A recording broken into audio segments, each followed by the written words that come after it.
Okay, welcome to our second day of track action here at the Rotax Max Challenge Grand Finals in Portugal. And I'm lucky to be joined by our Sodi kart team. Of course, anyone who knows anything about karting knows who I'm sitting with. On my left, Arno Kozlinski from France, Anthony Abbas, also from France, and on my right, Baz Lemmers from Belgium. Welcome, guys. It's great to have you here. The question, I guess, I will ask you, Anthony, what are you guys doing here at the Grand Finals? I'm here for support the team and the French team, and also to support my team Sodi Kart. So he have a great organization here and a lot of logistic thing, and so this is important for the driver to be here to support the team, and also to speak with the distributor around the world, and because everybody here can meet and to have a lot of discussion with for next year, and to we'll see in the future. And of course, what's really good, you're supporting two classes here at the Grand Finals, so people actually get to see the product being used. Different drivers get to try it. Yesterday, one of the drivers said to me, "I've never driven a Sodi before, but it's actually quite good." So they have an opportunity to do this. Maybe Arno can tell us, Arno, having won, I guess, World Cup, being world champion, what's important now? The drivers all have the same material, so how do they adjust to this and also be the best that they can be for the time? For this meeting, it's the first time I see this meeting, so it's all new. I think the meeting for the Rotax like this with the same chassis, same the engine, it's better. We look very good the driver, so the driver make the difference. This is important, and and I guess also not knowing much about the Grand Finals or Rotax, you have to learn. But how do you help the drivers now? Do you focus on the setup, or do you watch more the? I say here also for the team France, so I'm the team leader for France. So I need to help him for the scrutineering, for everything, for the organization. Also when he goes to steward, so I need to. For me, it's a new work for me. So it's not easy. We do the maximum. So and also for the line, for coach drivers, it's not easy. Eh? No, not easy. You're the team captain. Yeah. You've actually been running the team at the Euro Challenge, I remember, for Rotax. Now Baz is a little bit new to Rotax, but we saw him racing in DD2 in Wackersdorf. Tell us about your experience, Baz. What was it like to drive the DD2? Was it so easy as you thought? Well, honestly, for me it was a really nice experience to be in Wackersdorf with all the other drivers, the best drivers among the world. The DD2 driver, one of the highest drivers of Rotax.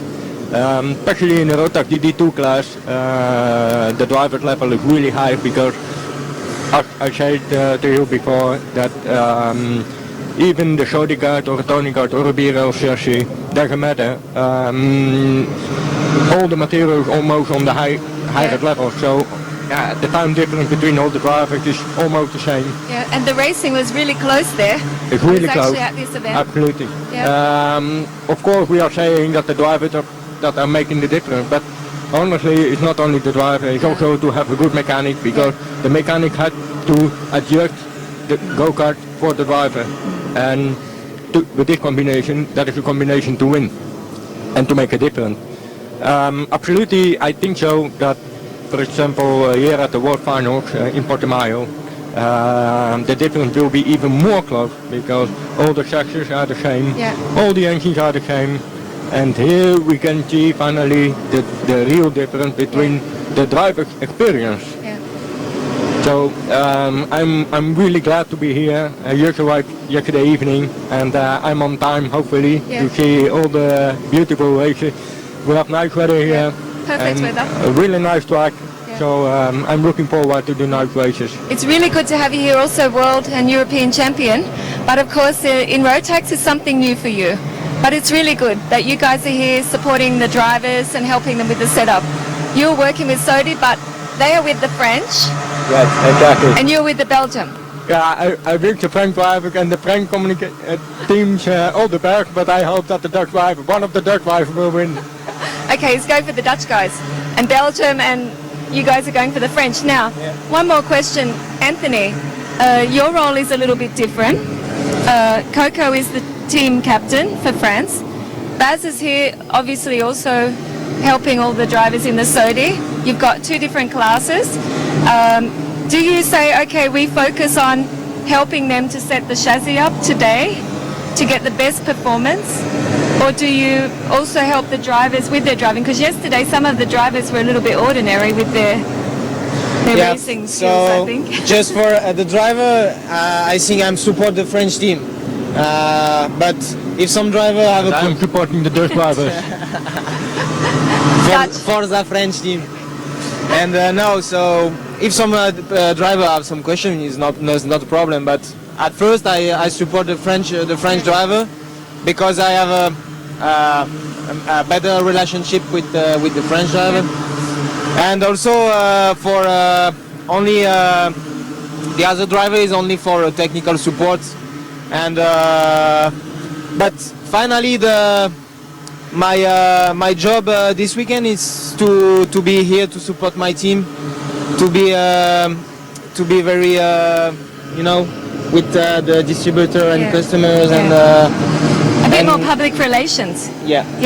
And I did make a mistake. I said Belgium, didn't I? Not Dutch. So sorry. Same area, but everyone knows.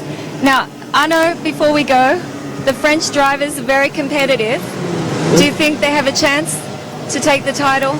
Any of the French drivers? I know the juniors especially.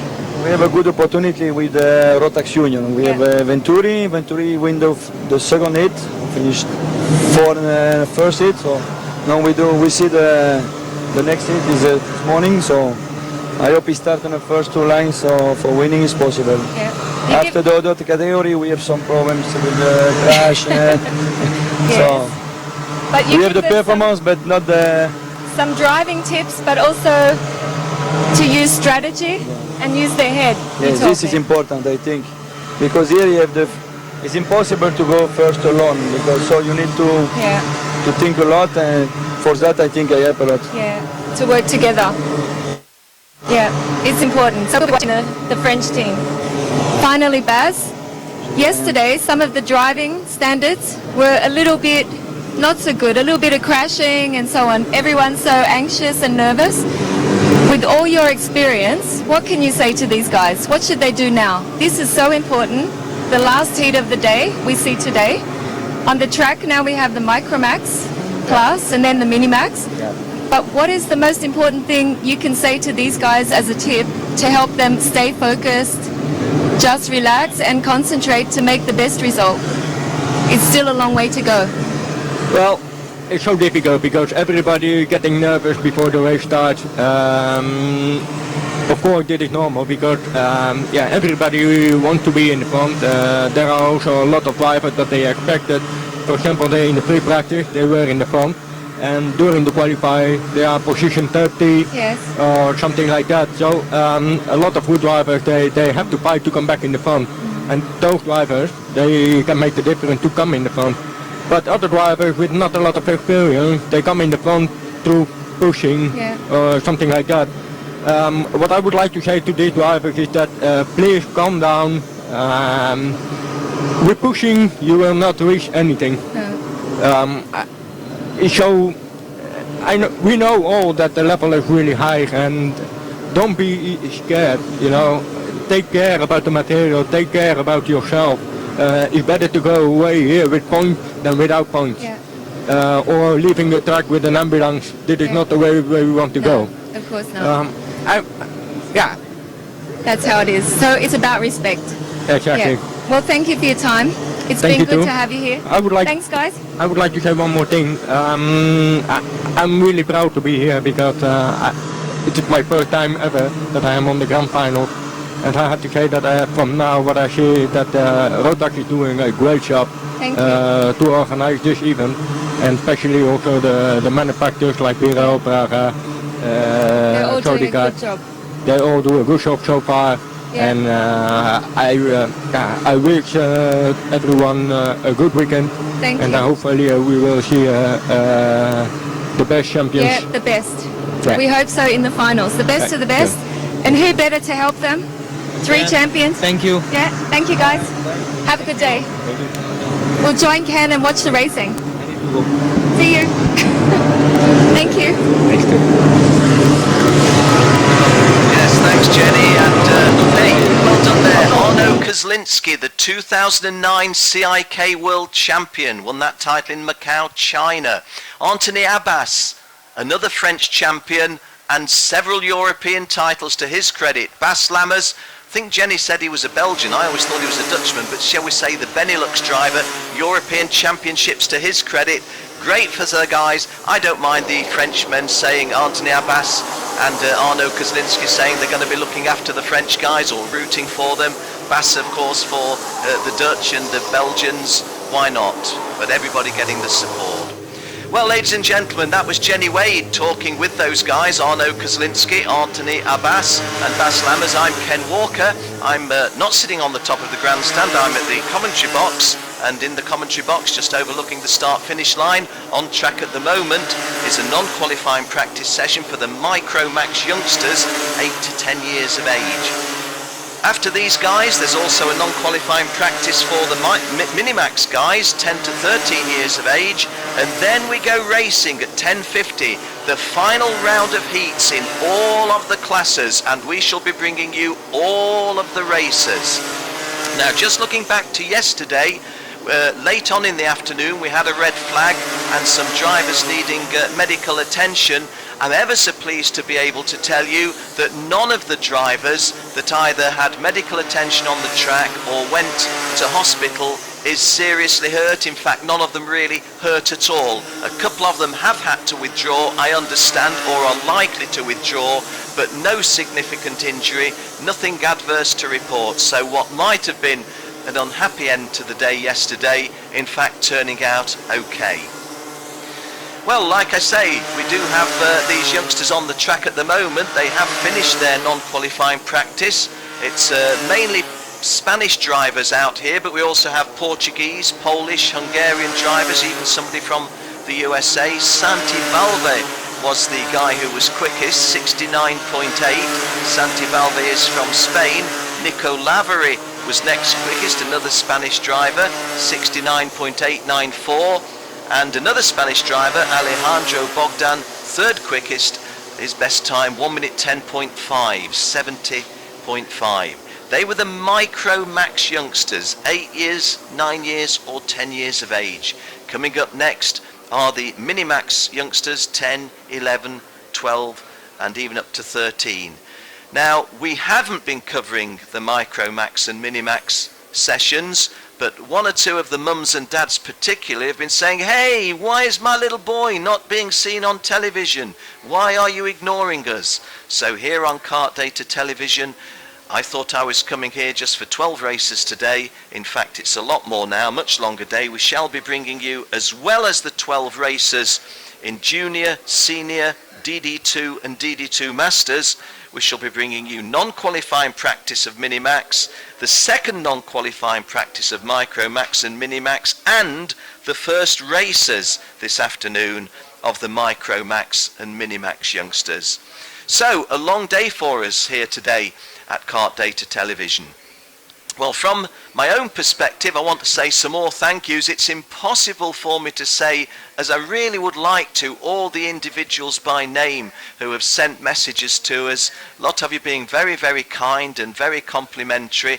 Thanks ever such a lot for letting us know that you're enjoying our coverage. We do appreciate hearing from you. If you just look to the top of your screen, to the left, just to the left of those flags, beyond the, coming closer than the grandstand, we're talking to you from up there. Just losing the picture now. You're seeing the awning immediately above the weighbridge now, the scales. KART-36 on the scales there. Let's have a peep who that is. Don't know any of these guys. That's Alberto Hurtado of Spain, and I don't know what he weighs, but it won't be a lot, will it? Look, how old is he? 8 or 9 or 10? But only a youngster. Good to have them with us. Okay, we shall be going on track live in just about 2 minutes time with the Minimax guys doing non-qualifying practice. Then after that 10-minute practice we have a 10-minute break, and then when we go racing it's at 10:50 that the Junior Max class comes out, groups A and D. And in Junior Max, well, Harrison Thomas will be out in the first race. This will be for his third and final race. How did he get on in his opening two? He won them both. So Harrison Thomas looking for a hat trick and looking to get himself pole position throughout tomorrow's pre-final, or during tomorrow's pre-final. Okay, taking to the track now, these are the Minimax youngsters, and as their names are coming up on screen, as we're getting the numbers of the times they're setting, the quick time for the Micromax that have just come off, 2 of them were in 69 seconds, the rest about 70 seconds or so. These are Minimax drivers. Let me tell you the nations they come from. The vast majority from Spain. Next most numerous are Portugal, but then there's a Finland,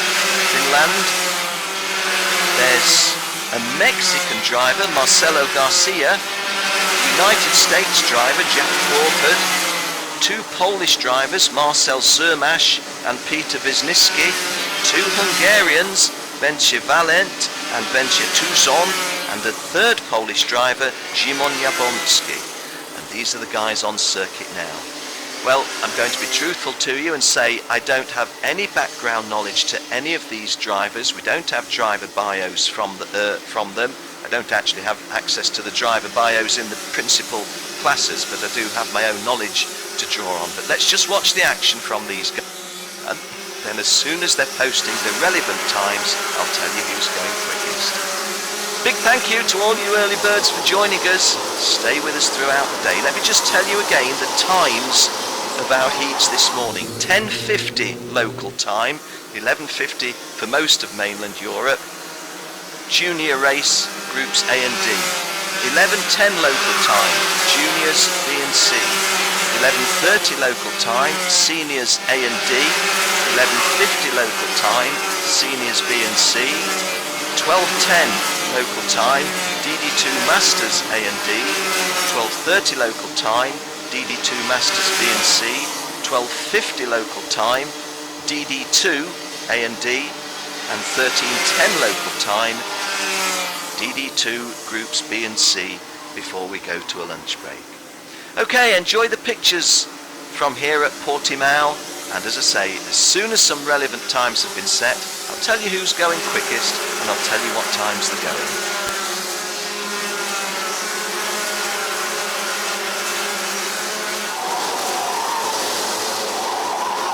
On the opening lap, Antonio Correa, kart number 63, was quickest, 65.05. Antonio Correa from Portugal, 1 minute 5.05. Kike Bordas, second quickest, kart number 52, he's from Spain. His quick time, 65.05. Sorry, Kike Bordas, 65.1.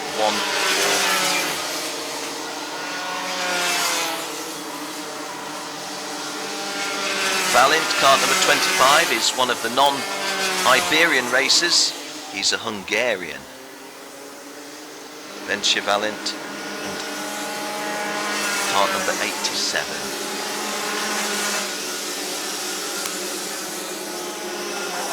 '33 Lightau, in 33rd place, Lightau I think is the younger brother of Eduardo Lightau. It's Rodrigo Lightau. We do have one of our regular racers, Eduardo Lightau. I think that Rodrigo is from that family.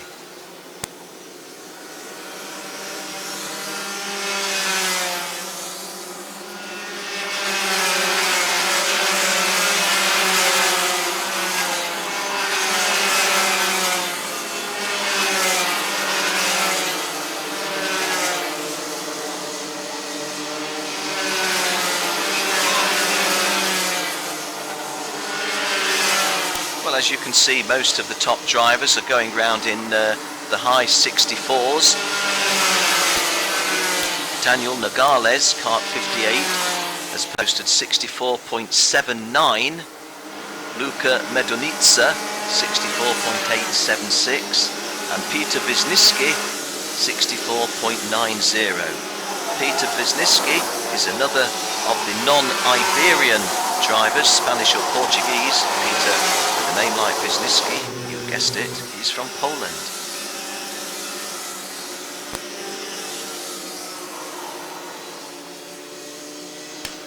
On the info bar now, Nogales, the quick time, 64.770. Kike Bordas going quicker, 64.770. Daniel Nogales was 64.799.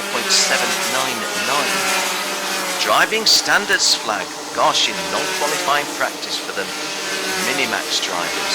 Ben Chivalent of Hungary, kart 87. He's done something which the officials didn't like, gets a driving standards flag. Well, you're in good company with that one, Benche, because a driver yesterday got a driving standards flag in DD2. His name, Rubens Barrichello.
Well, confirmation that Kike Bordas, kart 52, is still the quickest driver.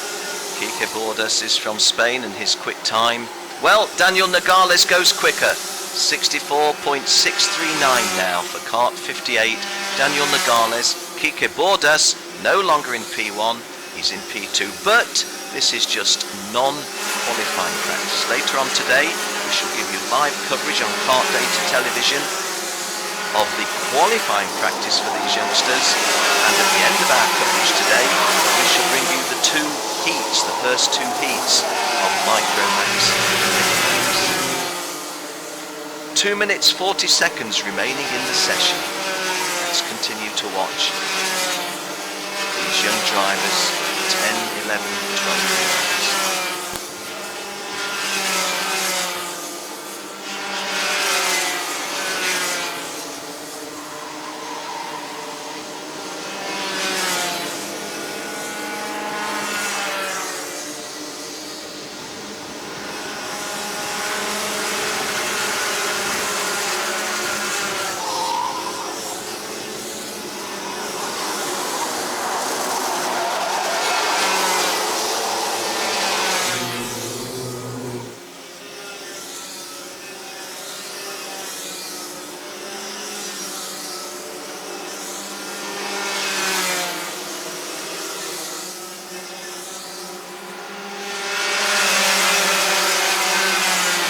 Antonio Correa goes quickest, 1 minute 4.570, and this is a Portuguese driver going a little bit quicker than his Spanish opponents. Antonio Correa, kart number 63, he's from Portugal.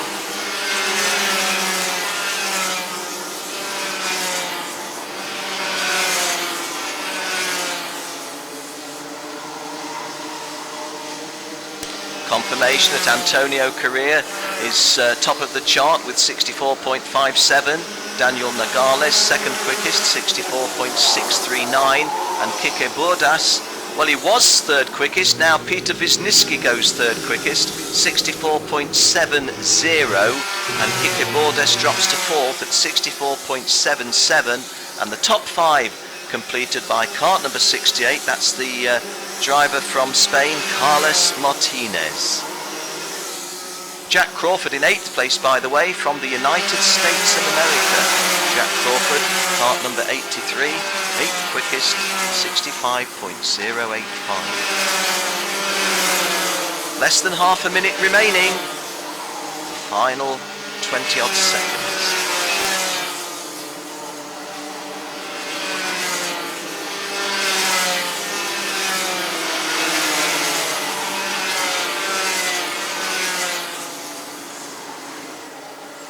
Confirmation on the info bar that Antonio Carrera is still in P1, Daniel Nogales P2, the Polish driver Peter Wisniewski P3, Quique Bordas from Spain 4th quickest, and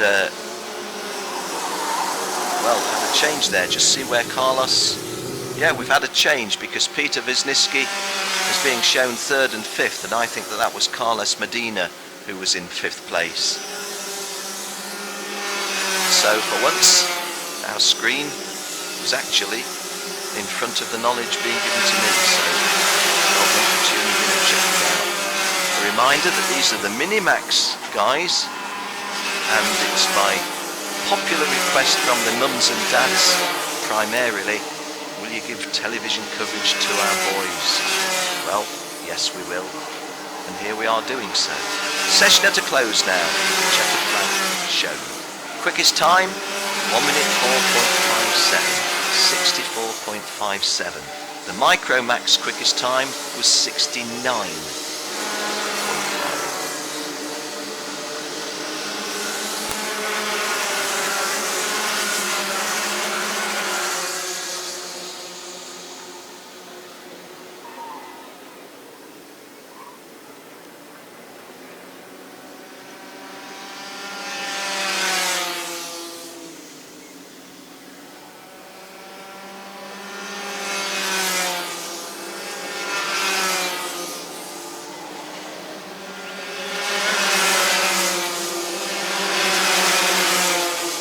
So as the Micromax youngsters 10 minutes ago and the Minimax youngsters moments ago clear the track, let me tell you that in non-qualifying practice 3, Antonio Correa was quickest, 64.57, Daniel Nogales second quickest, 64.639, Peter Wisniewski third quickest, 64.70, Quique Bordas fourth quickest, 64.77.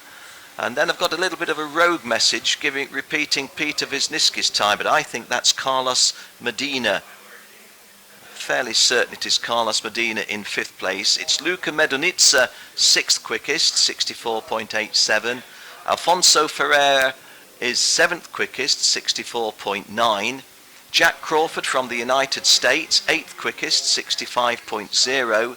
Luis Beloso, 9th quickest, 65.10, and Gabriel Cachoillo, 10th quickest, 65.214. Well, ladies and gentlemen, you see these guys, these are the 10, 11 and 12-year-olds. There's the driver from Finland in shot. The driver from Finland is Jimmy Hanus, and Jimmy Hanus had a time 15th quickest at 65.406. Well, we take a little bit of a pause now because let me tell you when we're going to have the hard action. That's in 20 minutes time at 10:50, our first race of the day, race 17 overall, the Junior Max Group A and D.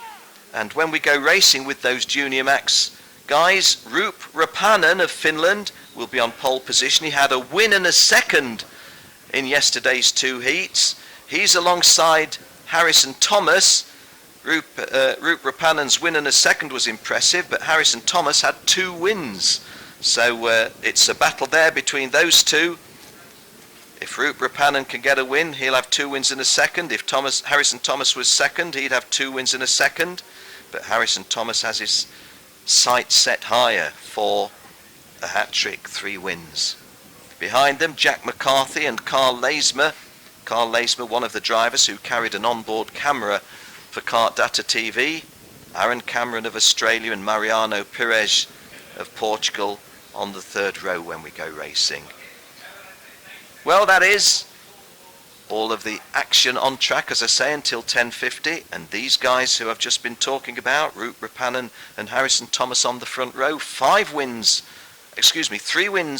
and a second place yesterday between them, looking to improve on that, each of them with another win. Ben George just in shot moments ago. Ben George, a former world champion in DD2. Let me just tell you when Ben won his championship. Trying to think about when it would be. I think it was in about 2000, the mid-2000s anyway.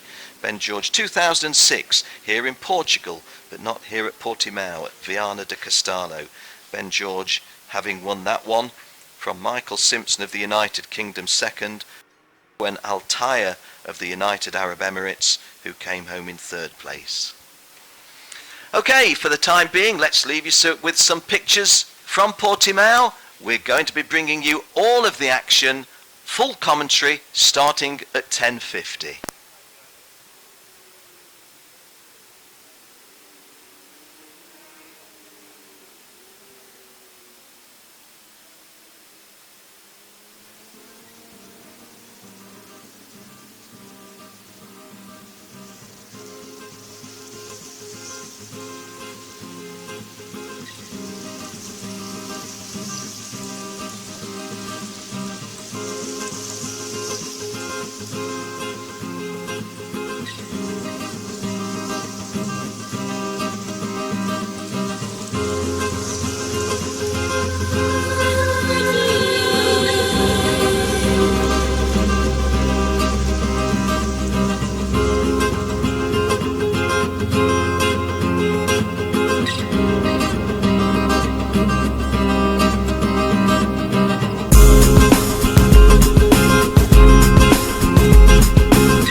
Well, this is the assembly area for the guys in Junior Max in groups A and D.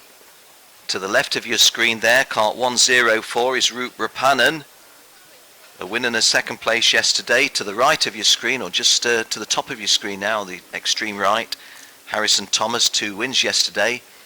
Nice shot there of kart number 104, Roop Rapanen, coming into shot now with Roop sitting in there. Just behind him, 102, Jack McCarthy. And to the top of you, well, we're going closer in to see Roop Rapanen, and we even see his eyes, or his eyes and his nose.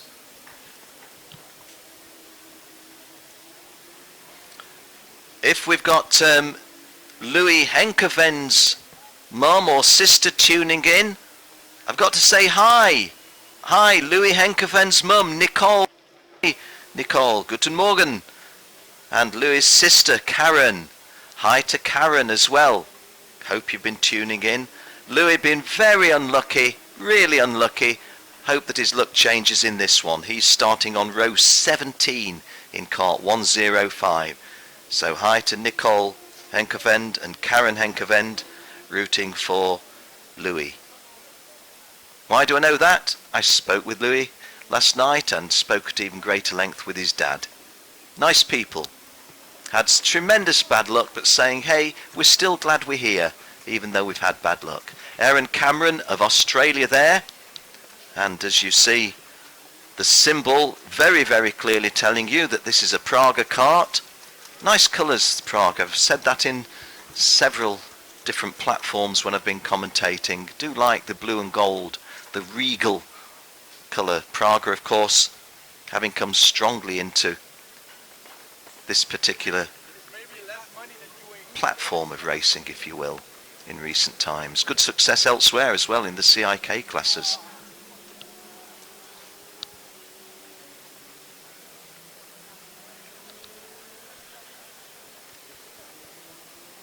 The gentleman to your left with the backpack that's got the sticking up aerial is our roving cameraman bringing you these pictures. That's Thomas from KART-DATA television.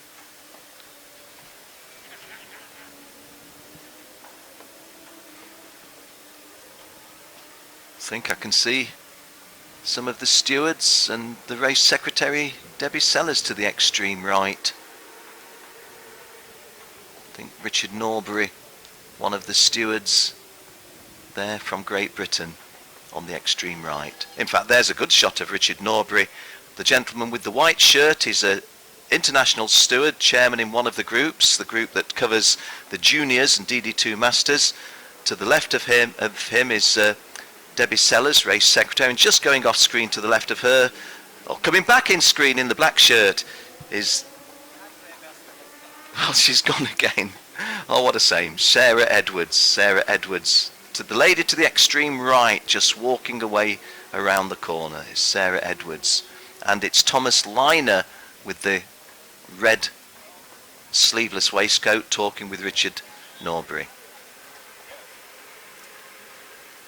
Well, Nigel Edwards, race director, calling these drivers out of the karts for not so much a briefing as just a little bit of an explanation of what he wants to see. Another of the stewards walking forward behind Richard Norbury is John Osborne.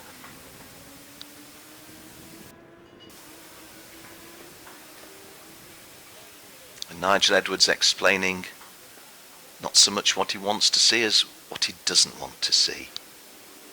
We had pretty decent quality racing yesterday. I have to say the junior race first time out, I think the second overall junior race was a little bit ragged. And there was room for improvement with the juniors. But hey, they're not so experienced. But it is worth having it explained to them what is acceptable and what is not acceptable. Interesting that the two stewards have joined that briefing there. The chairman of the stewards, Richard Norbury, to Nigel Edwards' right. John Osborne to Richard's right. That's a nice little grandstand. That's between turn 1 and 2, having negotiated the first turn, and at the top, on the cliff top, bet you get a great view from there. I said yesterday, reminds me of Campillos in the south of Spain, where the Rotax, where the RGMMC Winter Cup has been raced for several seasons. A nice cliff top view there, and the same here at Portimao in Portugal.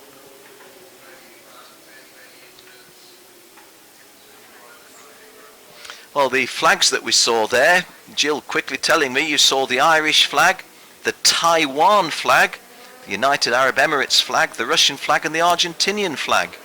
So my thanks to Jill, not just telling me where the action is on the track, but identifying flags for me off the track as well. There, I think we got a view of Louis Henkofend. 1 point. Louis driving for Team TKP. We've already said hi to his mum and his sister back home. Well, how many times have I said this previously? I don't know if the drivers are getting a little bit nervous. I don't know how nervous they get, if they do get nervous, but I can tell you that your circuit commentator Henry Burdett always sounds very, very comfortable and confident, but your television commentator me, Ken Walker, I get nervous before the start of every kart race, and this is no exception. 3-minute board, as you can see.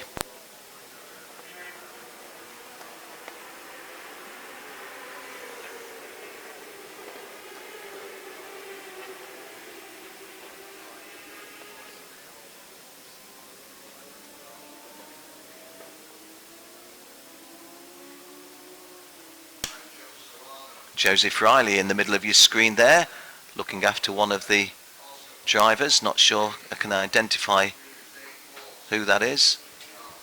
Joseph Riley, a former European champion. And the lovely Sarah Edwards trying to hide, but once again our camera's picking her out on the back step there of that banking.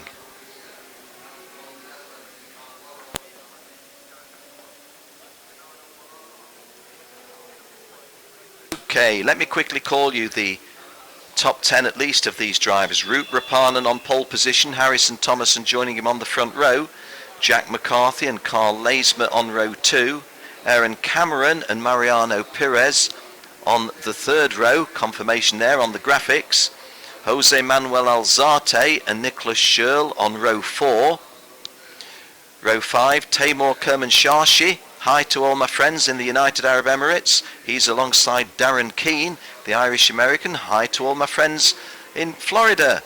Andreas Estner and Dylan Drysdale, row 6. Row 7, Ryosuke Matsuzawa and Joe Serrano. Row 7, sorry, that was row 7. Row 8, Oscar Palomo and Zane Morse. Row 9, Jean-Bor Kovac and Christoph Riesch. Hi to all my friends in Lebanon. And the top 10 rows completed by Rokas Baciuska, Lithuania, and Danny Kroos of Netherlands.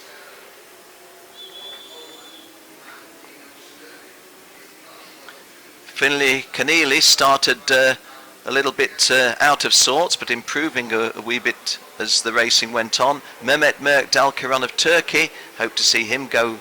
And Amna Al-Kabisi on row 17, the first woman, the first lady, the first girl to be racing from her culture, first Arab girl on an international stage in motorsport. Never happened before. 122 that you see there is the, what shall we say, Italian-South African or South African-Italian, Dino Sturmin. Racing on the South African flag and with, just trying to see the flag on the side of the, might have been the Italian one that I see on the side of 122. Just in front of him, Louis Henkevend. We've already said hi to his mum Nicole and his sister Karen as they roll off on their formation lap.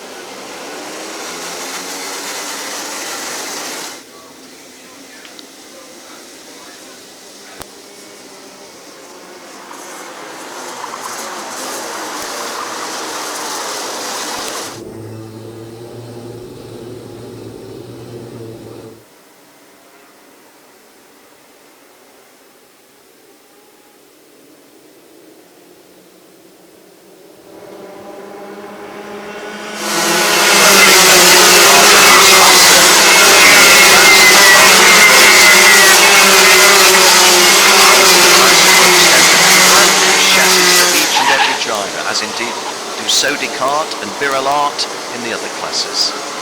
Big thank you to all of them. Mojo tyres on every kart that races here this weekend. All week as well. And there's the Mojo advert. Hi to all our friends from Idenau. In times past they've had a coach coach trip for everybody at the Idenau factory.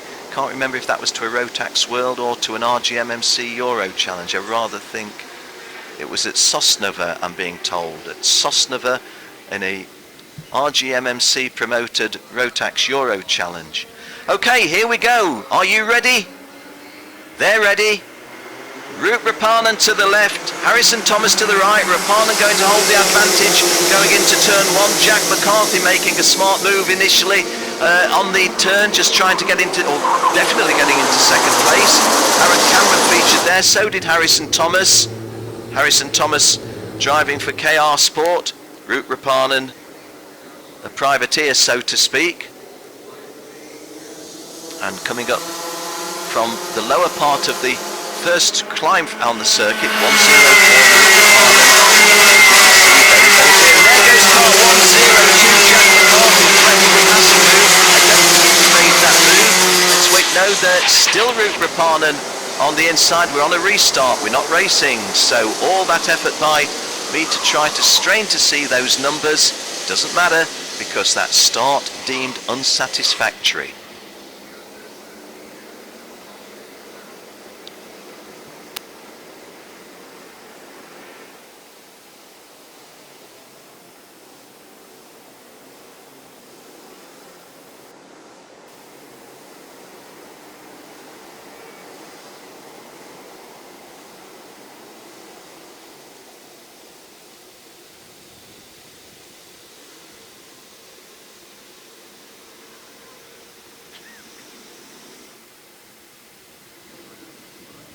Okay, we try again. This is Root Rapanen to your left on pole position. Harrison Thomas to your right, joining him on the front row. And Harrison Thomas getting a big sweep across Root Rapanen and taking the lead at the restart. So providing that was not done illegally. Oh, and some contact there. One or two drivers leaving us in the foreground, and they were well placed initially. I think they were top 10 drivers, KART 108 and 140. 140 is Karl Leismer of Estonia, and 108 is Niklas Schürl of Austria, and they would not ordinarily be back markers. Oh dear, and 140, Karl Leismer of Estonia doesn't look as if he can get back onto the track. So this looks like a little mini disaster for Karl Leismer. I think he would still make the cut to the second chance race, but oh dear, that really was, and again we're a little untidy, aren't we? 102 Jack McCarthy. I thought I saw KART 107 Kane Shepherd, but thinking about it, that's not Kane Shepherd. Well, so sorry that we're losing drivers. That isn't what we like to see, but there you go, these things do happen.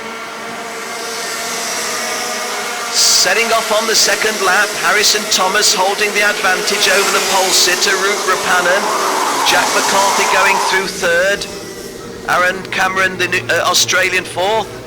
And we've got a heavily waved yellow flag as I was looking at my timing screen. So who have we? Where did we have an incident there? We continue to seeing dust being kicked up, drivers just leaving the circuit. Well, Harrison Thomas holding the advantage by 0.05 of a second at the end of the opening lap. They're all a little bit bunched now, aren't they? There was a period of the yellow flag being shown, but we're now in full race mode. Root Rapanen so slowly away from pole position, really seemed strange. Good move by Harrison Thomas, swooping across him, but it did seem a strangely, what shall we say, well, a little bit sleepy start from Root Rapanen. Jack McCarthy very alert on the inside of the second row. As we now set off on lap 3, Jack McCarthy having taken the lead on that lap, and apologies that I didn't produce that move for you in commentary, was just struggling a fraction, and there goes another potential change because Harrison Thomas and Jack McCarthy jockeying with each other and trading places. Downfield, the lady, the first ever Arab female motor racing driver on an international stage, Amna Al-Kabaisi. She's running 28 of the 36 starters. Well, as I speak, and maybe she's dropped a place, but great to have the little lady with us. I don't think she's going to qualify even for the second chance race. She's not going to qualify straight to the finals. She went off in a little bit of a schmozzle on the very first race of the juniors, but just great to have history being made in this respect. We're on lap 3 of 7, and in a moment I'm going to be able to introduce the first of my studio guests, providing he's got his headset available. So this is lap 4, and Jack McCarthy's lead over Harrison Thomas, 0.47 of a second, and Aaron Cameron in third place. Well, joining me in the commentary box now, you saw him on screen at the start of the programme, is Bas Lammers, multi-European champion, and Franz coming in from KART-DATA, but he's all sorted, no problem. Welcome to the commentary box, Bas. Always good to see you. And you were saying, not previously been to a Rotax World Final. It really does have some atmosphere, doesn't it?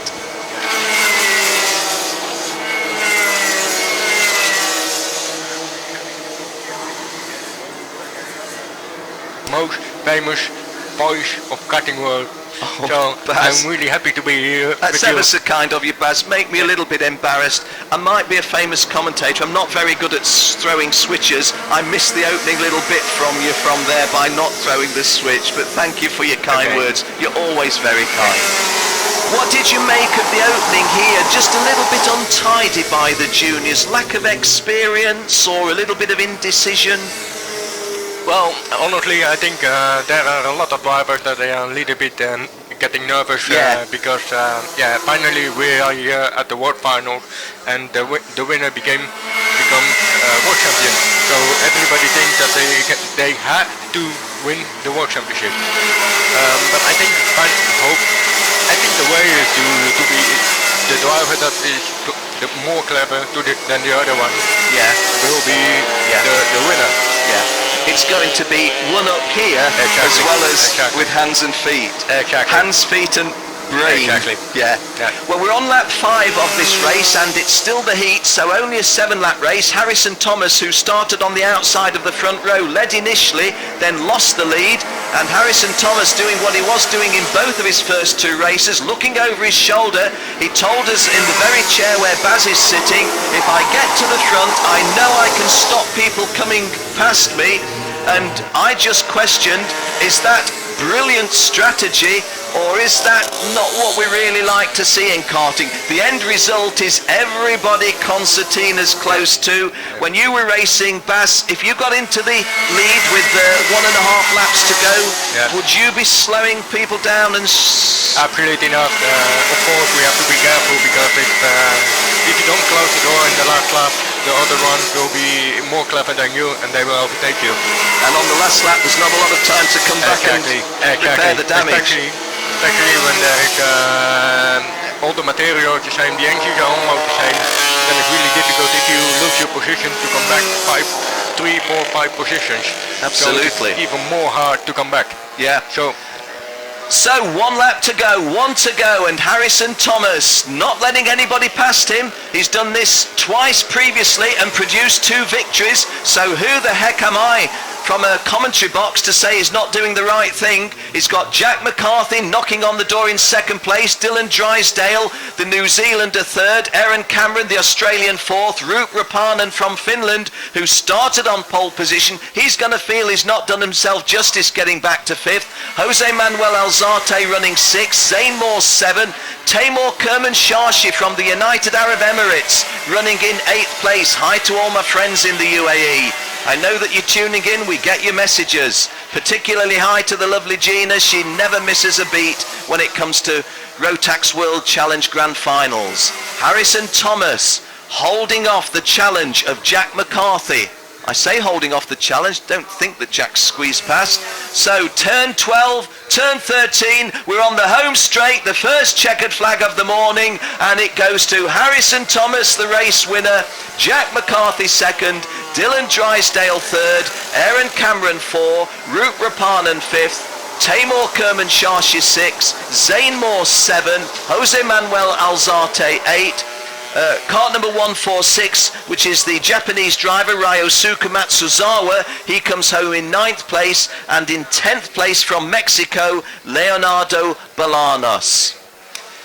Well, we take a pause and we say, and again you've heard the views of Bas Lammers, who has raced karts, a multi-champion domestically and in European levels, been successful car racing career as well, so he a little bit, I think, endorsing my view, but the bottom line is that Harrison Thomas has come out 3 times in the heats. He's worked his way to the front, and when he's got to the front, he's said, right, I know where people will try to come past, I'm just going to close the door, and 3 times it's worked. Yeah, exactly. I think that is also the way to go, because if you don't do that, as I told you before, otherwise you will not win the race. This is the way to go, and I think he can be one of the winners this week. Yeah. Well, there is Thomas Harrison, looking very professional. When he spoke to us, by the way, he was very, very focused in what he was saying. I was impressed with what he was saying. It was very much a dedicated sportsman's mindset. Didn't really want any small talk or any pleasantries, just telling me how it was, sort of thing. Exactly, exactly. Okay, let's, well, there's a candid view, isn't it? A spectator leaning halfway up the stairs, or nearly at the top of the stairs. Just beneath us, there is the awning above the scales. Behind Harrison Thomas was Jack McCarthy and Dylan Drysdale in third place. We'll have the caption up in just a moment and have a good look where people finished. The guy, Carl Leismer, who went off at the start, did fulfill the full race distance of 7 laps, but sadly in 34th place. KART 128 going on the scales now is Dylan Drysdale from New Zealand, his second World Championship. He spoke with, I think, Jenny yesterday, also a guy who I was impressed with being focused. I'm not sure whether that was on air or whether we were just chatting generally. 104 Roop Rapanen, well, I can't help thinking that he's going to be a little disappointed.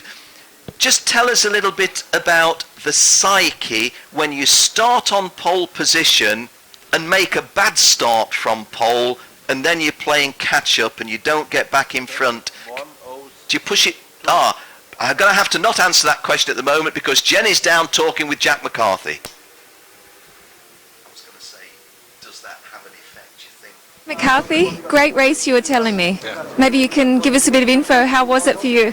Oh yeah, there was a lot of overtaking in the race. I think a leader swapped every laps by the last two. Harrison drove a very good race. Obviously I couldn't get past him. He's very good at defending, so I couldn't do much else. Good practice here, I guess, for a little bit of defending. New track, different chassis. Everything's a little bit different, but still I can see now that the guys like you know, have so many achievements in your short career that you really bring out the best when you come to race each other at this level. Yeah, obviously the racing part's still the same, but obviously learning the new tricks of the track and how to drive the kart. But it doesn't take long to get used to, so it's not too bad. How many years have you been racing from when you first started? I've been racing for 6 years now. Yeah. And what do you think about the level of the competition when you come to an event like this? Oh yeah, it's really good because it's the best, obviously the best drivers in the world, so it's all so close. So the competition is very high. And you're feeling confident now? You've had some good results? Yeah, I've had 2 good results and a bit of a crash in the first one, so yeah, I'm quite confident for the final. Okay, so we'll be watching. We wish you luck, and yeah, hopefully we see you there at the top on the podium at the end. Yeah, thank you. Thank you. Thanks, Jenny, and good talking there with Jack McCarthy. One thing I like about these juniors, they're very, very honest and give you really as it is, don't they? So, Harrison Thomas getting the victory. Jack McCarthy, who you heard there, explaining that Harrison Thomas is very good at defending. Dylan Drysdale in third place. Okay, I think we can go back down to Jenny straight away.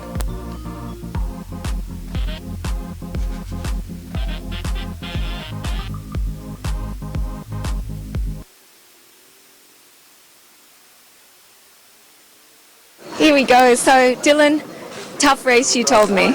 Yeah, it was. Had to come through the field to get a good position for the pre-final. It's important to get a good position where you start from the pre-final and final, as it's horrendous down in the first corner. But no, a tough race, yeah. Why do you think that is on the first corner? Is everyone just a bit nervous, or what happens there? Well, just the speed, really. Like, we're going down there at 120 k's per hour, and it's just coming to nearly a complete stop at a hairpin. Yeah, there's a lot of crashes, and. But of course, they know they have to go around the corner. So, what's the, strategy here? What are they thinking when they get there? You really just got to look out in front of you and just keep contact of where you are, and Fighting for positions, huh? Yes, yeah, definitely. Yeah. Okay, so what do you think about the circuit and the event so far overall? It's actually an awesome facility here. It's a long track, a bit different to home in New Zealand, but no, it's very cool. Yeah. Okay, so we'll be watching then. You feeling confident also, like Jack? Yeah, I'm feeling pretty confident. The brake pedal was jamming on then, as from the start, but no, I had quite good pace, which I'm pretty proud, so. Okay, we'll work on the brake pedal and we'll see you next time out. Thank you.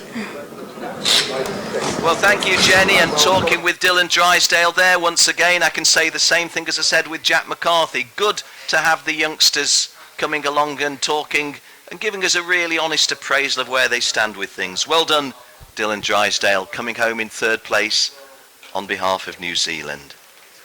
Well, our next race scheduled away at 11:10, and Scott Simmons will be on pole position this time. He's got 2 second places. Bas Kaligis, the very, very familiar appearance there from Bas, who's covered every single one of these Rotax Worlds. Okay, let's just go to a commercial and come back for the start of the race.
Yeah, I hope you like those commercials. Some action there, isn't it? Rotax, of course, part of a much bigger group, BRP, Bombardier, who are based in Canada, Bombardier Recreational Products. Scott Simmons and Florian Venturi on the front row, Jules Bollier and Trenton Estep, row 2. Row 3, Manuel Suleiman and Dean McDonald. Row 4, Axel Charpentier and Jakob Betzel. Row 5, Kaio Collett and Dylan Boyce. Row 6, Stingray Rob and Nikita Demchenko. Row 7, Hibika Taira and Marco Settimo. Row 8, Villa Uita and Nicholas Moscardini in his third world final as a junior. Reece Sidebottom and Kane Shepherd, row 9, and the top 20 completed by Anthony Ganji and Leroy Yagasar. Row 11, Delano Fowler and Nikolai Petrov. Row 12, Keenan Santoso and Nicholas Jabo. Row 13, David Bowman and Michael Mitchoff. Row 14, Matthias Jensen and Santiago Fabani. Row 15, Juan Diego Vilachis and Kenzo Ayetz. Charlie Anderson and Matias Fernandez, row 16. Adam Vinci and Angelo Caro Diaz, row 17. And the grid completed by Julian Apotelos of Switzerland and Mohammed Nabil Hutasu of Malaysia, kart number 110. Excuse me, I did hesitate, didn't I? Mohammed Nabil Hutasuhut is from Indonesia, not Malaysia. Oops, that's rather like calling an Australian a New Zealander. The onboard camera is with kart number 141, Kaio Collett, and he's just behind 138, as you can see, Jakob Betzel. So Kaio Collett starting on the inside of row 5. Okay, the race distance once again 7 laps. When I say once again, all the junior racers over 7 laps, the seniors and DD2s over 9.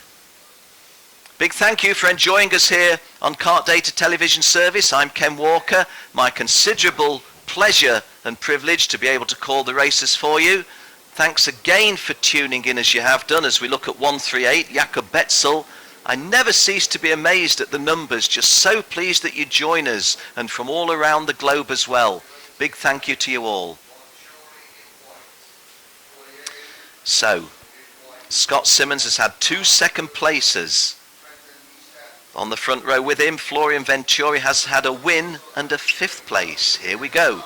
Simmons on the left. Oh, and Simmons getting a very clear lead because Venturi didn't try to contest the challenge to the first turn. So Scott Simmons leading from another Frenchman in that Florian Venturi is a Frenchman.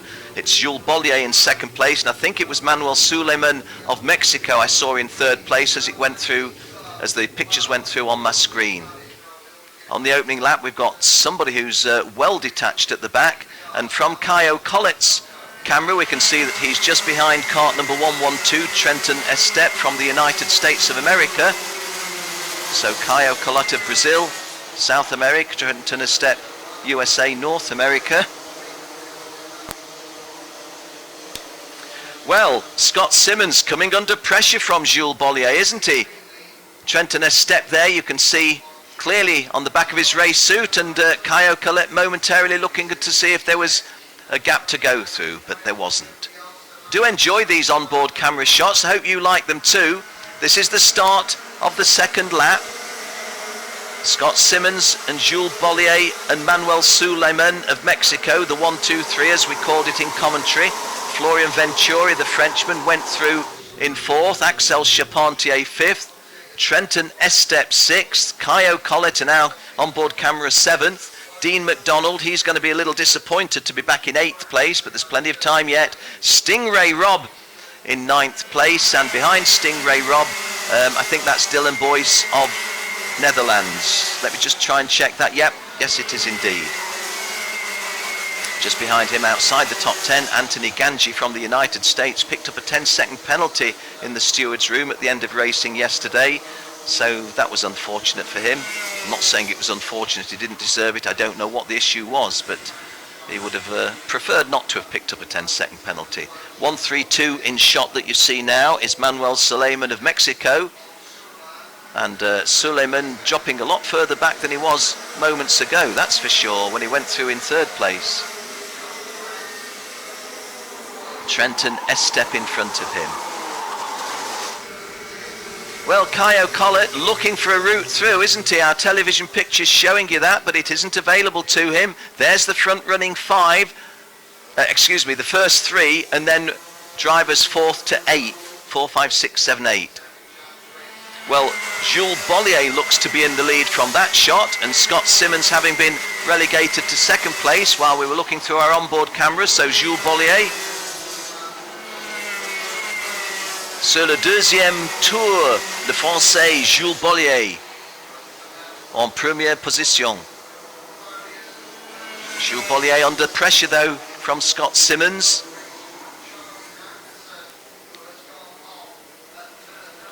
Now we've lost some drivers. I think was Kane Shepherd one of them. Just try to identify where the drivers have gone from. Kart 137 in your sights there is Dean McDonald.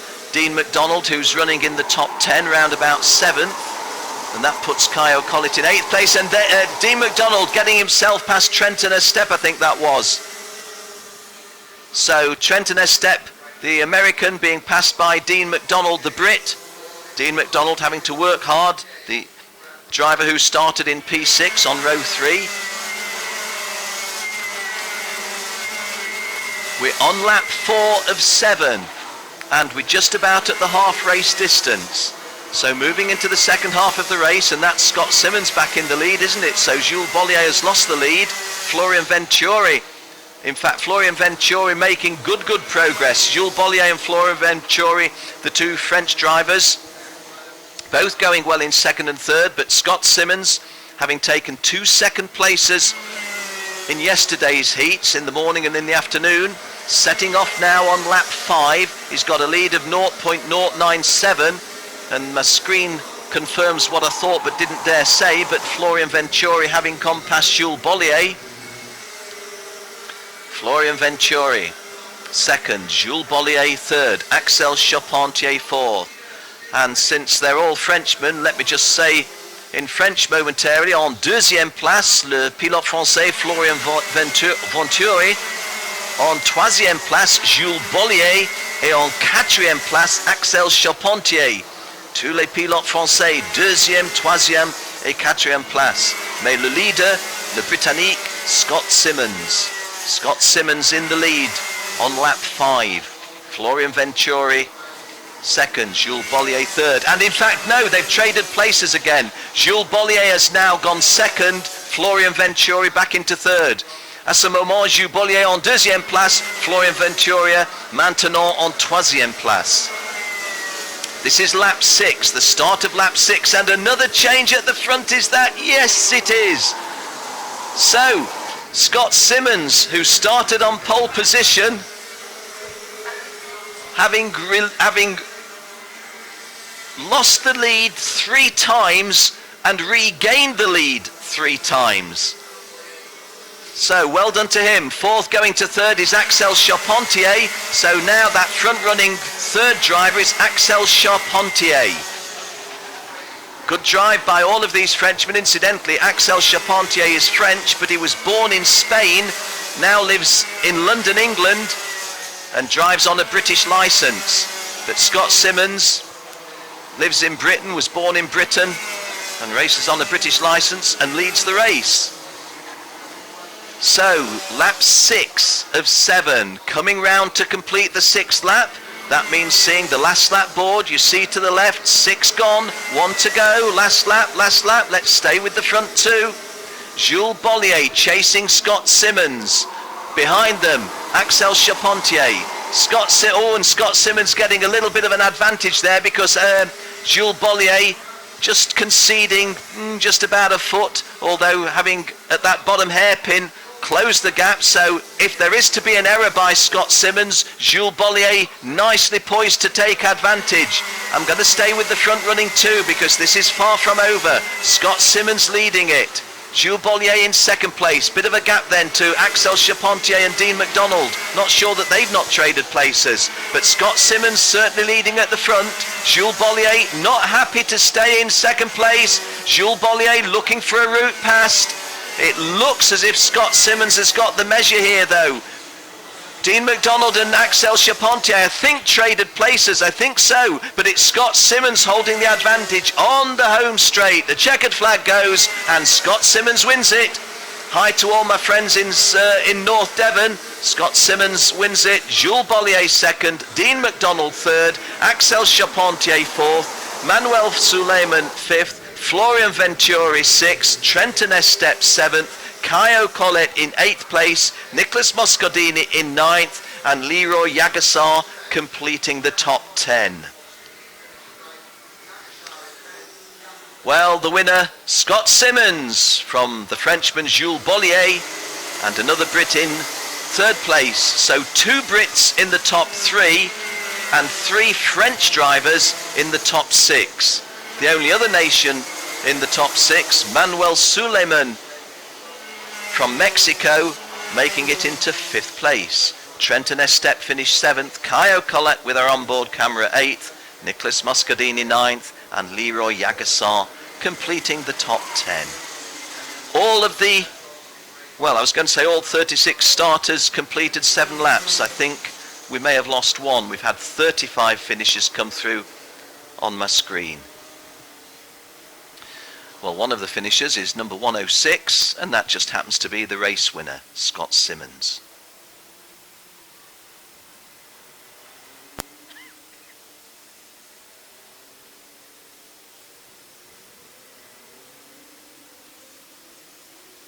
One, 2, 0, Jules Bollier.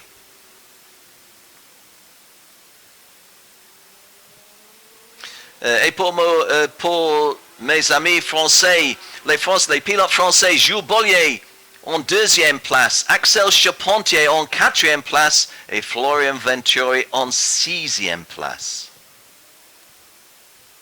Scott Simmons won by a margin of 0.2 of a second. So in the end, it was a comfortable victory for Scott Simmons.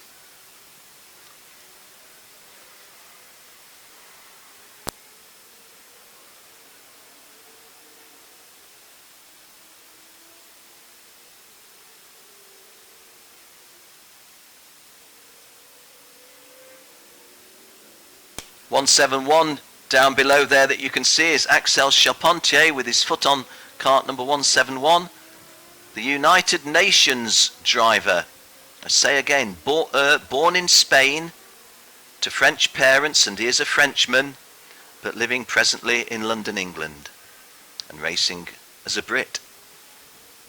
Good drive by Axel into 4th place.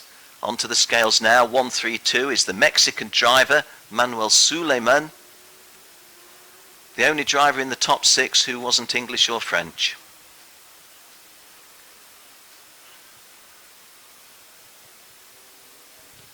One 1-2 that you see there is Trenton Estep from United States of America, he came home in 7th place in kart number 112. Trenton Estep is from San Antonio in Texas. It was my privilege to go to San Antonio a couple of years ago. Beautiful city, beautiful. Okay, Jenny's going to be having someone to talk to in just a moment.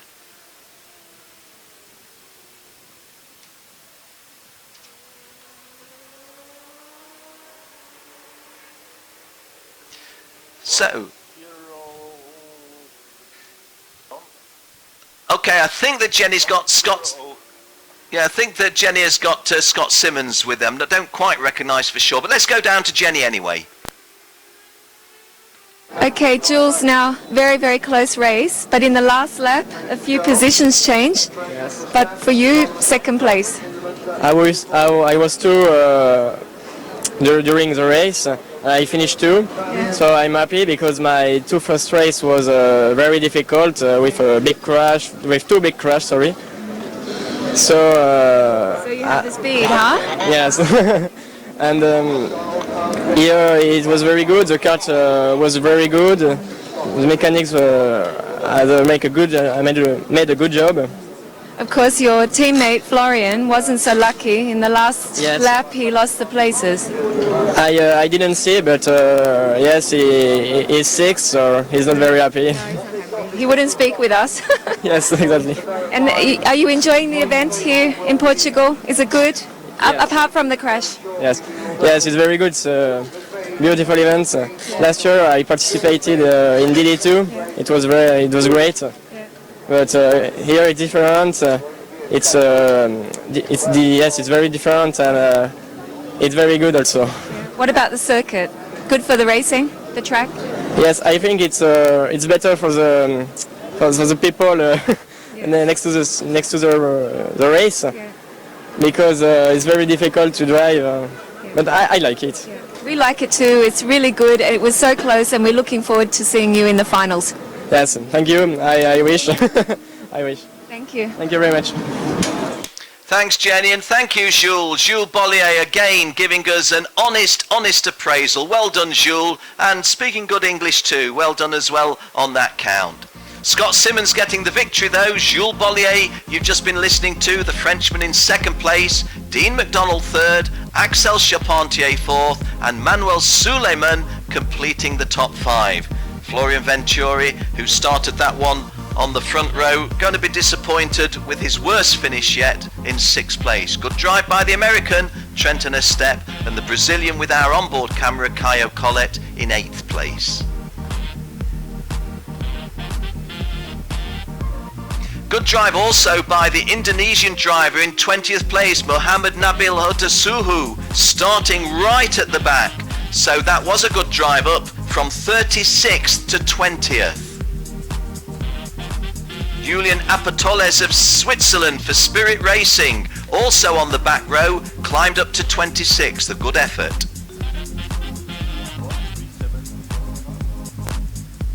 Well, Jenny is talking now to kart number 137, Dean McDonald from Great Britain. Let's go down and talk to Jenny and Dean. Hey, now, Dean, much better race for you, but so close there in the end, an exciting last lap. Yeah, it was a better race than yesterday anyway. Just thankful that you got around the first corner, and I think everyone else did as well, so that's good. But the last lap was really good. I didn't expect Axel to pull out there, but he did, so that was good as well. Now tell me, at this point, you haven't had so much luck in the beginning of the heats, but now it's a good result today. You're fast. The racing is so close. There's like a train. What are you thinking about? I was wondering, what are you thinking in these last moments of the race? You know, you need the positions for the points. In that race, it was probably I think that's the most nervous race from the past 2 days. But yeah, I'm trying not to think about it when I'm out. Just like kind of enjoy it, try and pick up places and just do as best as I can. And I think, yeah, we changed a couple of things on the car for practice. That worked really well at the start of the day. But I think we have to make a few more. Starting to green the front tyres, so that's not good. Yeah. So now you have to think a little bit more about the strategy, the setup, and so on, because it's starting to get quite serious. But like you say, you're happy with everything generally, the changes you've made?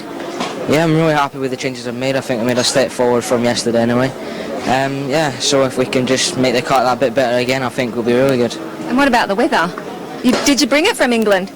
I wish I could say yes, but, you know. All right, we're going to wish you luck and we'll be watching. Thank you. Thank you. Thanks, Jenny, and thanks, Dean. Actually, he's a Scot, so Dean MacDonald, no doubt, thinking it's definitely a lot warmer than we have up in the north of Scotland. I think he's from the northeast of Scotland. We're speaking to you from the left-hand side of that container where the windows are. You won't see us because of the reflection, but that's where we're chatting to you from. And a big thank you to Dean. Again, these guys giving very, very honest answers to Jenny. Well done, Jenny. Jenny from Australia originally, talking to another of the Brits. Over the years, we've had some really good Scots racing in this competition, and Dean MacDonald another. Okay, little break to our next race, so let's go to some commercials.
Well, I hope you enjoy our commercials. Welcome back. This is the formation lap just before our next race. The seniors in groups A and D. Berkay Besler of Turkey on pole position. Stendorian Pirimarji of Estonia joining him on the front row.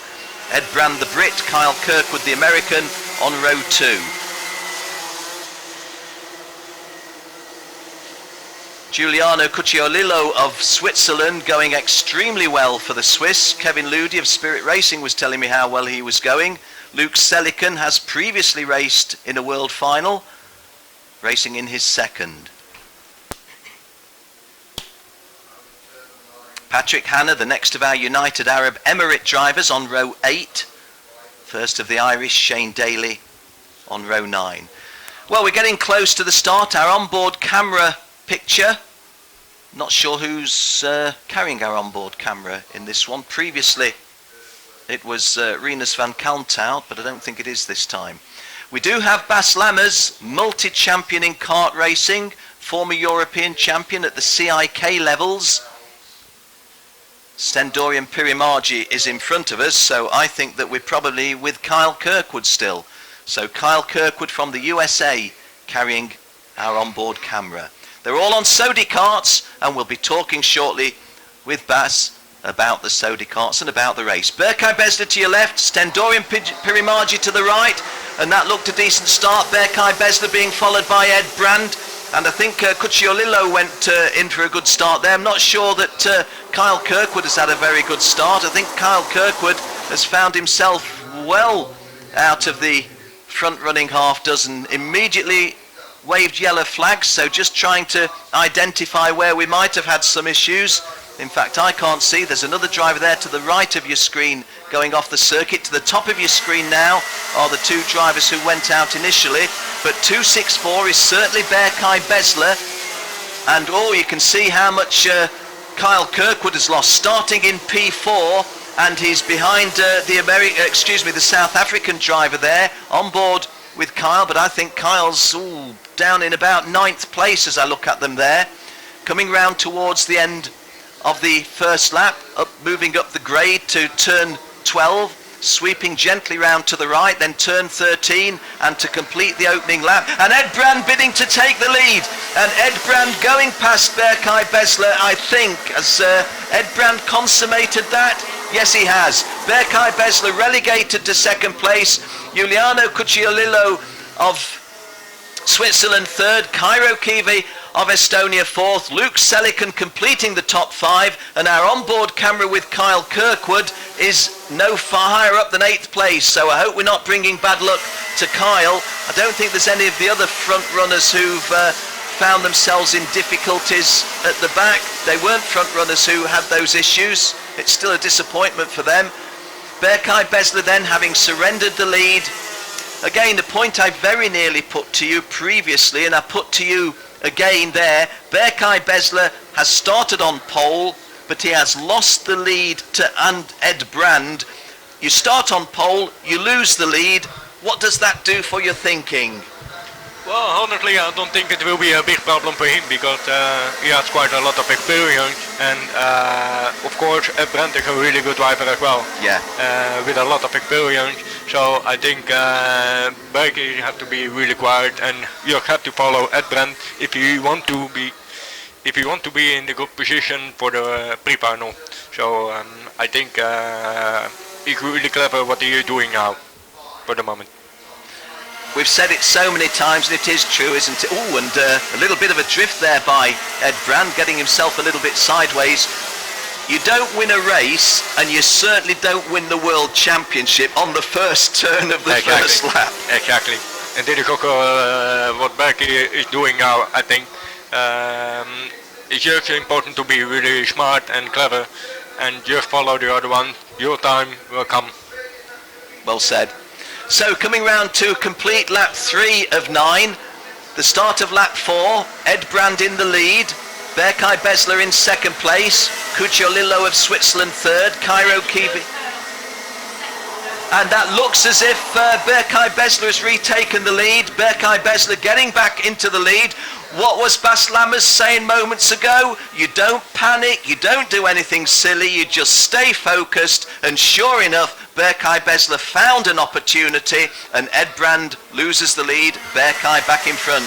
But Bas, we're coming just about to the half race distance. There's still plenty of opportunities for this race to be won or lost. Of course. As you see, for example, now he's already overtaking Edward. So now it's important to be really clever and smart again, to drive your own lines, because the one in the back will push more and more and will overheat the tires and everything. So be smart and keep driving. I like that. Be smart. Part of it. Be smart. Into the second half of the race then. And has Ed Brand retaken the lead yet? While Bas was talking, the very point is saying, nobody has yet won this race, nobody has yet lost this race. What you don't do is go hot-headed and do something stupid. Just stay where you are. Ed Brand's where he wants to be, he's in the lead. Berkay Besler is where he wants to be, in a position to challenge for the lead, so everything going fine at the moment. Behind those two, Cucciolillo of Switzerland third, Kairo Kivo of Estonia fourth, Stendorian Pirimarji of Estonia in 5th place, Luke Selican 6, Jordan Sherratt 7, Brad Jenner. So we had two Estonians together, Pirimarji and Selican. Kivi and Pirimarji. two South Africans together.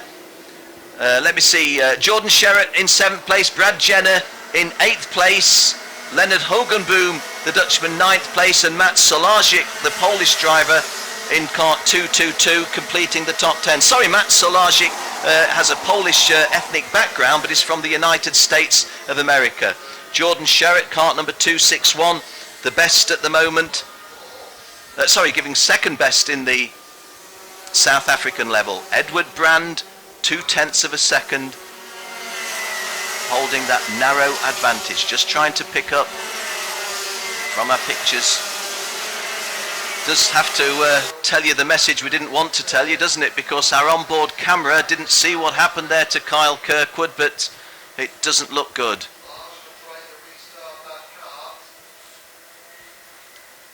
Heading round to the 2/3 race distance. Looking for our race leaders, Ed Brand, Berkay Besler, Julia Cucciolillo. And here are the front runners coming up to turn 13. Big climb at this point. There you see the hump of the hill.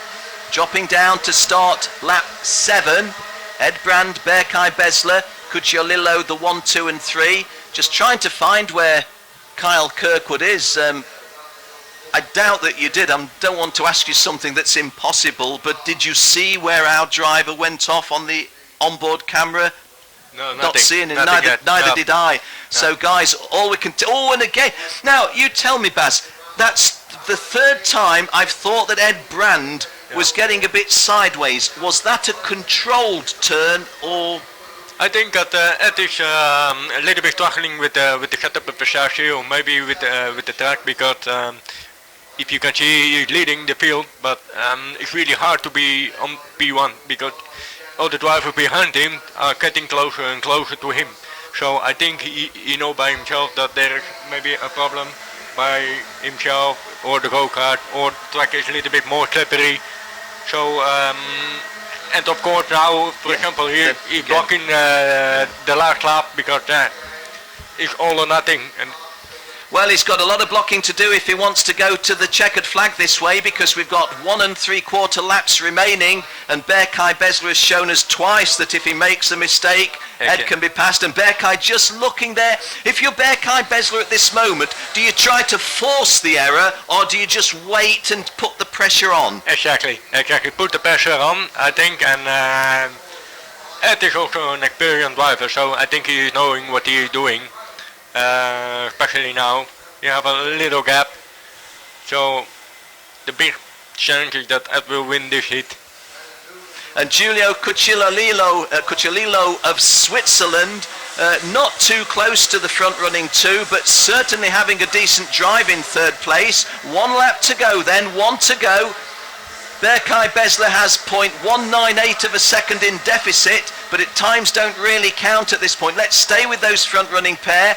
Ed Brand in, I think, his 8th world final, if we count the juniors when he first came on the scene around about 2008, was it? Seem to recall him being on the podium when Ukyo Sasahara was the world champion for the first time. Very, very laid back in his interviews with Jenny Wade. Rather saying, yeah, well, I'm going to enjoy it. Let's see what happens. But when you're a racer, when you get on track, you don't lean back and see what happens. You know where you're going. But it does look to relaxed style from Ed, doesn't it, Bas? Yeah. If you see, for example, Berkey is waiting, and he's happy with the 2nd place, I think. Yeah. It's important to be safe for the pre-final, and this is what he's doing now. So I think he will be one of the possibilities to win. He'll be well to the front, won't he, in the pre-final? Exactly.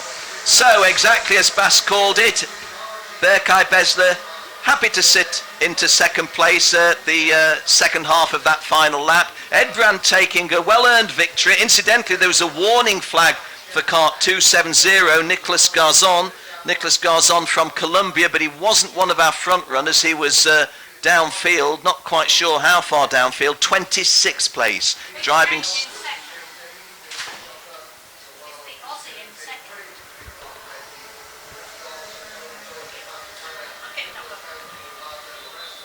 Well, I think I've called that race as if it was a 9-lap race, and we're and we're still racing, and Jill's telling me there's a change. Yeah, it is a 9-lap race. We have finished. Ed Brand taking the checkered flag, Berkay Besley second, Giulia Cucciolillo in third place, Stendoran Pirimarji fourth, Cairo Kivi in fifth place, so 2 Estonians in the top 5, Jordan Sherratt 6, Lucas Selikan 7, Leonardo Hogenboom in 8th place, Tom Bale for the United Arab Emirates 9th, and Brad Jenner slipping a few places late on to 10th, and Matt Solajic of the USA dropping out of the top 10 but only to 11th. Okay, KART 208 is Ed Brand coming into A quick word with Bas about Leonardo Hogenboom. Familiar to you, know about him? Has he been showing good form this year?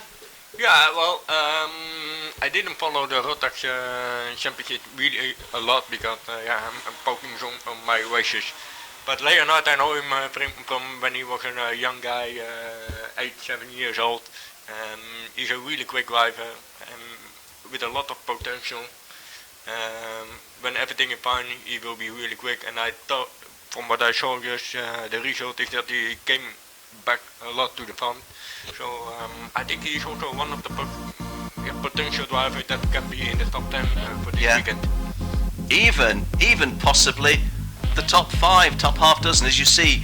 Leonard Hogenboom finishing 8th. Ed Brand winning it from Berkay Besley second, Giuliano Cucciolillo in third place.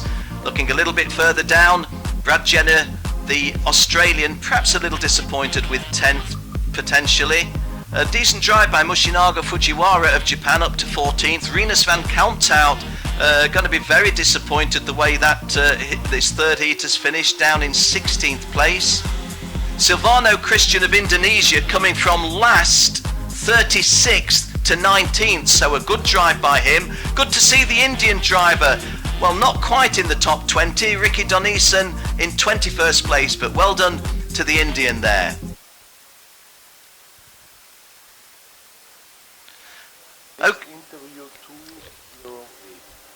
Okay, so KART number, not sure who we've got the interview with. Is it Kyle Kirkwood? And Kyle Kirkwood on board camera there. Disappointment for him. But we go down to Jenny. I think she's talking with Ed. Okay, Ed, now a little bit of a chat there. I was just watching and saying, really fantastic race to start our heat racing for seniors today. Maybe you can talk us through what you were thinking and how you work out what I'm going to do and where and so on. It's really interesting. Yeah, I mean, obviously I knew that if I'd won that heat and Berkay had finished second, which unfortunately he did, we'd be tied on points, and then he gets it from qualifying for pole position. So a little bit unfortunate there for me, but I had to try my best to try and drop him back to third, so I could be on the front row and in the prime position. But unfortunately it didn't work. He did well and stayed there, but overall it was a really good race. It was a really good race. You pulled away from second and third a little bit further back. But what happens, obviously, with the slipstream here? He managed to go past, and then what are you thinking? Yeah, I mean, around here the slipstream is absolutely massive. You know, I managed to get a gap in most of the heats through the infield. This time, not so much, but which allowed him to get to me earlier. If I can just break the slipstream, before he was just catching the end of the straight, which is fine, but in that heat he managed to stay with me through the infield and he could pass me earlier on in the straight. But the same happens vice versa, you know, like when I drop behind him I managed to get straight back thanks to the slipstream. So it's massive, and the finals tomorrow will be really hard. I think so, and remembering too, you've got much experience, 21 years of age, Berkay is 16, and of course out there to win as well. He's a very determined driver, and when it gets tough he seems to also get tough. Do you know much about his driving strategy or his style? Yeah, I mean, I've raced with him at Euromax this year. Had a couple of incidences where we've both thought we were right but we weren't, but you know, that happens in racing. So I think it'll be a good race. You know, obviously he's really fast, I'm quite fast, and I think tomorrow hopefully it'll be a good and clean battle. I think so. Remembering too, we're going to add the other guys from the other heat, and they're also fast at the front. So we wish you luck, and it was a great race. Thanks for the coverage today. Everyone sitting back watching is really good, and we wish you all the best for tomorrow. Thank you very much.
Okay, 5 grand finals, Wes, but normally we see you on the tyre changing contest podium. However, tell us what it's like to be the mechanic. You've been here all these times and working, you know, for these young drivers. What are you doing? Coaching, mechanic, psychologist? Actually, a lot of it is being a psychologist, because you come to this big event and you have all these good drivers from all these different countries, and it's a bit overwhelming for the drivers, and they get nervous. So a lot of what I'm doing is just calming them down and telling them to go out there and do the same thing they've been doing the whole time. I mean, what they did to get here. But Luke's actually done quite well, hasn't he? Luke has had a very good run so far this year.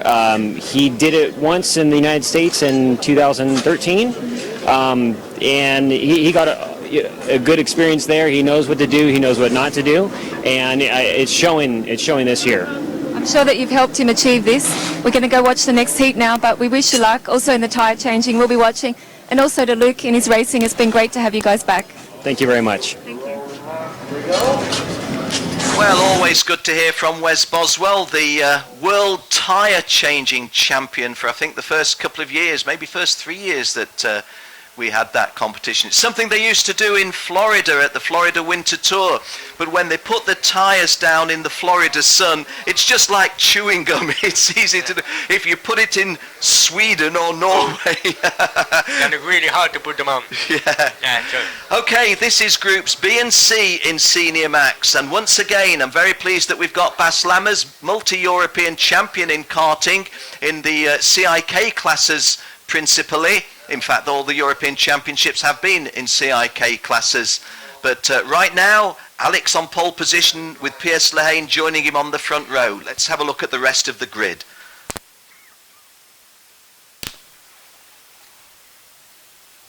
Joao Rosate completing the top 20 on row 10. He's from Brazil. Dave Blom, Dutchman. I remember referring to Dave Blom as Little Dave Blom, and now he's nearly 1.8 meters tall. Okay, a 9-lap race. On the left is Alex on pole. To the right, Piers Lehane of Australia. Here we go. And Piers Lehane not contesting the lead, so Alex immediately jumping. Well, I say Piers not contesting, making actually a good strategy. Oh, and somebody going very wide from midfield out onto the grass, fortunately regaining the tarmac. Piers Lehane a little bit... well, maybe having made the wrong choice on the outside. Again, let me just ask Baz. Ooh, and we've got somebody who's come to a halt. 232 is Jakub Kajlak from the Czech Republic.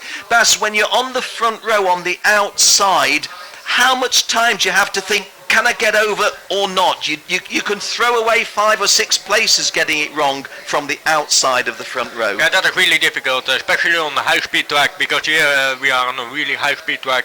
To come in on the inside is really difficult from the outside, because all the drivers on the inside, the next corner is also on the inside. So you have to be so quick as possible into the inside row. You have to give a little push to come in, because otherwise you have no chance to come back. Exactly. And you will lose maybe 5 positions, even more. Well, just to illustrate your point, Piers, who's started on the outside of the front row, has finished the first lap in 7th place. Alex from pole leads from Bruno Bolido, the world number 2 last year. Abdullah Al-Rawahi from Oman having a good start in 3rd place. Maxim Shotland, the Russian 4th. Chris Dreispring of Germany 5th. Max Remberg going well in kart 244, the Swedish driver. Piers Lehane, as we say, from the outside of the front row, has got the work to do now from 7th place.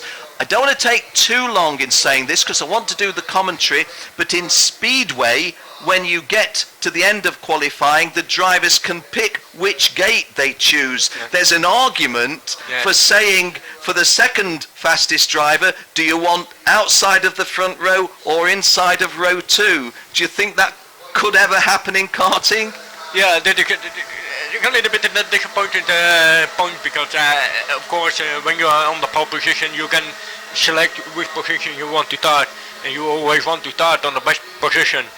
But you know, for me, honestly, when I'm driving this kind of races, for me it doesn't matter because you always have to be alert. Yeah. You have to be smart and you have to check the situation around you. That is, I think, one of the more important points to be in the top 5. Well, actually, just to prove your point and disprove my own, we've seen instances of the driver on pole not being alert enough at the start, and all of a sudden the driver on pole is 4th. Right. Yeah. So we're on lap 3. Alex from pole position leading from Bruno Bolido. Abdullah Al-Rawahi has just lost 3rd place to Chris Dryspring. So Chris Dryspring, shown on your screen there as 4th, has moved up into 3rd place at the expense of Abdullah Al-Rawahi.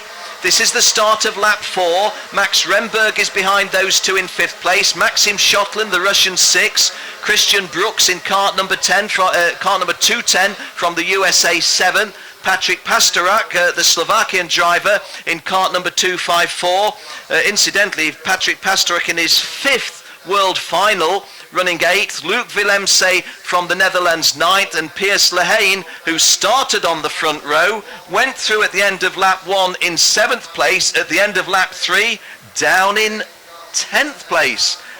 What happens to the mindset here, Bas? What is Piers going to do next? Well, maybe getting a little bit frustrated at the beginning by the start.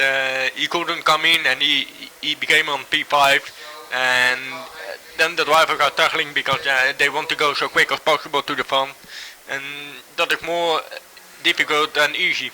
So he's fighting with some drivers that they want also to go to the front. So I think with that fighting, he lost some positions again.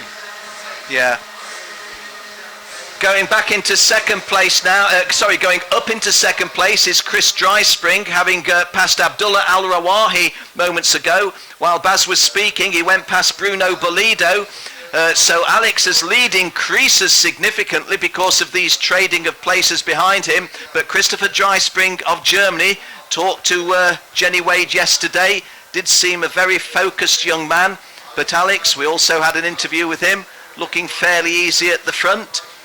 Alex leading by a margin of 0.7 of a second on lap 5 of 9. So we're already reached the half race point, just about at the half race point, half race distance, just beyond. Alex's lead about 10 kart lengths, maybe 8, 9, yeah, call it 10 still. So setting off now on lap 6. The advantage for Alex over Chris Dryspring is 0.685 of a second. Bruno Bolido 3rd, Abdullah Al-Rawahi 4th, Max Renberg the Swede 5th, Christian Brooks of USA, and Abdullah Al-Rawahi has got a place back at the expense of Bruno Bolido. So the Portuguese driver, who was running 2nd, now drops to 4th.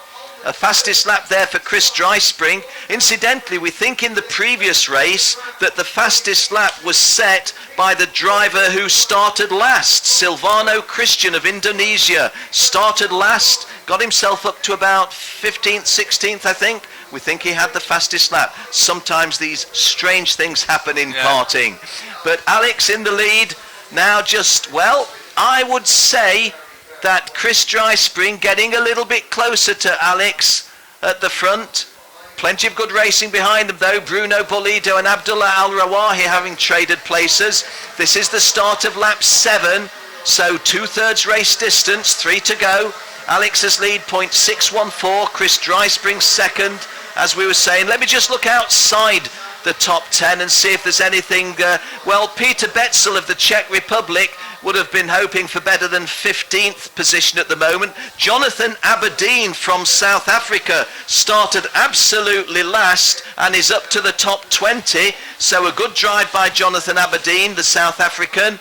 And let me see, Martin Elgaard of Norway, 24th. Pretty much no really big names. Oh, I'm sorry to say, the only girl in the race, Alex Moonhart, the Mexican champion. Oh, she's running last of the runners in 35th place, so she's not going to qualify.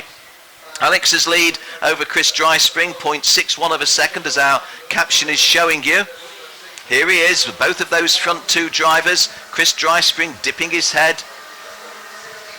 Abdullah Al-Rawahi behind him. Abdullah Al Rawahi from Oman, but getting all the support he needs from the United Arab Emirates as well, the neighbouring country. They must be about the most friendly neighbours in world karting, Oman and the United Arab Emirates. And long may it last. Alex just dipping his head a little bit. How much is psychological, Bas, when you dip your head against the wind resistance, and how much does it help when you dip your head low? Well, honestly, I do it always. Yeah. So much as possible, because I'm thinking by myself, if I put my head down, probably I can win some tenths of a second to be more quicker. So it's also proving that drivers, they want to win. Yeah. Because I'm looking for every little advantage. Exactly. They really want to win. So did the right mentality, I think. Just to illustrate your point before we call this last lap, Martin Hines, the top superkart driver, wrote an autobiography, and the title was "Every Split Second Counts." Right, Jay. Well said. Now, fourth into third, Bruno Bolido, who was second not long ago, has got a place back against Abdullah Al Rawahi, so the Portuguese driver and the world number 2 last year at Valencia, coming back a place. And Alex, who had a comfortable lead, think he's going to win this one, but Chris Dryspring has got very, very close to him. I don't believe there's going to be an attempted pass here. Why would Chris try to do anything silly? But a good drive by Chris Dryspring, getting himself really close to the race leader. Those two well clear of everybody else. That's Abdullah Al Rawahi and Bruno Bolido changing places. No, Abdullah's gone. Where is he? Where is he? And the checkered flag goes, and Alex wins it from Chris Dryspring. Bruno Bolido's in third place, but Abdullah Al Rawahi has gone out on the final lap. Think he comes home in 10th place, not gone out. Oh, dropping from third or fourth to 10th. That's going to be a big disappointment.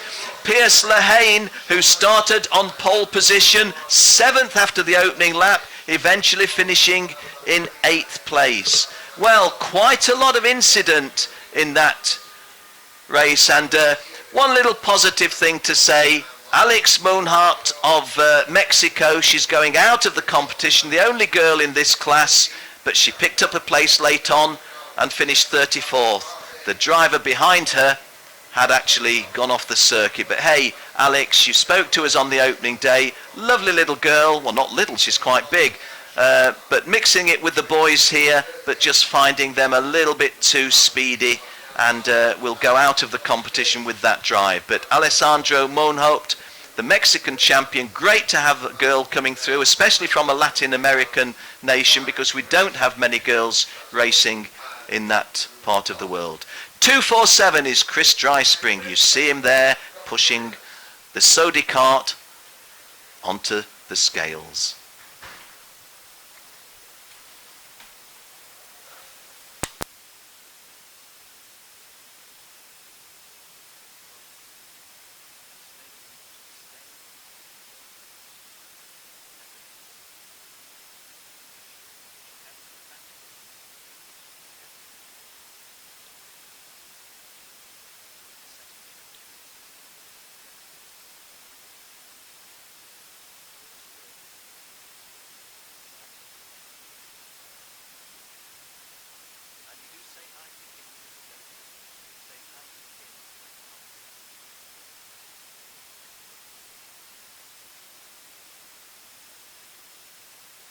Luke Villemsi at the bottom of your screen there. Kart 229 that you see is Alex, the race winner. Luke Villemsi, kart number 272.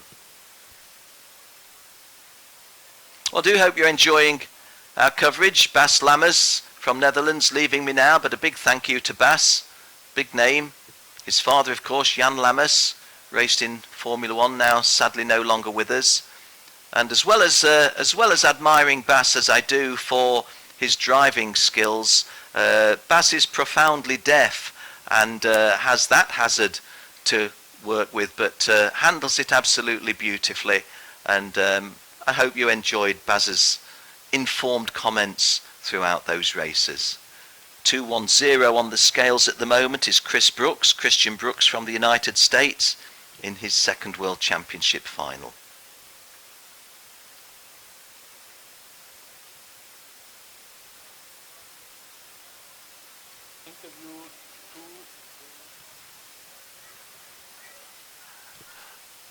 Okay, Jenny's down there, and I think she's got the race winner with us, Alex, but she's certainly got someone to talk to, so let's go down to Jenny down at pit lane.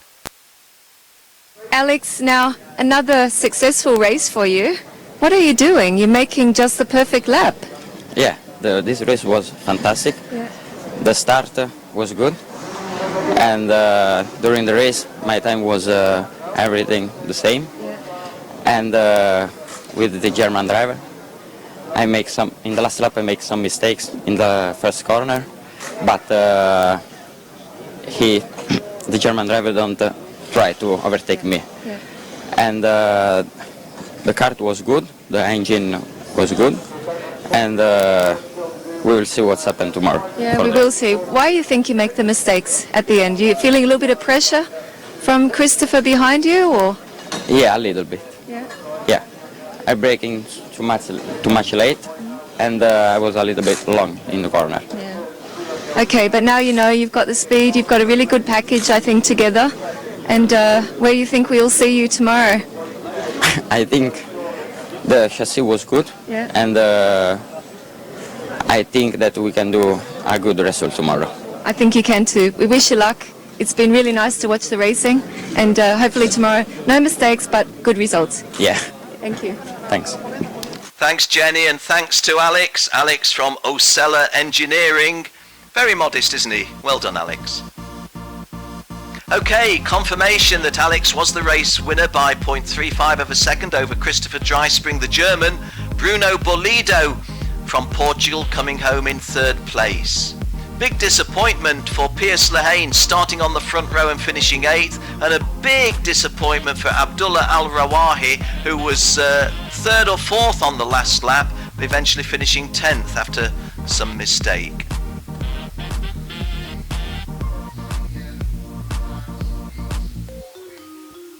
Confirmation that Alexandra Mohnhaupt in 34th place, the only girl in the class, the Mexican champion. Sadly, her results are not enough for her to go forward into the remainder of the event, but it's been great to have the lady from Mexico racing with us, and hopefully she'll have learned from the Bruno, experience.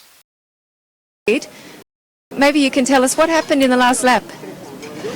Oh yeah, we need the top speed, and even the lower it's not very good, but we have to race with the car that you have.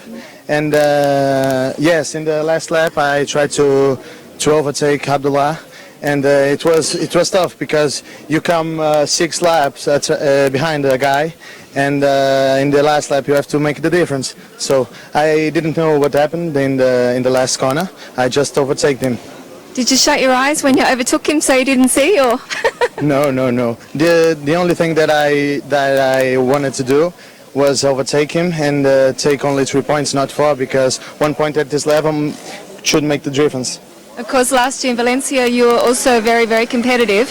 So you've been there before, you know how tough it is in seniors. How did you prepare for this, coming in knowing what the level was going to be like? No, in this year I only made 5 races in the year, but this is my opportunity to shine, and to everybody looks me. So I have to take it, and of course, and all the grand finals that I made, I always give all of me, and this will not be different. And in the final, they should have me to fight. Yes. Okay, we'll be watching the fight, and we really wish you luck. It's been great. So, yeah, we let you go now and take some lunch. Okay, thank you. Bruno Bolido talking to Jenny Wade there, and of course if Bruno Bolido was to be the world champion, it would be a Portuguese world champion here in his home nation of Portugal. So he will really have an extra incentive to go well tomorrow.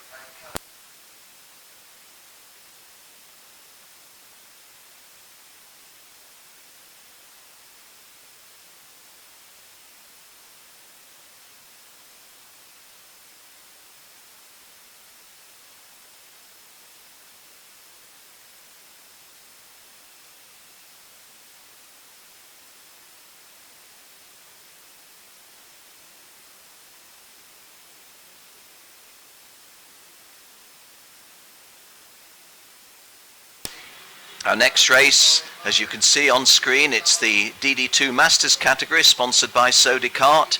This is groups A and D. Derek Wang from the USA on pole position, and Antti Ollikainen, the world number 3, joining him on the front row. This will be a 9-lap race. Now, our onboard camera, I think, is perhaps with Robert Schulenson, because he was scheduled to be behind Antti Ollikainen. And it's Andreas Backman, got it wrong. It's Andreas Backman, who it was previously, who had the onboard camera.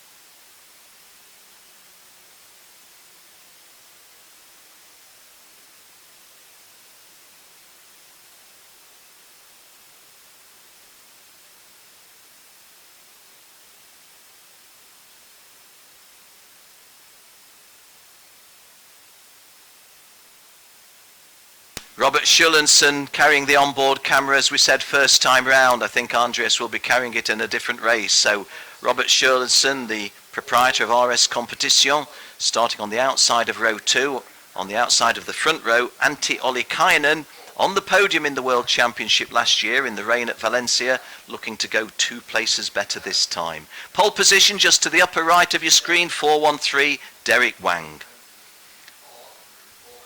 A 9-lap race for these DD2 Masters.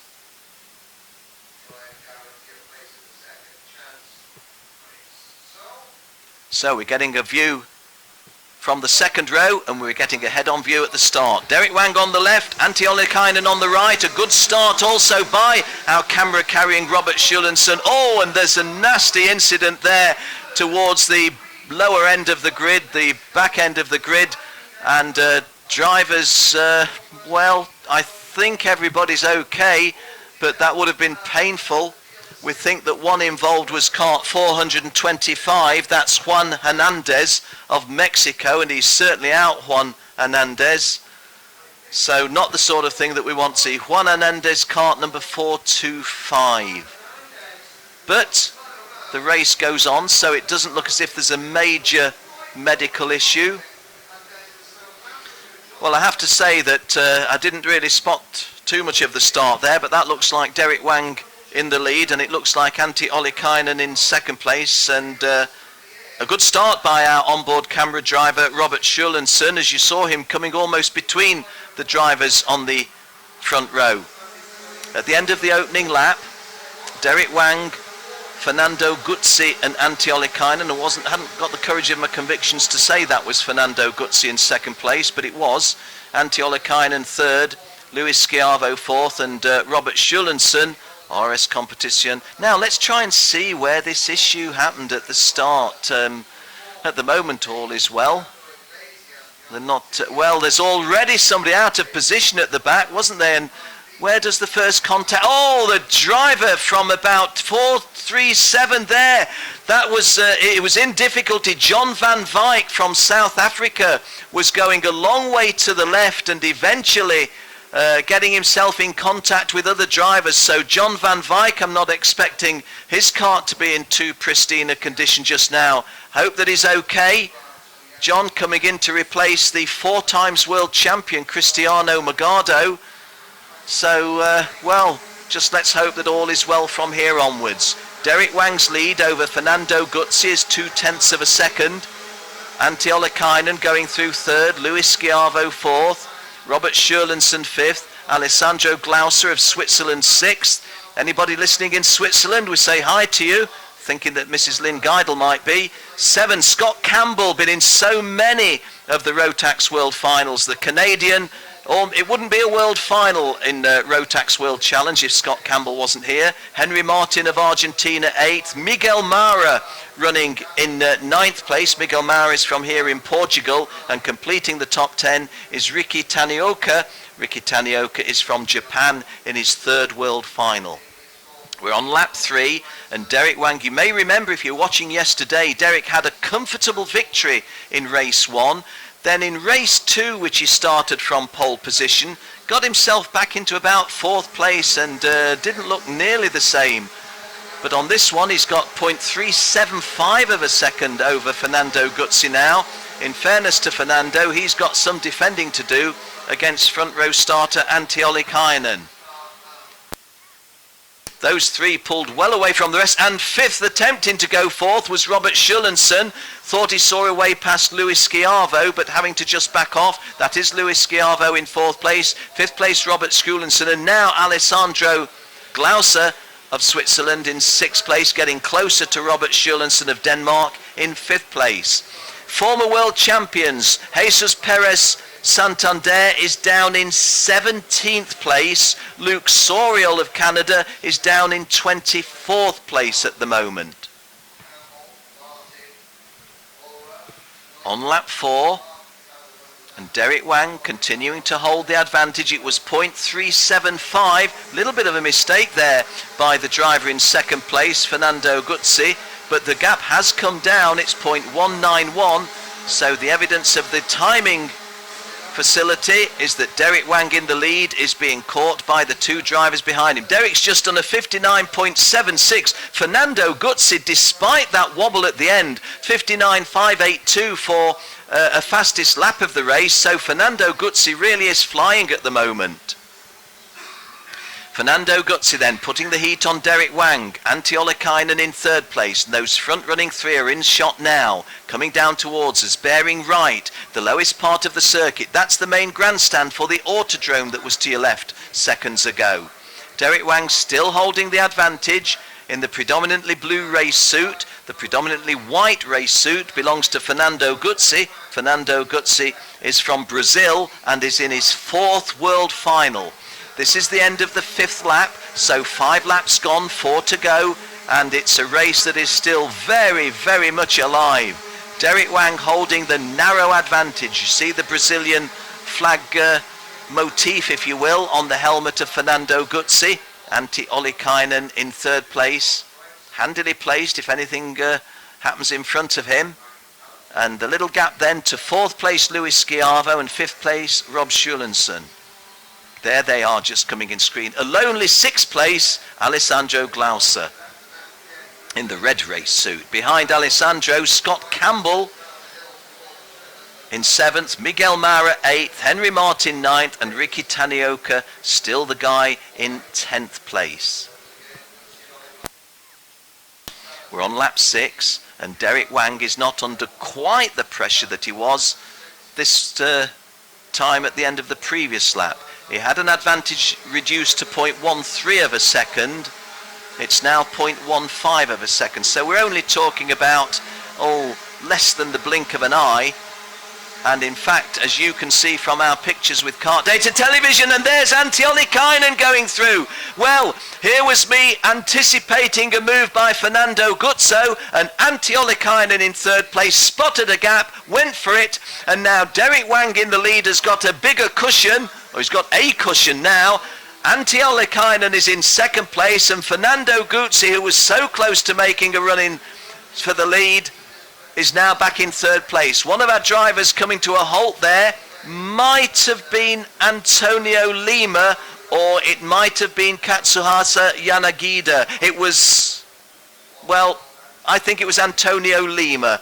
Antonio Lima is from, not sure if he's from Spain or Portugal, but at the moment it's not all that relevant because he's not moving forward. 4-3-4. It's Antonio Lima who came in for Nazrul Zaman of Malaysia on his withdrawal. This is lap 8, the penultimate lap, and Derek Wang, who had his lead looking in very, very serious vulnerability, and I'm not suggesting Antti Ollikainen won't catch him now, but the best thing that could have happened to Derek Wang at that time was for 2nd and 3rd to have a bit of a dice. But Antti Ollikainen looking very threatening now, isn't he? Antti Ollikainen in the blue and white suit, chasing Derek Wang in the blue race suit. And yeah, I'm certain that that is, as I called it, the Portuguese driver.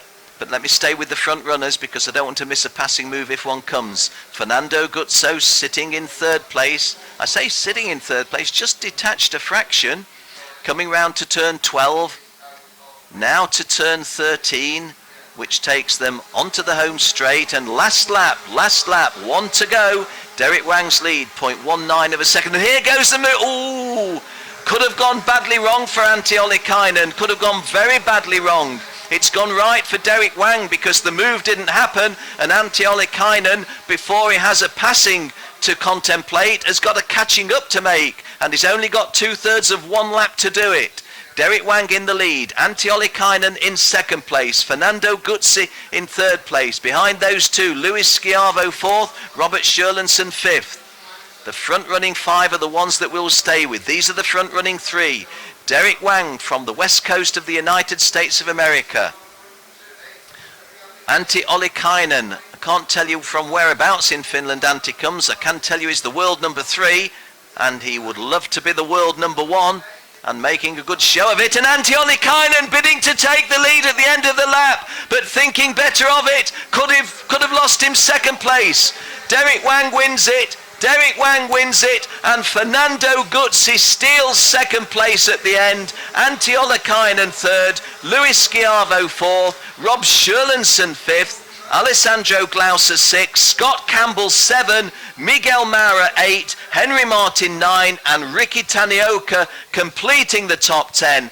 And Antti Ollikainen going for a move on Derek Wang that could have given him a victory, actually lost him second place, and he has to be satisfied with third. Well done to Fernando Guzzi, spotting what was happening and making something of it. Well done to Derek Wang, although he came under severe pressure from both of those two guys, brought his kart home in first place. So 2 wins out of 3 for Derek Wang.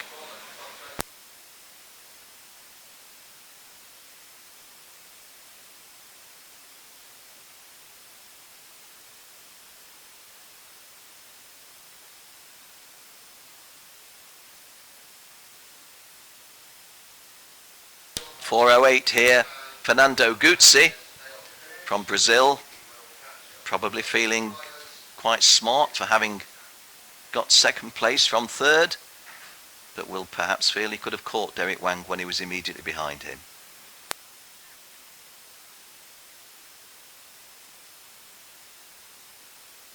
Derek Wang and Antti Ollikainen having a little chat.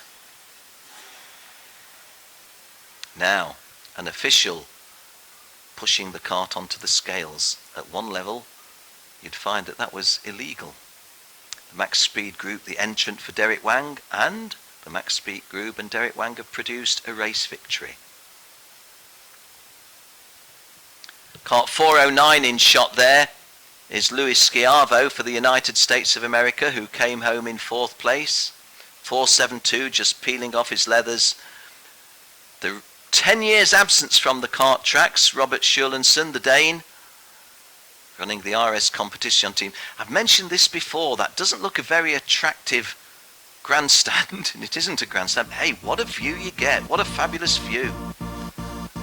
Derek Wang wins it, Fernando Guzzi getting second on the line, Antti Ollikainen, he could have finished first, he could have finished second, he did finish third. Luis Schiavo 4th, Robert Scherlensen completing the top 5. Stuart Clark, a Canadian, getting a decent result in 12th, but overall will be a bit disappointed, I think. Jesus Perez Santander, a former world champion at this level, 18th. Paul Bonilla has been struggling for the United States team, Team USA, but makes a top 20 finish there in 20th place. Luke Soriel, former world champion, in 24th place.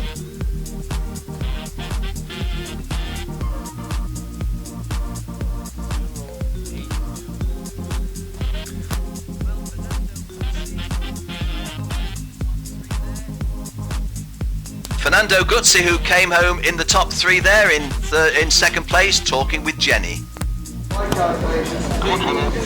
Okay, Fernando, an exciting finish there and good result for you.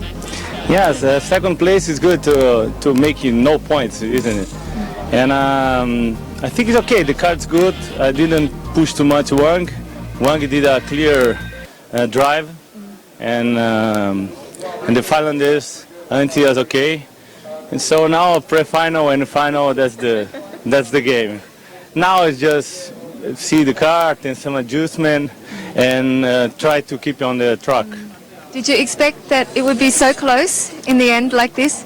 Yeah, I thought I could have kart to win, but the three guys, I know Wang, I know they are very fast. So I think yes, I think all the weekend will be like this. Yeah. Okay, so it's going to be some good finals tomorrow for us then. Okay, thank you. Thank you. Thank you. Thanks, Fernando. Happy, wasn't he? Feeling very happy. He's quite right what he said there. Derek Wang, Fernando Guzzi himself and Antti Ollikainen, they could have finished first, second, third in any order. As it was, Fernando got a second place. He's happy with that. 469 that you're looking at there is Alessandro Glauser of Switzerland.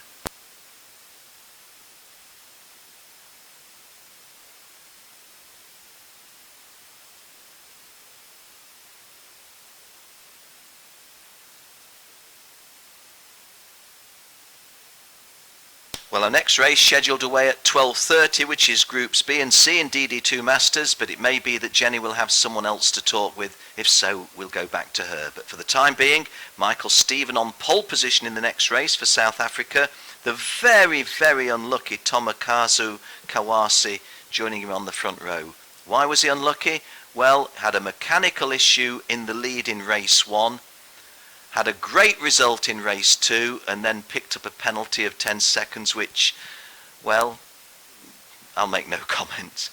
So hopefully he has a trouble-free drive in this one.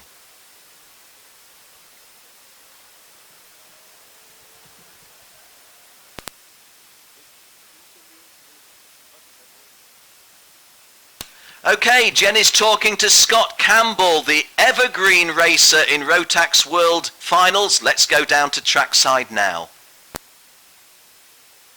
Not so easy, huh? No, we made a tire change and it was a little low on the pressure, so it struggled at the beginning, and I missed a couple shifts on that first lap, which kind of really set me back. But yeah, once I got my stuff together and pounded out some laps, I think I was pretty quick. So.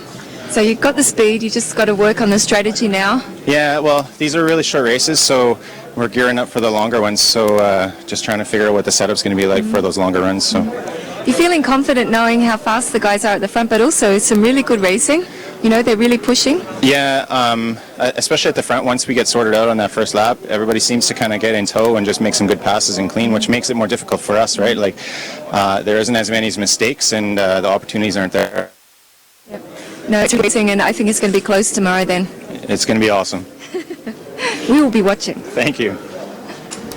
Well done, Scott. Well done, Scott. The world champion in 2010, the world number 2 in 2012, and, well, been so many world championships. He was at the first one that I did, which is 2003 in Sharm el-Sheikh. Well said, Scott. Coming home in that one in 7th place, but a tad disappointed, wasn't he?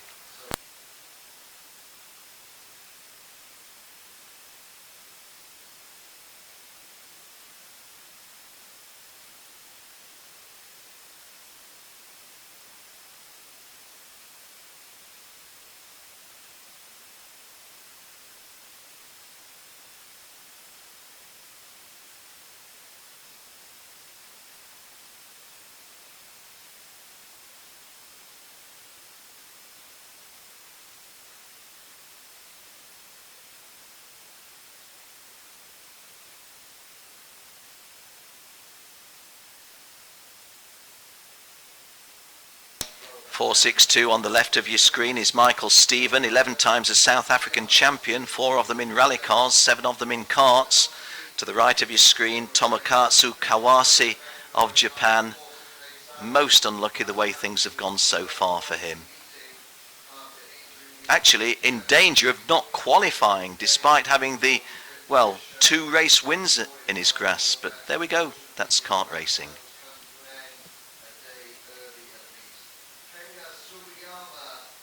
Dennis Kroos, a former world champion, the 2008 world champion, on row 5 with the Frenchman Charlie Hipp.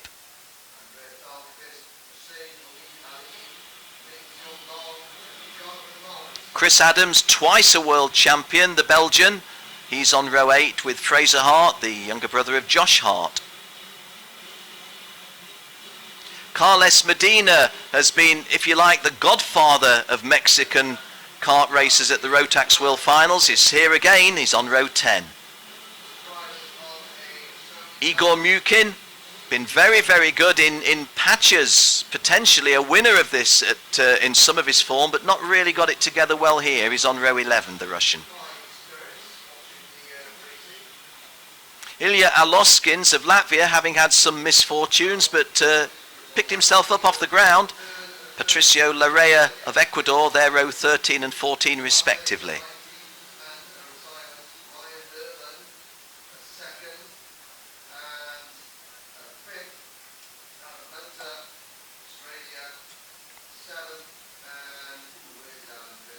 And from my neutral stance, I'm going to say good luck to Long Lingyun of the People's Republic of China, starting on the back row. Why do I say good luck to him?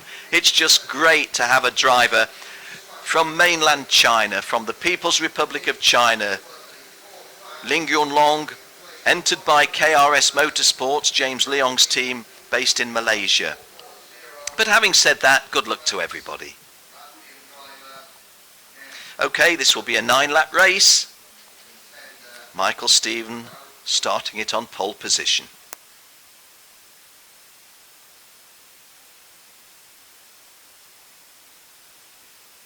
And Jonathan Moat from Alain Raceway appears to be a non-starter. Jonathan Moat, who would have been starting in last place on row 18, looks to be a non-starter.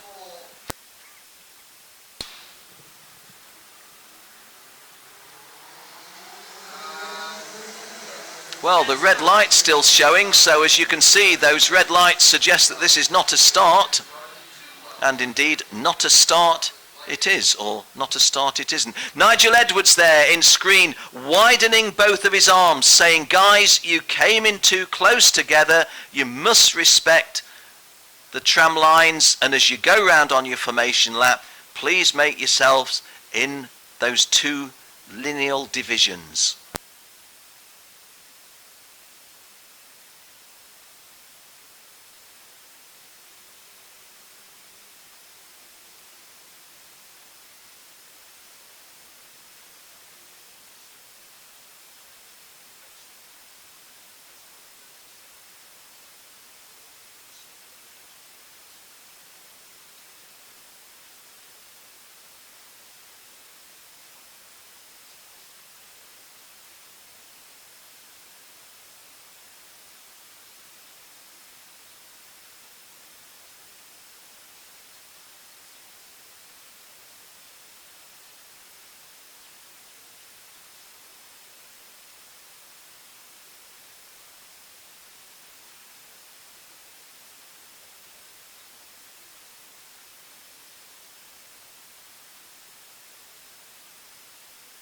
So we try again with Michael Stephen on pole position, Tomokazu Kawase joining him on the front row. Ryan Urban and Leonardo Nienkotter, row 2. A 9-lap race, here we go. And we're racing this time, and Michael Stephen gets a good start. Ryan Urban, the New Zealander, behind him, making it an Antipodean 1 and 2. And I think Leonardo Nienkotter, the Brazilian, in 3rd place. Not 100% sure of that, but it is definitely the Aussie and the New Zealander 1 and 2, sweeping round the hairpin at the bottom end of the circuit, where we see a good picture of the Autodromer. Michael Stephen, although he led comfortably from pole, definitely coming under pressure from Ryan Urban. Ryan Urban, who races supercarts as well as short circuit karts, so since my background as a kart commentator was in the long circuit shifters, pay a little bit more attention to Ryan Urban. Actually won a World Superkart Challenge at Laguna Seca, California. That was about 7 years ago.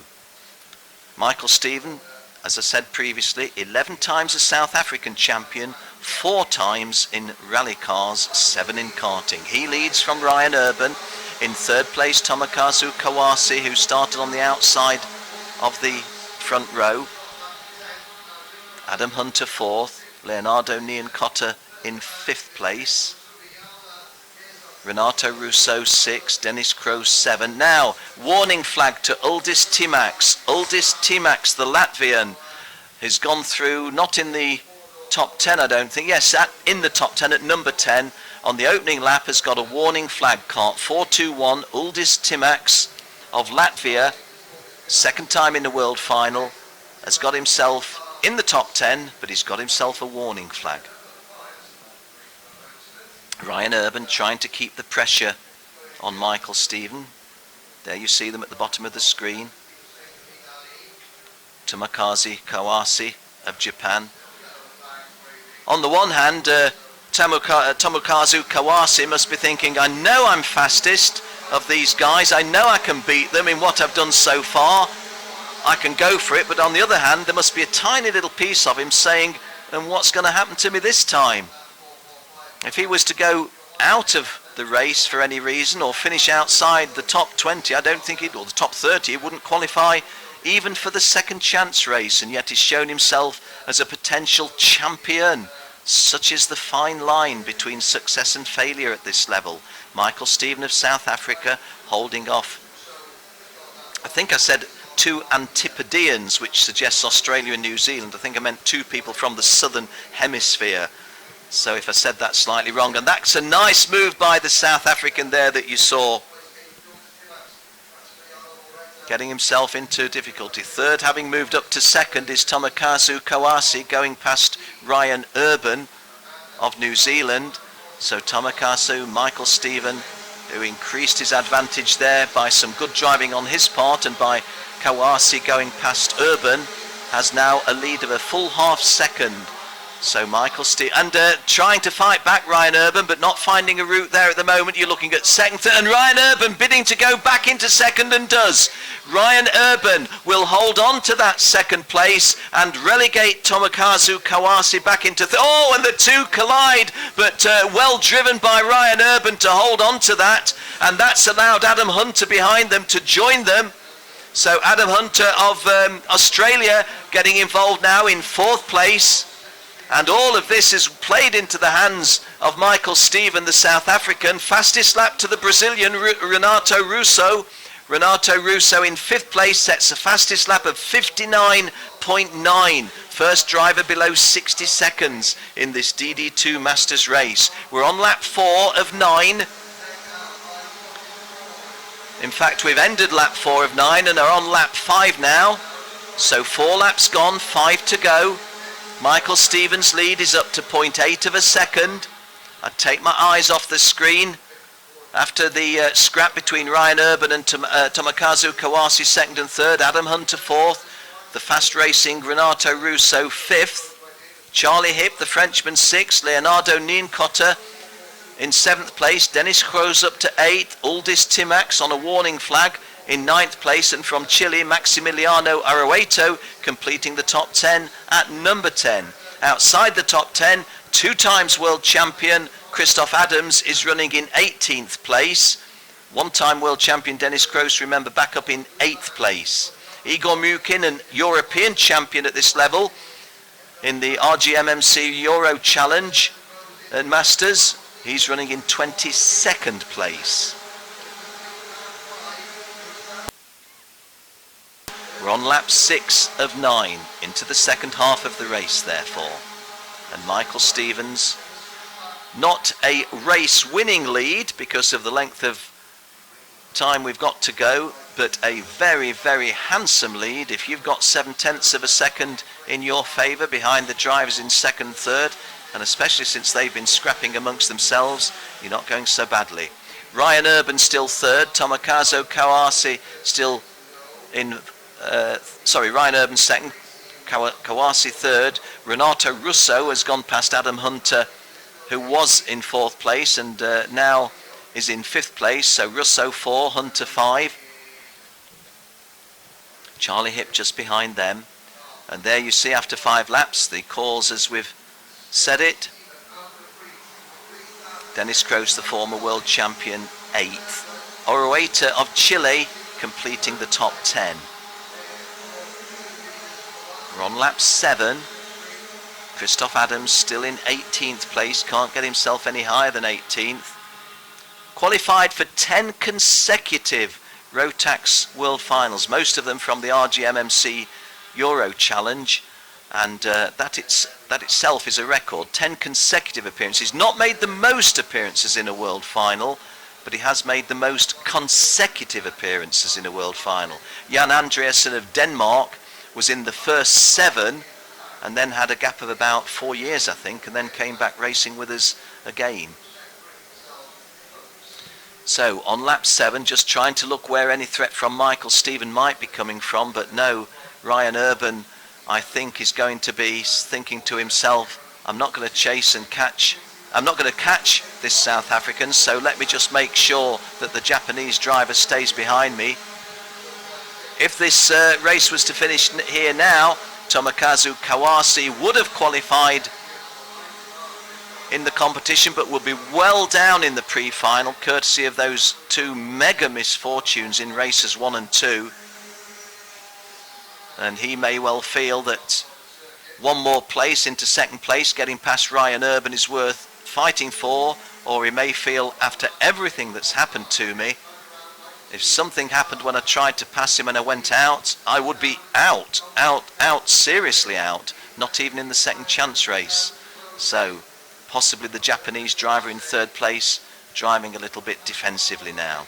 Michael Stephen actually not as far in front as he was by Ryan Urban, but I believe he's not driving at 10 tenths, and these 3 I'm rather predicting will finish in this position, such is the gap between them. Last lap, 1 to go. Michael Stephen's lead is down to 0.49 of a second when it had been as high as 0.8, but I don't read too much into that. Ryan Urban is actually under some sort of threat by Kawase, the Japanese driver in 3rd place. There you see them coming off the lower hairpin, but it just doesn't look, the body language of Kawase in 3rd place isn't I'm urging this kart to try to get past the New Zealander in front of me. Just doesn't look to me as if he is, and I would understand it if that was the case. So with quarter of a lap remaining, just 4 turns remaining, turn the 4th last, the 3rd last, through the chicane, 2 remaining as we climb up the hill. Michael Stephen looks to have this one well and truly sewn up onto the home straightaway. Checkered flag is in sight, and victory going to the South African. Michael Stephen wins it. Ryan Urban comes home in 2nd place. Tomokazu Kawase is 3rd. Renato Russo 4th. Adam Hunter is 5th. Charlie Hipp is 6th. Leonardo Niancota 7th. Dennis Kroos 8th. Uldis Timax 9th. And Maximiliano Aroeta of Chile, kart number 456, 5 times a world finalist, making the top 10 at number 10.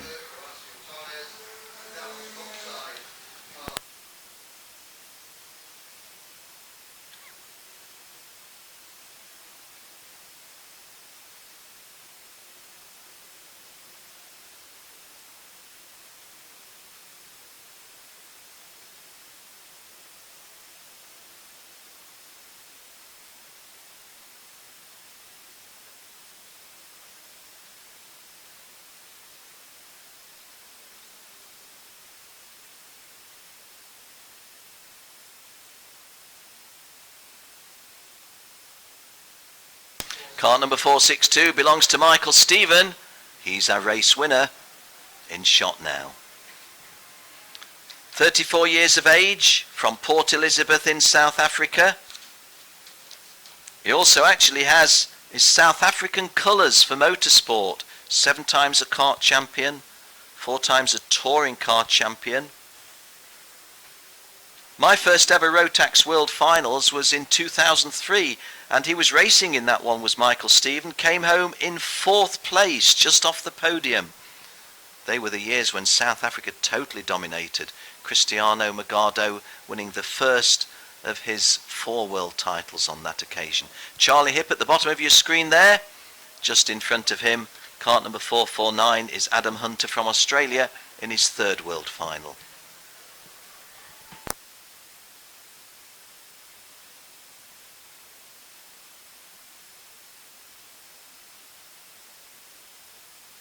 Well, a bit of an irony there. The pickup truck just going to a stricken kart, and the stricken kart finally fired into life just as the pickup truck arrived, the recovery wagon. 449 that you see on screen there, Adam Hunter from Australia in his third world final. 435 on the scales that you see, Charlie Hipp from France in his third world final.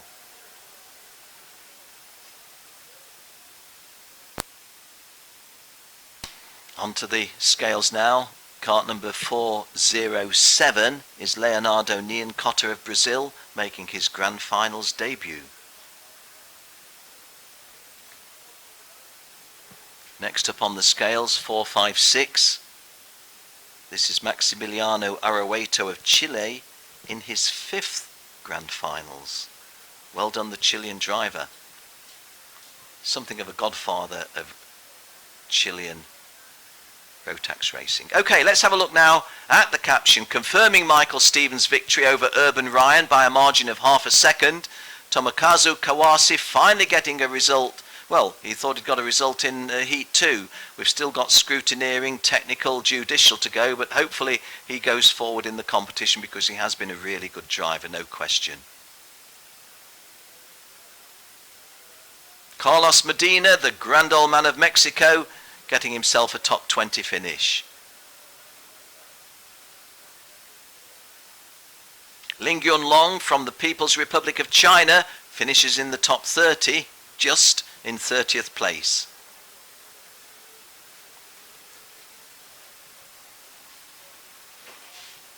Well, once again, a big hi to all of you tuned in, and a big thank you to all of you tuned in. I constantly am amazed when I learn the numbers of you that have tuned in and from whereabouts around the globe. Okay, let's go down to Jenny. She's got somebody interesting to talk to. She's with Dennis Kroes. Okay, we try again. Dennis, before former world #1 here at the Grand Finals, and I just ask you how you're feeling. Yeah, I'm pretty happy because at the end of the heat I thought my engine would explode because it made some strange noises, and I had to finish 8th there. It was okay. I'm happy, really happy. Actually, it's a very close racing here and much experience. We talked about this the last few days in this class. Former car drivers, motorcycle riders, rally, and of course, Dennis, you've been driving how many years in the kart? How many years? Yeah, in '94 I started racing, but I was already on age, but it doesn't matter because. Yeah. So much experience. And how's the racing when you watch the other races and you watch your race? As far as the level, is it getting stronger and stronger every year, like the other classes? Yeah, it's getting stronger and stronger every year. I think it's really challenging for some old drivers. Yeah, old drivers. You know, if you are 30, you're already old. But it's more challenging for them to come back racing, you know. With the experience, yeah, there's a lot of competition there. Yeah. We spoke with Bas Lemmers earlier, after I called him Belgian, but he's Dutch, obviously. Yeah, exactly. Does he give you any tips about this, or, you know, is he interested at all in what you're doing, how is the setup and so on? Because obviously he's supporting Sodikart here. Yeah, and I didn't talk to him about and everybody, if you look at the chassis, everybody has his own setup, so it doesn't matter. So he's just here for a holiday? I don't know, but I just saw him. I say hi to him, but it's okay. Yeah, 2 world #1s from Holland here. We're happy to see you. We wish you luck tomorrow. Thank you very much. Thank you. Yes, thank you, Dennis. Dennis, the world champion in 2008. That was at La Conca, Italy. And he was the world #2 a couple of years later in 2010. And that was at La Conca, Italy. So if Dennis Kroes had been asked by Jenny, what has been your favourite circuit in Rotax World Grand Finals, I guess La Conca, Italy would have been the answer. But he was very upbeat there, wasn't he? Very upbeat. The 2008 World Champion, Dennis Kroes. And I always say this statistic because it's worth saying. He was an ever-present in the first 10 years of the RGMMC Euro Challenge. 40 races over 10 years, and Dennis Kroes, the only driver in the world who was at every one of them. Okay, it's DD2 up next, and a big thank you to Birel Art, who are sponsoring this class. In this particular race, Ferenc Kankshar will start on pole position, and Luca Kamali will be on the front row. Luca had a good result last night in the second heat, and promptly picked up a penalty for being in front of the pole man at the start, so that went wrong. However, there's an opportunity to put things right now. A 9-lap race scheduled away in just over 1 minute, I think. Ferenc Kankshar and Luca Kamali the front row, as we say. Andreas Bachmann, who's been carrying our onboard camera, on row 2.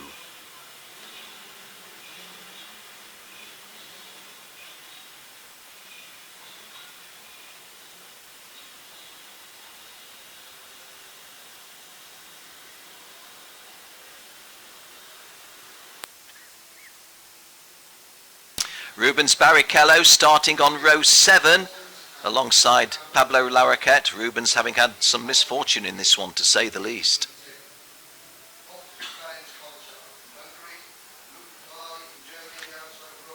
Patrick Name from Lebanon and Eduardo Leitao from Portugal in his 5th World Final, row 9. Piers Pakenham-Walsh from the United Arab Emirates on row 10. Hi to his mum Julie. Mario Wendler of Estonia on row 11, carrying a leg injury, but carrying on racing as well.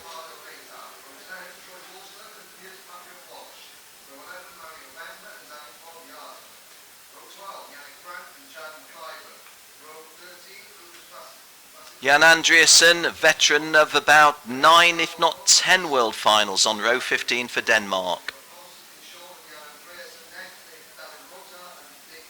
So 9 laps to go. Ferenc Kankshar on pole, Luca Kamali joining him on the front row.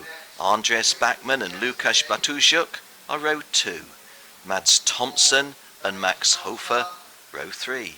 Jeff Kingsley and Root Markkanen, row 4. And Vasily Rushkov and Pedro Pinto completing the top 10 on row 5. This is a non-start. This is an aborted start. We are not racing.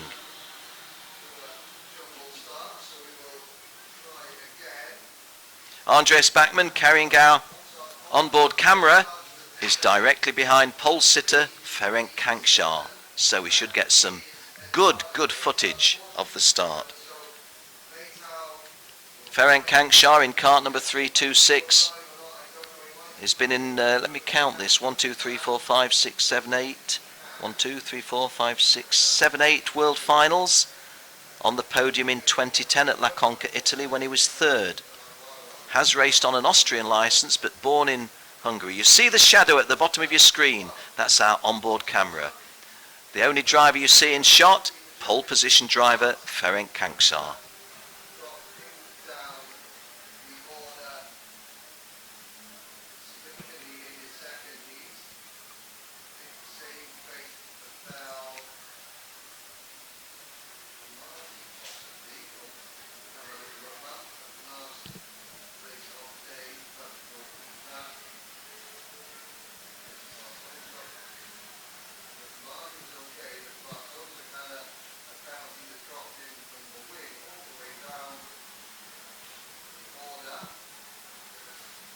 To the left of your screen there, Luca Kamali.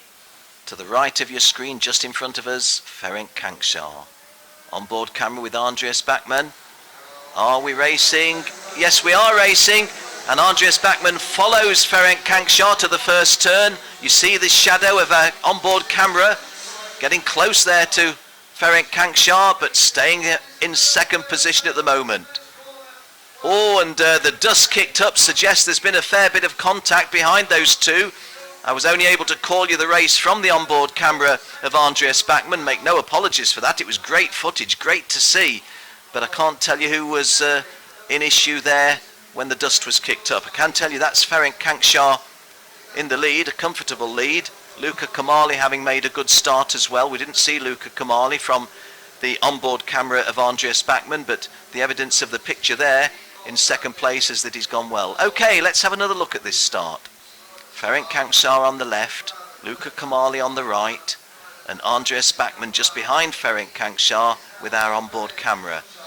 And there you see them in first and second place, and Luca Kamali coming round. Oh, and it was a driver on about the 4th or 5th row getting on the grass, but at the end, by the time he got 4 wheels back on the tarmac, he was well out of the top 10, whoever it was. Just trying to see if there's anybody who's not yet come round. I don't think so. Do just bear with me. Mario Wendler hasn't yet come round, but does now. Luca. Yeah, it was Luca Bacigalupo. Jan Andresen, last of the 34 drivers still running. But Ferenc Kankshar leading from Andres Bachmann, Pedro Pinto, Luca Kamala now down in 5th place. So did I wrongly identify? No, I didn't. That was... Oh, and as I'm looking away at this off the screen, Andres Bachmann taking the lead. Andres Bachmann going past Ferenc Kankshar. So the driver from close to the Arctic Circle. And it's not worth thinking about that in November, but here in Portugal, very, very warm. And Andres Bachmann holding the advantage now. But Ferenc Kankshar pushing hard at the start of lap 3 to get back to him. Andres Bachmann, a busy driver this year, hasn't raced a lot of Rotax category, but he has raced KZ category in the CIK races, and with some success. 4th going up to 3rd, I think, is Mads Thompson, the Dane. But this is Andres Bachmann leading Ferenc Kankshar. And the two of them, a little bit clear of Pedro Pinto. Pedro Pinto under pressure now from Mads Thompson. A little bit further back, Max Hofer. Luca Kamali 6th, Max Hofer 7th. So Luca Kamali from the outside of the front row just shipping a few places. Ferenc Kankshar doesn't look in any kind of anxiety. And indeed, why should he? This is only lap 3 of a 9-lap race, and he's got 2 good results in the bag. Get yourself handily placed for the pre-final. In a sense, is getting the job done, or the early part of the job done. Getting the job done, of course, is winning on Saturday afternoon the world title. Andreas Bachmann in the lead, very closely pursued by Ferenc Kankshar. Mads Thompson did get through Pedro Pinto, and so the Dane is now up into 3rd place. Pinto 4th, Bartusiak 5th. Luca Kamali still can't get any higher than 6th as we speak. Rubens Barrichello, incidentally, just outside the top 10 in 11th place. Konstantin Schürrle of Austria getting a warning flag. Rubens Barrichello in 11th place. If the race stopped now, that would be Rubens' best finish. After Rubens went out in a big crash in his opening race that, I have to say, was certainly no fault of his. Just a danger of him potentially not qualifying, but in 11th place at the moment, looking as if he's relatively comfortable for a qualification. So this is the end of lap 4, the start of lap 5, and Andreas Bachmann's time advantage over Ferenc Kankshar 0.17. But let's stay in visual terms. Mads Thompson still in 3rd, Pedro Pinto still in 4th, and this is what it looks like when you're leading the race, when you're Andreas Bachmann. His sister Jessica racing in, let me see, KF Junior this year, is here but not racing, didn't qualify for the Rotax World Final, but everybody qualifies as a spectator in a Rotax Grand Final. And those of you tuned in at home to KART-DATA television service, you qualify to watch with us. All you have to do is have an interest and go to the website, and that was 6th going up to 5th, which I think was Lucas Bartusiak. No, it wasn't. No, it wasn't. No, it wasn't. Not too certain. 1, 2, 3 though I can tell you with certainty because they're well spread. Andreas Bachmann 1, Ferenc Kankshar 2, Mads Thompson 3. It was Lucas Bartusiak going up into 4th place. Pedro Pinto therefore relegated to 5th. Luca Kamali still 6th. Max Hofer 7. Juan Diego Alzate 8th. Jeffrey Kingsley 9th. I think Jeff Kingsley being looked after by 3-time world champion Ben Cooper. Vasily Rozhkov of Russia completing the top 10, and just outside the top 10, Rubens Barrichello running 11th. Chris Sorensen of Denmark 12th, Ruud Markkanen of Finland 13th, Piers Packenen-Walsh of the United Arab Emirates 14th, and Dimitris Vasileris of Greece completing the top 15. And a change of lead, was that there? Yes, there is Ferenc Kankshar retaking the lead. And our pictures showing you just when it happened and showing you just how it happened. So on lap 6, Ferenc Kankshar back in the lead. Andreas Bachmann relegated to 2nd place and now got some pressure from Mads Thompson in 3rd place, and Lucas Bartusiak in 4th place is with the front running group. Ferenc Kankshar closing the door on Andreas Bachmann there. No route through there, as you can see. Great pictures these. Hope that you're able to see them. I'm rather fortunate because I've got quite a large screen and my eyes are only about 5 inches away from the screen. Ferenc Kanksha in the lead, Andreas Bachmann in second place, Mads Thompson third, and Lukas Bartuszuk in fourth place. Always get fascinated when I see the shadow of our onboard camera at the bottom of your screen. There it is. Ferenc Kanksha then on lap 7 of 9, holding this advantage. He's had a good year. In fact, he's had a stellar year racing, both domestically and in European competition. Raced in different international competitions. Well, Andreas Bachmann giving him a good chase, isn't he? This is the end of lap 7, therefore the start of lap 8. And Andreas Bachmann, nobody can say, well, the Swede's sitting in there, happy for a safe second place. Far from it. And Andreas Bachmann just inviting Ferenc Kanksha to make an error. But Ferenc Kanksha closes the door nicely. Completely fair driving. These two just pulled away a little bit from Lukas Bartuszuk in third place, because in that passing move whereby Lukas Bartuszuk went past Mads Thompson, that gave a breather to the front running two. Ferenc Kanksha 1, Andreas Bachmann 2. As well as his sister Jessica, Andreas's mum and dad are here. We always see them racing. They spend a lot of time travelling from the far north of Sweden to the various race circuits of the world. From the far north of Sweden, and is there a little nibble there by Andreas Bachmann? It's not going to happen there, but Andreas Bachmann's certainly interested in trying to go past Ferenc Kanksha. That was lap 8, so this is lap 9, and that makes it the last one. These Birrell machines all evenly distributed to the guys at the start and the ballot. I'm not sure as I meant the word evenly, I think I meant the word randomly. Randomly distributed according to the KART ballot. And now Andreas Bachmann just having to think about Lukas Bartuszuk behind him, because the third place driver from Poland definitely looking to see if there's a route past. And Mads Thompson, who is far from mad, an extremely cool-headed driver, in fourth place, although just a bit detached there, wasn't he? And incidentally, Lukas Bartuszuk looking as if that cart was not handling so sweetly. Andreas Bachmann glancing over his right shoulder. No chance of a victory now unless there's a very weird mistake by Ferenc Kanksha. That's not going to happen because he takes the checkered flag. Victory going to Ferenc Kanksha of Hungary. Second place to Andreas Bachmann. Third place to Lukas Bartuszuk. Fourth place to Mads Thompson. Fifth place to Luca Kamali, sixth Pedro Pinto, seventh Juan Diego Alzate, eighth Max Hofer, ninth Jeffrey Kingsley, and completing the top 10, Vasily Rozhkov.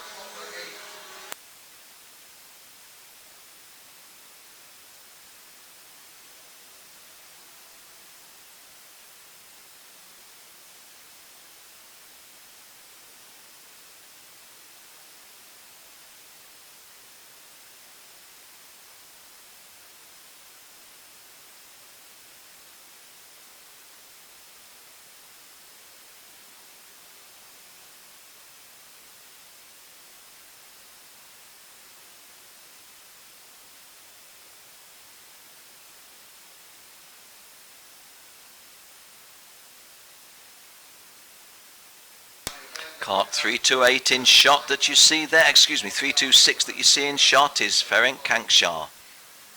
Race winner, good race that, because Andreas Bachmann just behind him in KART 371 gave him a really good chase, and Ferenc on two occasions having to regain the lead after having started in the front from pole position.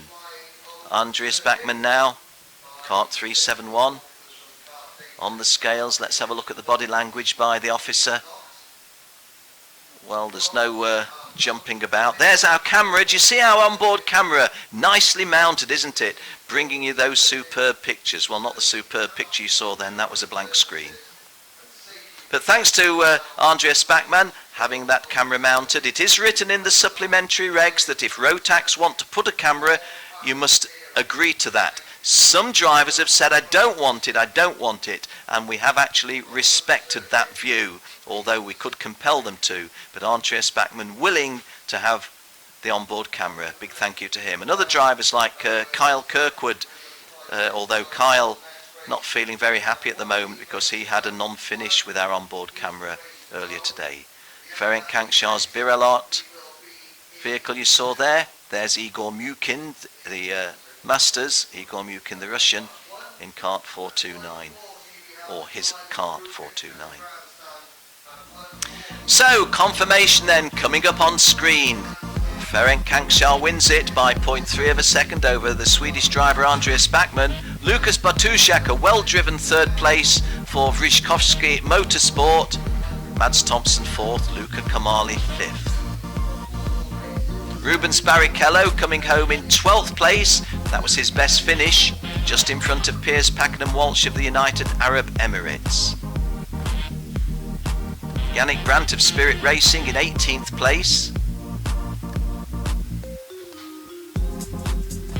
Nathan Maul in, I think, his 5th world final, been having some bad results, and 27th isn't so good, but a bit better than he had been doing. Mario Wendler carrying an injured leg in 32nd place. He has been suffering. Well, a strange situation there. Konstantin Schürrle of Austria has finished in 32nd place. Sorry, in 23rd place and set the fastest lap. The driver in 23rd place set the fastest lap. Konstantin Schürrle of Austria, 59.002. So I guess it's not setting the fastest lap that gets you the results, it's consistently fast laps. Konstantin Schürrle of Austria, fastest lap, 59.002, but only propelling him to 23rd place. My statistician, Jill Osborne, giving me those numbers. Thanks, Jill.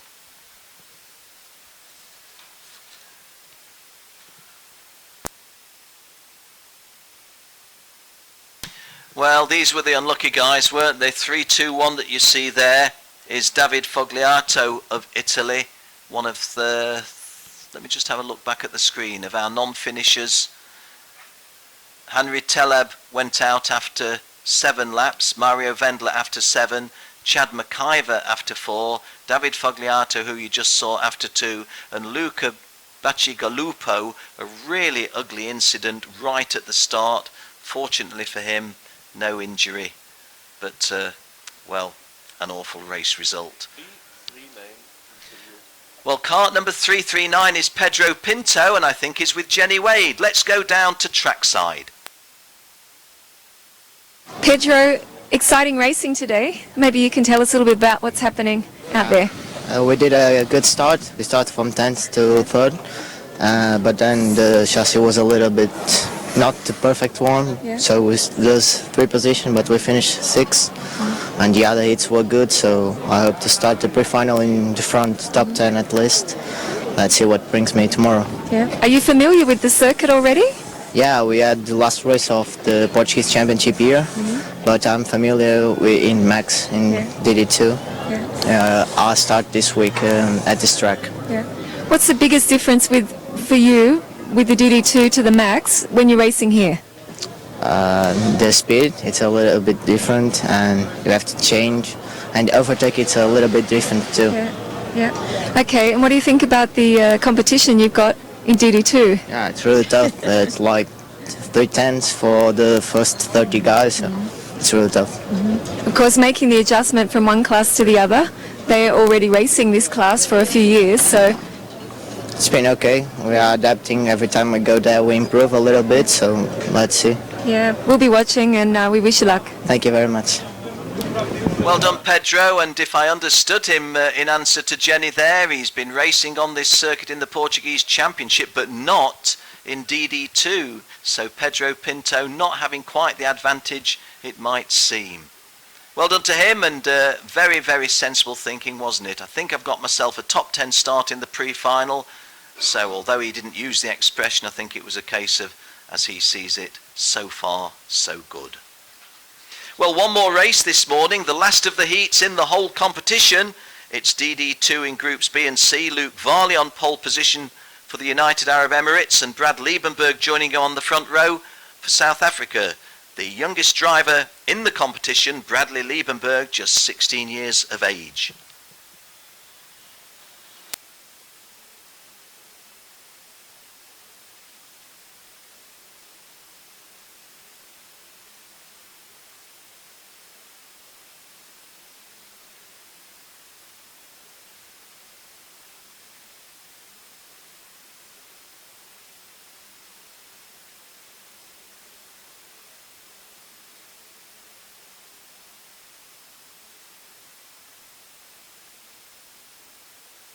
Confirmation that former world champion Luke Varley is on pole position, with Brad Liebenberg joining him on the front row.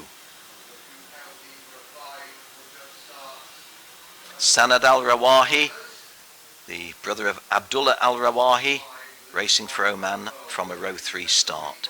Tyler Kashak of Canada, row 4, with the impressive Melvin Moe of Malaysia. The lady in the race, Natalia Balbo, she's on row 6. Natalia Balbo on row 6, cart number 325.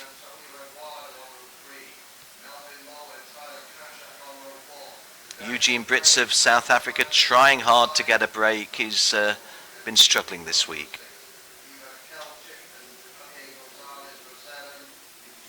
Sabre Cook, the second lady in the race. She's on row 9.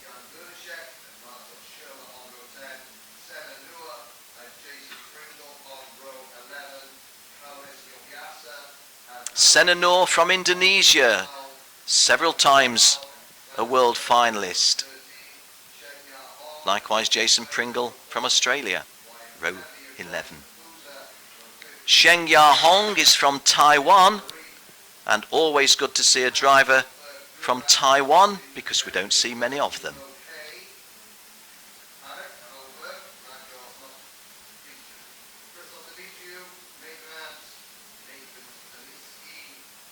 The unlucky Nathan Adds from the United States of America, starting on the back row but getting some decent results from last place. Luke Varley on the left, Brad Liebenberg on the right, and Brad Liebenberg surrenders a chase to the front and gets himself into, I think, 4th place. So Luke Varley leading from Oriol Dalmau Caballero, and look how much Luke Varley is leading, by a couple of kart lengths after just about 200 metres of the race. Good start by Sanad Al-Rawahi. Ooh, a little bit of touching there.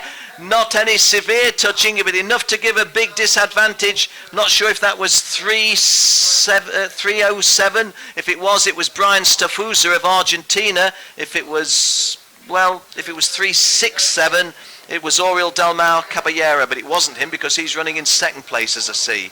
So I think that was Brian Staffusa we saw taking a touch and getting himself to the back. Well, Luke Varley, just having a look at Luke Varley's bio blank because it's under a UAE heading, but of course he was a world champion when he raced previously with us as a Brit. Already got a comfortable lead. Oriol Dalmau Caballero 2nd. Martin Steinertz went past Bradley Liebenberg into 3rd place. Went past Sanad Al-Rawahi. So he's in 3rd, Brad Liebenberg 4th, Sanad is now 5th, Antonio Aguado 6th, Melvin Moe, the best of the Malaysian drivers here, 7th place, Daniel Bray, the New Zealander 8th, Lorenzo van Riet of Netherlands 9th, and Tyler Kashak of Canada completing the top 10. The girls, well, Natalia Balbo in 325 is running 13th, and Sabre Cook, she's a bit further down, isn't she? Oh, she's last. Sabre Cook, who started midfield on row 9, is running way down the field. So there's been an issue for one of our 2 girls, but the other one going well, Natalia Balbo in 13th place. Sabre Cook 34th, obviously having had some issue on the opening lap. This is lap 3, 2 laps gone. Luke Varley's lead over Dalmau Caballero is 0.34 of a second, but our KART-DATA television service pictures showing you pretty much a fair reflection. Often our pictures foreshorten distances, but what you're seeing on track is pretty much what I'm seeing when I peep out the window of my commentary booth. So I would call that about 2.5 kart lengths.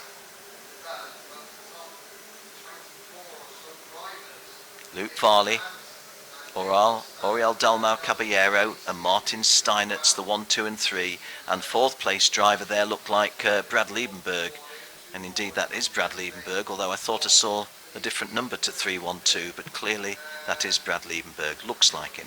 The front running 4 detached a little bit from the rest. This is the start of lap 4, and Luke Varley increases his lead now to 1/4 of a second. Dalmau Caballero in front of Martin Steinertz 3rd, Brad Liebenberg 4th, Sanad Al-Rawahi 5th, Antonio Aguado 6, Melvin Moe highlighted or highlit to the left of your screen in 7th place. Daniel Bray 8th, Lorenzo Van Riet 9th, Tyler Kashak 10th. Nathan Adds from last is up to 22nd. Nathan Adds of the United States of America, I do believe he's from Texas, has come up from last where he started every race up to 22nd. Oh, but Eugene Britz had so much misfortune, the talented South African. He's gone out. Kart number 352, Eugene Britz, out of the reckoning, gone out on the 2nd lap. Race leaders now on lap 5. Luke Varley's lead down to 0.158, so Oriol Dalmau Caballero getting a little bit closer, and so is Martin Steinertz. Martin Steinertz, a name that we know very, very well from 4 previous Rotax World Challengers, and he's also raced in other European competitions. And there you saw a little peep by Oriol Dalmau Caballero, and this is not a peep, this is the real thing, but I don't think it's happened, and indeed it hasn't. So Luke Varley holds off that now, and this so often happens. Oriol Dalmau Caballero, who very nearly took the lead, actually ends up conceding 2nd place to Martin Steinertz. 4th place Brad Liebenberg, but the front running 4 have now dropped themselves back from 2nd, 3rd and 4th, much closer to 5th and 6th, which is Sanad Al-Rawahi and Antonio Aguado. Technical flag to the Irishman, Aaron Sherlock. Aaron Sherlock is being brought in on a technical problem. Aaron Sherlock in 19th place is going to drop out of the top 20 because he's being brought in. 4th going to 3rd is Brad Liebenberg. So Brad Liebenberg now up into 3rd place. Things going a little bit wrong from Oriol Dalmau Caballero, who half a minute ago looked as if he was poised to take the lead. Sabre Cook, the lady from America, getting herself up to 29th place. If that doesn't sound a lot, she was 35th and last a couple of laps ago. So Sabre Cook from Grand Junction Motor Speedway climbing a little bit into the top 30. She doesn't have the bragging rights for the girls though, because Natalia Balbo of Italy is on the edge of the top 10. She's running 11th in Kart 325.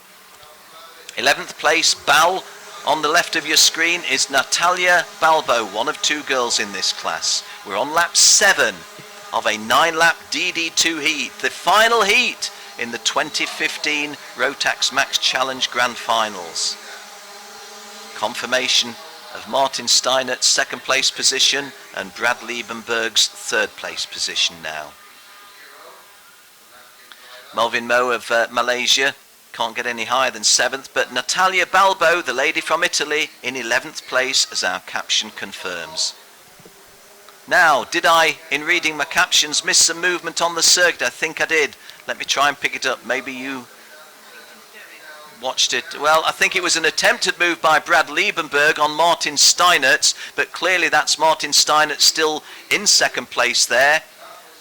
Brad Liebenberg 3rd, Oriol Dalmau Caballero 4th, but of course all of this scrapping amongst them just gives a bigger advantage to Luke Varley, as if he needed an advantage from his from his opponents. 2 laps to go, 2 to go, and Luke Varley in a big lead, 1.5 seconds the lead by Luke Varley.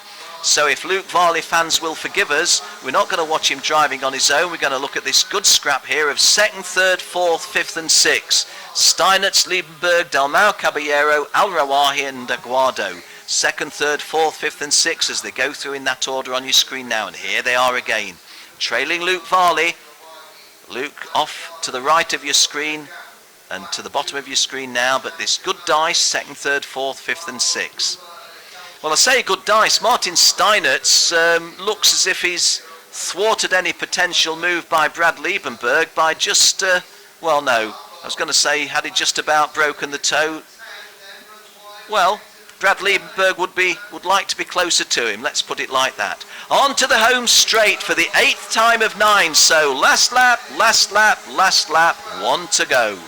1 to go. And Luke Varley's lead is increased to 1.6 seconds. Less than a minute a minute's racing in the heats in the 2015 Grand Finals, but now there's some good moving, and that I think is Aguado making a move. I don't think he's sustained it. Or was it Al Rawahi? Yeah, drop into fourth place. Or getting to fourth place, Sanad Al Rawahi. Sanad Al Rawahi going up into fourth place. Oriol Dalmau Caballero shipping that place. This is Luke Varley in your screen. Maybe we do justice to Luke Varley now and follow him home, because cart number 362. Excellent driver Luke Varley. Raced with the RGMMC Euro Challenge for many years. One turn to go at turn 13. Onto the home straightaway. Coming home to an easy victory. Luke Varley wins it. Martin Steinert second, Brad Liebenberg third, Sanad Al Rawahi fourth, Oriol Dalmau Caballero fifth, Antonio Aguado sixth, Tyler Kashak seventh, Karol Jumanovic eighth. The girl from Italy gets into the top 10, Natalia Balbo into the top 10 at number 9, and Melvin Mo of Malaysia completes the top 10 at number 10. The other girl, incidentally, Saber Cook, made the top 30 just by finishing in 30th place. Sheng Ya Hong from Taiwan, well done, 18th place. Nathan Ads from last on the grid comes home in 22nd place. In the circumstances, a good drive by the Texan. He started all of his races last and tends to get himself either just into the top 20 or just outside. 362 in shot now is Luke Varley. Luke Varley, the world champion in Rotax in, I think from memory, about, can't just remember, so I won't do it from memory. 2009 at Sharm el Sheikh, beating Mario Wendler, who is here, and Matthew Hamilton, multi-world finalist from New Zealand, not with us this year, but Mario Wendler with us but carrying a leg injury. Luke Varley, the 2009 world champion, but then as a Brit. Well, there's Sanad Al Rawahi in cart number 359 that you see there, a world finalist on 5 occasions. That is the last of our racing this morning. Confirmation of our final heat, the 24th race of the championship. Luke Varley getting the victory by a handsome margin, 1.9 seconds virtually, over Martin Steinerts of Latvia.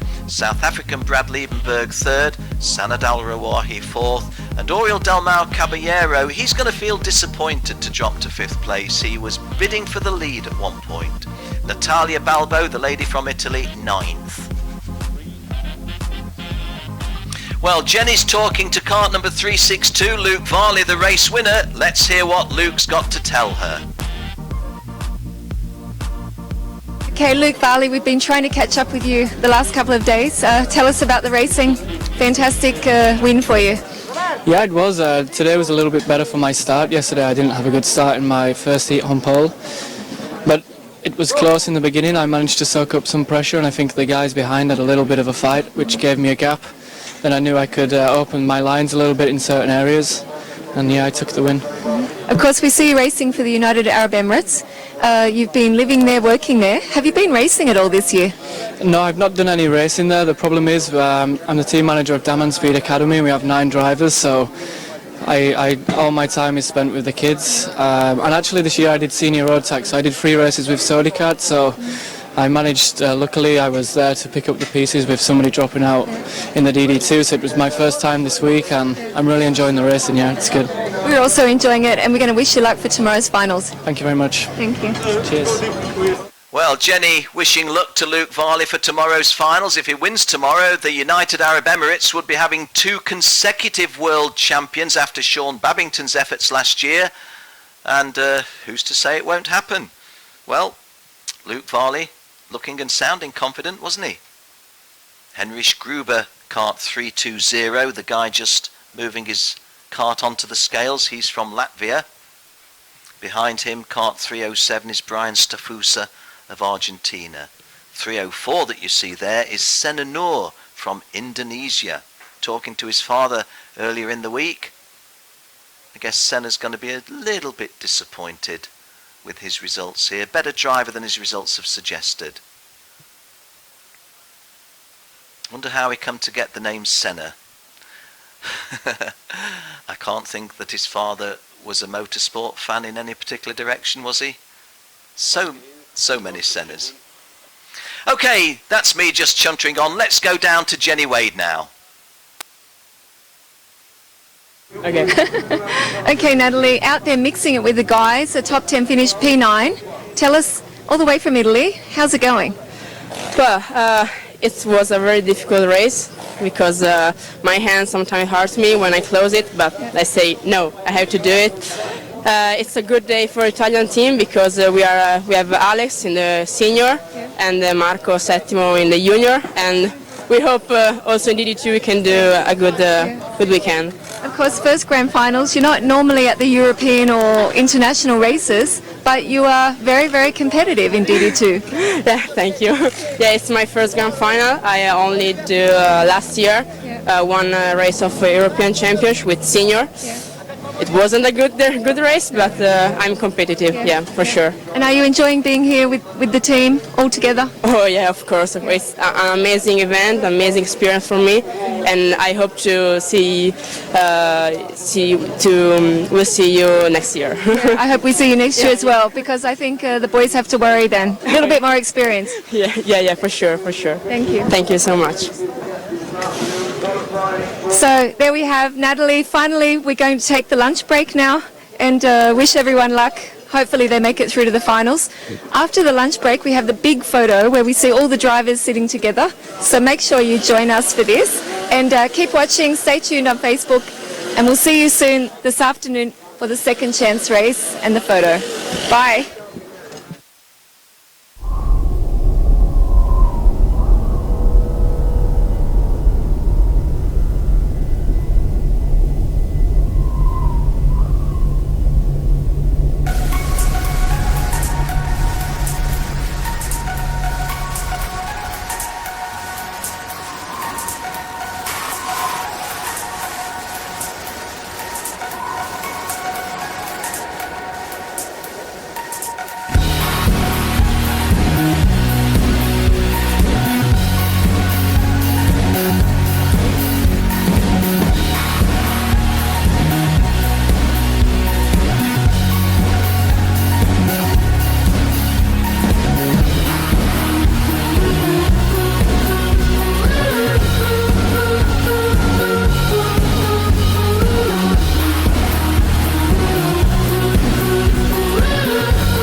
Well, welcome back everyone, welcome back to Portimao, the lunch break just over now and the track action recommencing.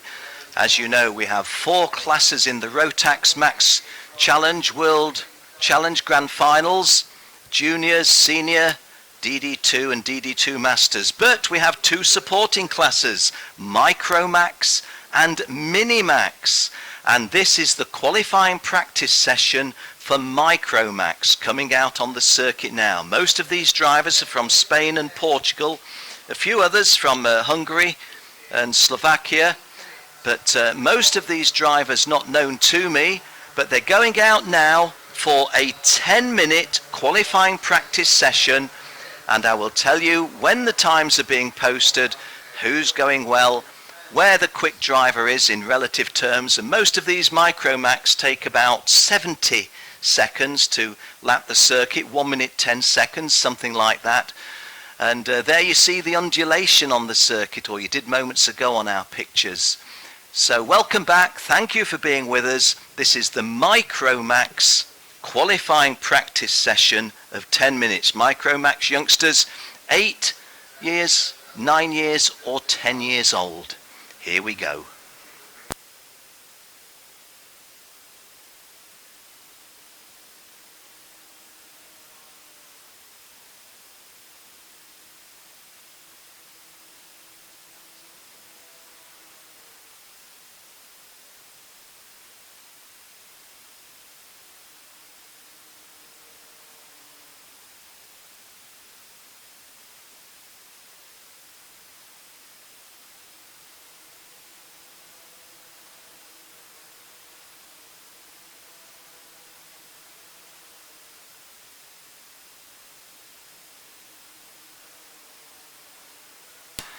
Well, after the opening lap, the quickest driver out there is kart number 5. That's Santi Valve from Spain.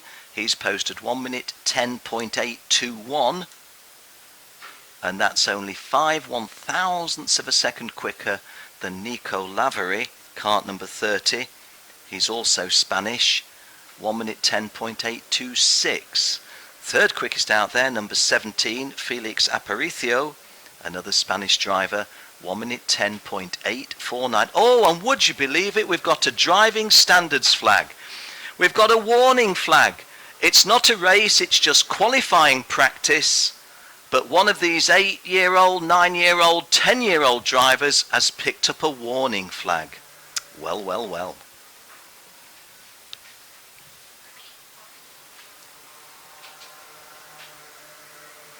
Didn't just catch the number, but I certainly saw the warning flag, and that goes on the record. It's 23, Eduardo Lukács. 23 is Eduardo Lukács of Spain. Let's have a look where he is on the chart. Well, he's in 14th place. Eduardo Lukács, kart number 23, a driving standards flag in the opening 2 minutes of qualifying practice. Nico Lavery is now the quickest. Nico Lavery is kart number 30. He's also 10.61 for Nico Lavery.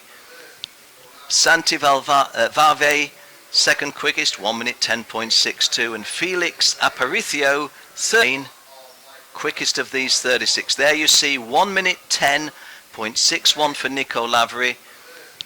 Santi Valve, second quickest, 1 minute 10.62, and Felix Aparicio, third quickest, 1 minute 10.849. Well, when we mention that kart number 23, Eduardo Lukács has picked up a driving standards flag, and he's either 8, 9 or 10 years old. Let me tell you that yesterday, 43-year-old Rubens Barrichello, former world vice champion on 2 occasions when he drove for Ferrari, he also picked up a driving standards flag. So these things do happen.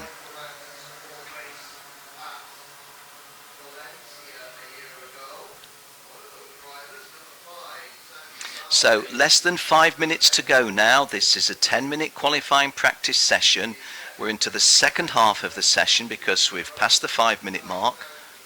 And with these guys taking about 1 minute 10 seconds, they're only going to manage about, 7 laps in the time, because going out when the track goes live, the clock starts immediately, but you've got to get yourself wound up for the first flying lap that makes any kind of impression. Nico Lavery, 1 minute 10.61. Santi Valve, 1 minute 10.62. And Felix Aparicio, third quickest, 1 minute 10.849. Fourth quickest, Juan Martinez. Fifth, Yeray Rodriguez. Sixth, Adrian Maliero. Seventh quickest, Rodrigo Testa. And Eduardo Lucas, who picked up the driving standards flag, has just gone fourth. As soon as the kart was allocated, the word was Cameron Diaz, a lot prettier than the other Cameron Diaz. Fair enough. So Eduardo Lucas, with that warning, fourth quickest, and third quickest now, Cameron Diaz. And when Cameron Diaz balloted for the kart yesterday, as soon as the kart was allocated, the word was Cameron Diaz, a lot prettier than the other Cameron Diaz. Fair enough. 3 minutes 20 seconds remaining, and Nico Lavery is quickest, 1 minute 10.61. There you see that coming up on screen. Nico Lavery 1, Santi Valve 2, Cameron Diaz 3, Eduardo Lucas 4, but with a driver's warning flag, Felix Aparicio 5, Juan Martinez 6, Yeray Rodriguez 7, Nicolas Almeida 8, Eduardo Lucas, well, shown in 9th as well as in 4th, so not sure what the score is there. Under 3 minutes remaining, Eduardo Lucas goes quickest, 1 minute 10.608. Well, he mustn't pick up another warning flag, because if he stays where he is, he's on pole position for the first heat this afternoon. Nico Lavery, 1 minute 10.61. There's just 0.003 of a second between the top two, and 0.009 of a second to include Santi Valve in third place. So how competitive is that?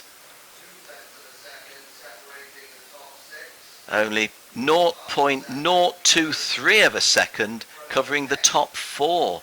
Thomas Pintos 4, Nicolas Almeida 5, Cameron Diaz now 6, coming into shot now. Cameron Diaz 6th quickest, Felix Aparicio 7th quickest, Juan Martinez 8th quickest, Yeray Rodriguez 9th quickest, and completing the top 10 is Adrian Maliero. Lucas Romero gets a warning flag. Lucas Romero, kart number 35. Lucas Romero is also from Spain. Lucas Romero, let's have a look where Lucas is on track. He's in 24th place on the chart. So, coming up, there you saw 22nd Romero. There's two of the drivers. And Lucas Romero, kart number 26, collecting. Oh, a black flag for Jorge Martinez. Jorge Martinez has been black flagged out of the competition. Black flag. Jorge Martinez goes out of the qualifying competition on a black flag. Well, he was in 30th place, so he was scheduled to be starting well towards the back. He's now going to be starting right at the back. 40 seconds remaining. Nico Lavery 1, Santi Valve 2, Eduardo Lucas 3, Cameron Diaz 4, Thomas Pintos 5, Nicolas Almeida 6, Felix Aparicio 7, Juan Martinez 8, Yeray Rodriguez 9, Adrian Maliero in 10th place.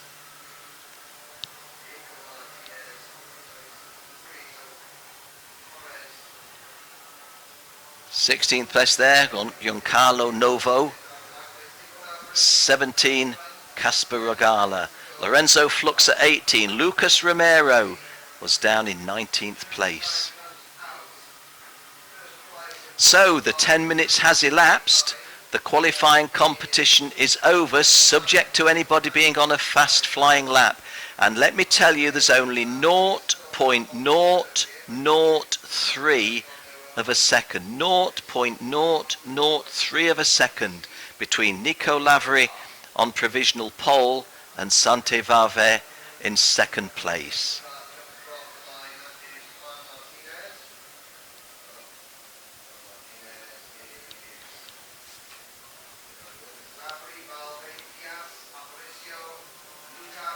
Well, the remaining drivers coming round to take the checkered flag, and nobody disturbs Nico Lavery from pole position. Didn't really anticipate that they would, but we had to just wait just in case.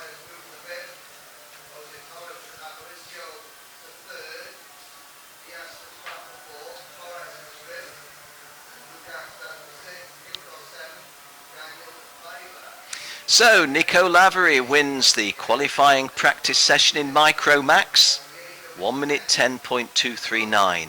Santi Valve is in second place, 1 minute 10.242, just split by 0.003 of a second. Felix Aparicio in third place, Cameron Diaz fourth, Jose Torres fifth, Eduardo Lukács sixth, Thomas Pintos 7, Daniel de Paiva 8, Juan Martinez 9, and Nicolas Olmedo coming into the top 10.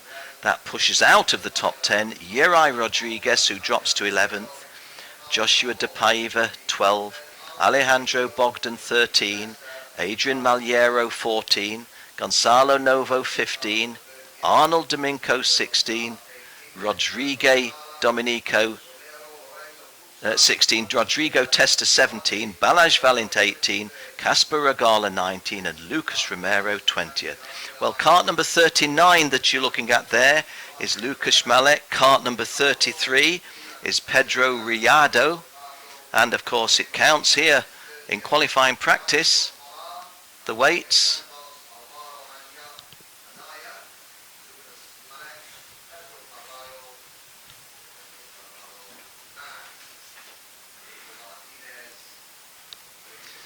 .33 that you see there, Pedro Rijado. 15 that we're looking at is Pedro Carvalho. Pedro Carvalho, like Pedro Rijado, is a Portuguese driver here in Portugal, looking up at the screen, making sure he's not underweight. And being told not underweight, okay. Well, they were the Micro Max youngsters, 8, 9 and 10 years of age.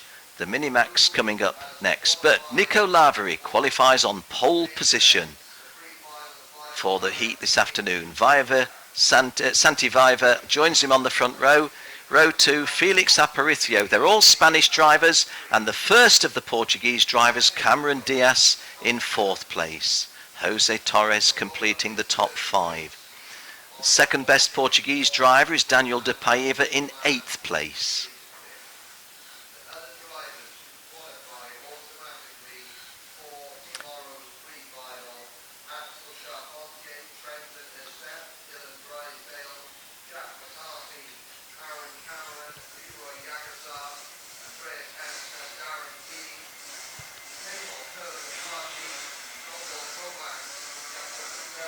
Well done to the youngsters. A reminder that they really are toddlers in motorsport. 8 years of age, 9 years of age, 10 years of age, and taking those karts round in about 70 seconds. So, not hanging about in parts, and a tremendously successful qualifying competition that ends with just 0.003 of a second between the top 2. Well, these now are the Minimax drivers, and the Minimax drivers,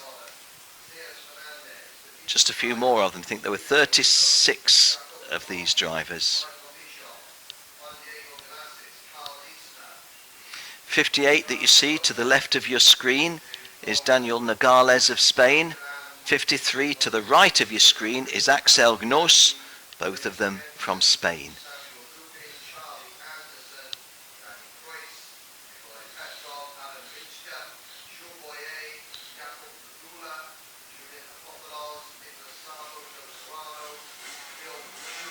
Well, some of the drivers getting themselves anxious, but you can see that they're being told, no, you don't go just yet. Well, now they do go. So, our 10-minute qualifying practice session for the 125cc Minimax drivers is underway. That is the VIP balcony overlooking the exit from pit lane and turn 1. Coming this way on our Condor cam, looking from above, you'll be reaching where we're doing our little commentary from.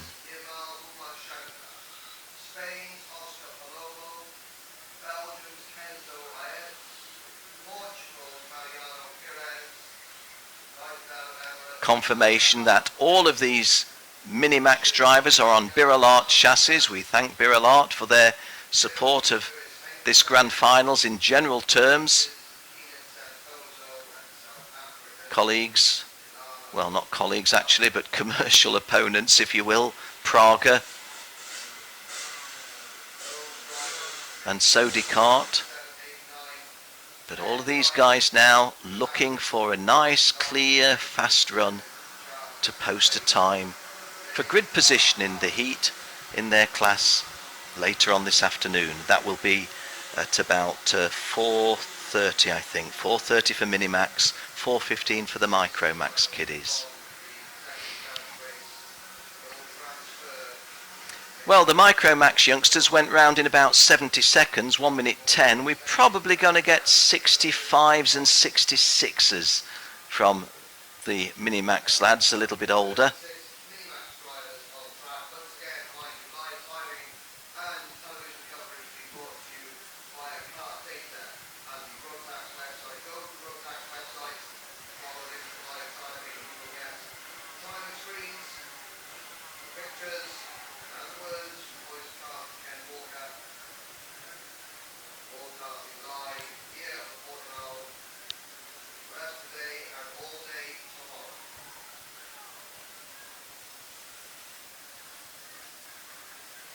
So the first of our drivers coming round to complete their flying lap. Let's see what sort of times are being posted. 69.5 for Ruben Silva. But they will go quicker than this because that opening... Oh, we see the shadow of our Condor cam towards the middle of your screen. I do love this facility. Very impressive. Jimmy Hanos is quickest. Why do I raise my voice? A non-Iberian Peninsula driver. He's from Finland. Jimmy Hanos, 1 minute 7.695. The driver from Finland in KART-67, quickest at the moment. And a Polish driver second quickest, Peter Wisniewski. Peter Wisniewski from Poland, Jimmy Hanos from Finland. Most of the drivers out here are from Spain and Portugal. Marcel Jurmaj is third quickest and he's from Poland. So 2 Poles in the top 3, but a Finland driver top. A Hungarian driver, I think, in 4th place, Benz Tucson. Then Gabriel Caccioli, kart number 78, from Portugal, the first of the drivers from the Iberian Peninsula. Oh, and a driving standards flag already, a warning flag for kart number 72. This is Jose Gomez. Jose Gomez getting a driving standards flag. Well, over 4 minutes have gone in this 10-minute session. Excuse me, over 3 minutes have gone. In fact, we're coming up to 4 minutes having gone. So, 4 minutes gone, 6 minutes to go. And Kike Bordas, kart number 52, goes quickest, and he's from Spain. 65.148. Jose Gomez gets a warning flag. Now, there we have Kike Bordas, number 1. Carlos Martinez in second quickest.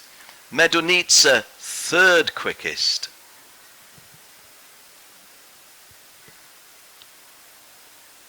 Daniel Nogales, 4th. Marcel Sumash, 5th.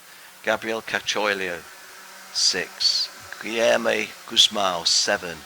Lucas Sanchez, 8. And Jack Crawford from the United States of America goes 6th quickest.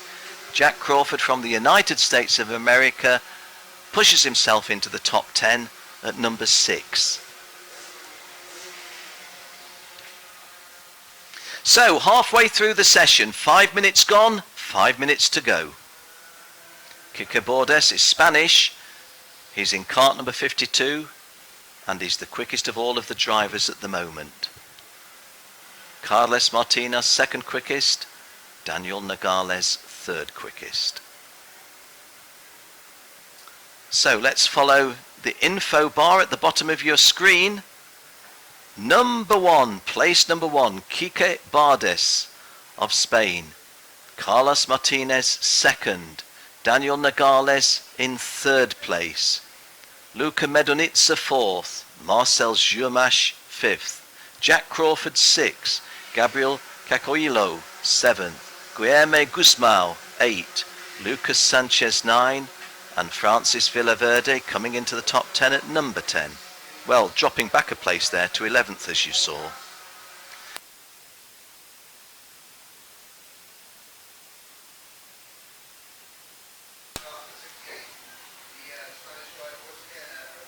Four minutes remaining, or 10 seconds under 4 minutes remaining.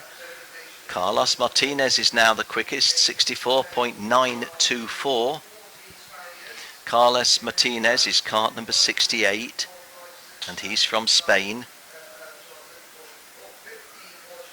Kike Bordas, who was top of the chart moments ago, is 5th now.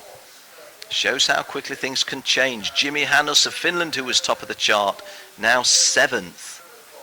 Peter Wisniewski, who I think was 3rd, now only just in the top 10 at number 10. Jack Crawford from the USA out of the top 10 in 11th place. It's very fluid in Micromax and Minimax. These youngsters striving. Another driving standards flag. This is to Marcelo Garcia. Marcelo Garcia from Mexico. Driver from outside of the continent of Europe here. Marcelo Garcia from Mexico. Kart number 82. He's not too high on the chart, but he's got a driving standards flag. He's on 22nd place, but gets a warning flag. 2.5 minutes remaining.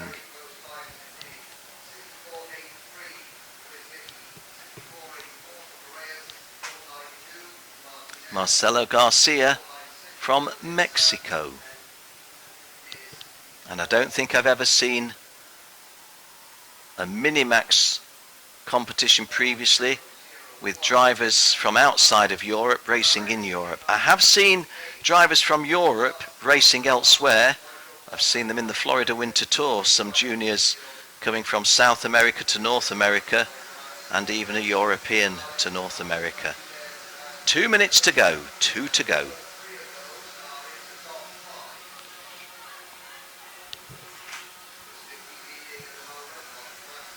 Jimmy Hanus in 8th place, you see there, the only driver from Finland. Can't help feeling that it's going to be a lot warmer here in the southwest of Portugal than it is in Finland at the moment. Crawford number 14 is Jack Crawford. He's from the USA. So a driver from North America, Jack Crawford, and a driver from Central America, which was Marcelo Garcia, as well as the Europeans. The driver in 22nd place is Szymon Jablonski. Kart number 90 is Szymon Jablonski. He's from Poland.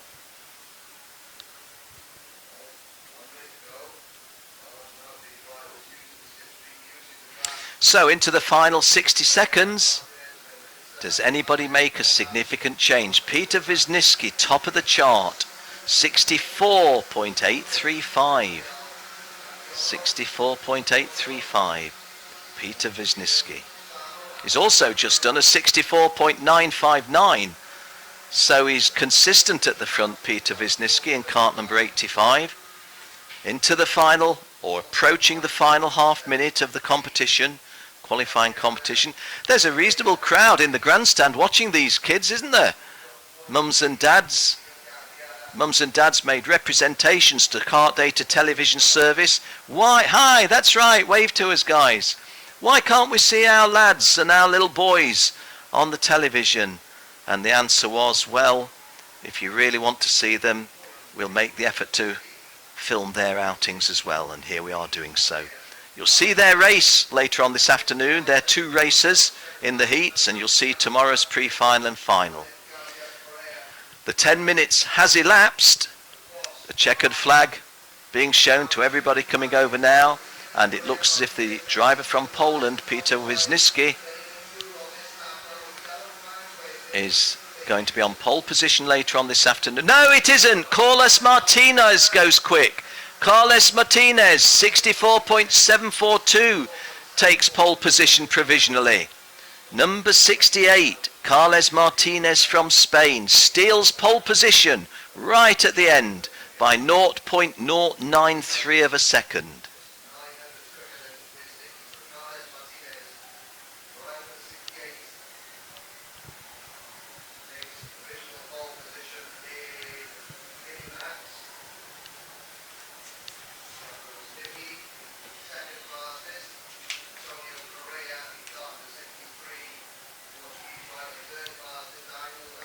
Well, confirmation then that Carlos Martinez in kart number 68, he's from Spain, has taken pole position for this afternoon's heat. Alongside him on the front row from Poland will be Peter Wisniewski. Row 2 will be Antonio Correa and Daniel Nogales.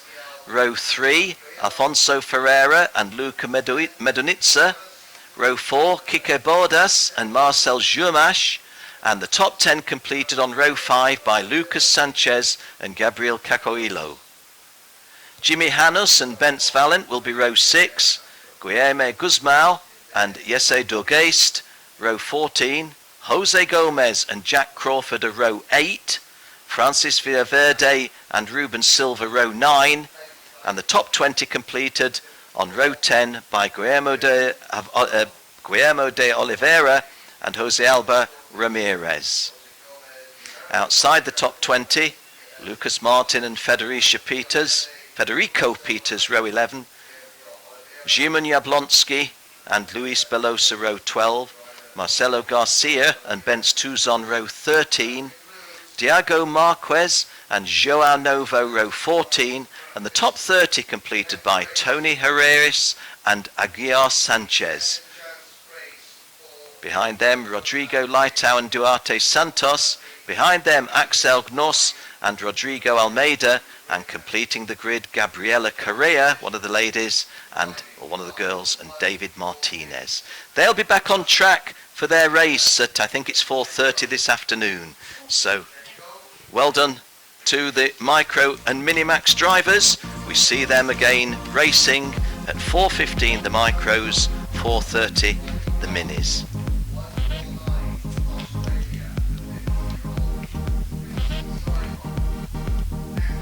Confirmation on our caption, Carlos Martinez taking the pole position for the heat this afternoon.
Well, a second chance heat coming up now. This is the 125 juniors, and it's going to be raced over the heat distance of 7 laps. Just before we call the front guys, let me tell you, I want to say hi to all the people in Dundalk, Ireland.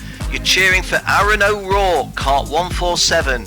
He's on row 16. First time he's raced on an international platform, first time racing outside of Ireland. Aaron O'Rourke, he's on row 16 in kart 147. A lot of work to do to qualify, because in the second chance heat, the top 6 drivers go forward to tomorrow's finals.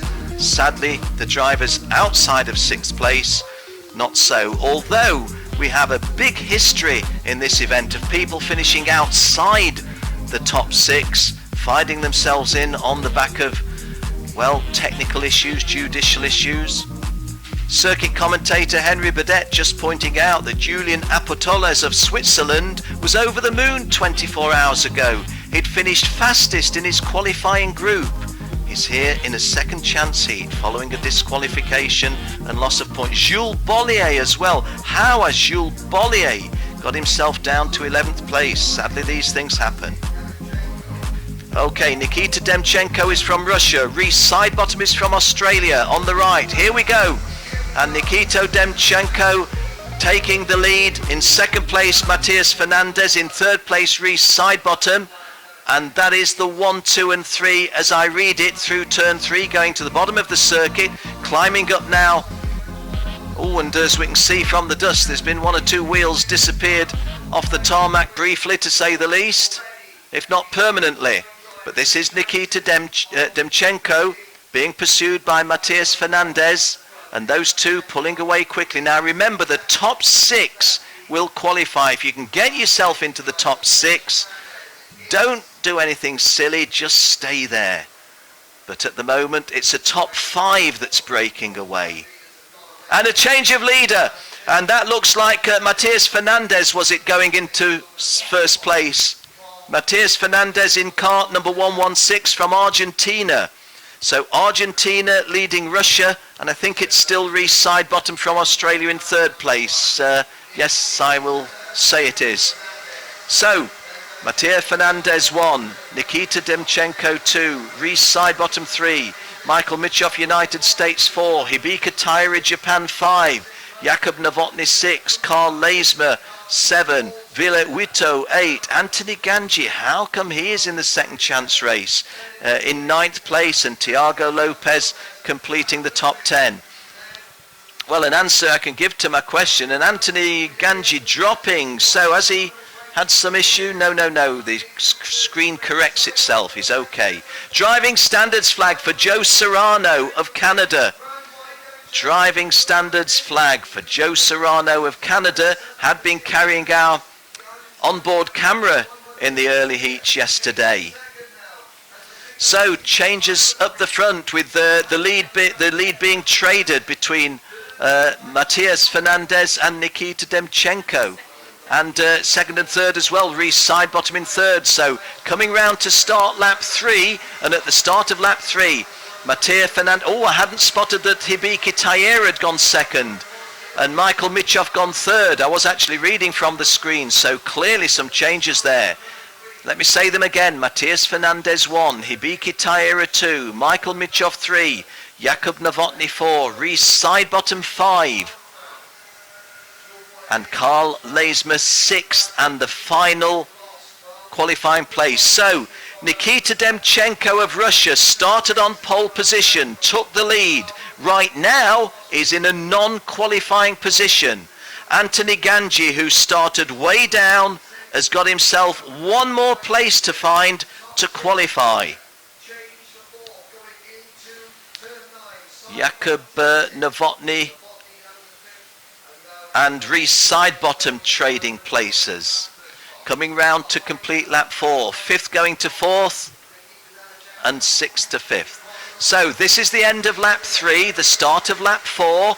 Again, let me read you those top 6 qualifying places. Matthias Fernandez leads, Hibiki Taira 2nd, Michael Mitchoff 3rd, Reese Sidebottom 4th, Jakub Novotny 5th, Karl Leismer 6th in a qualifying position. Just outside the qualifying position, Anthony Ganji, the American, in 7th. And poleman Nikita Demchenko loses another place to 8th. It's going wrong for the poleman. Climbing up to the top 10 is Jules Bollier, who started in 22nd place.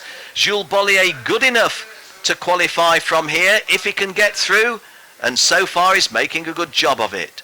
Surprised to see Stingray Robb so far down in 19th place. Aaron O'Rourke, who we mentioned right at the back, has climbed up to 23rd.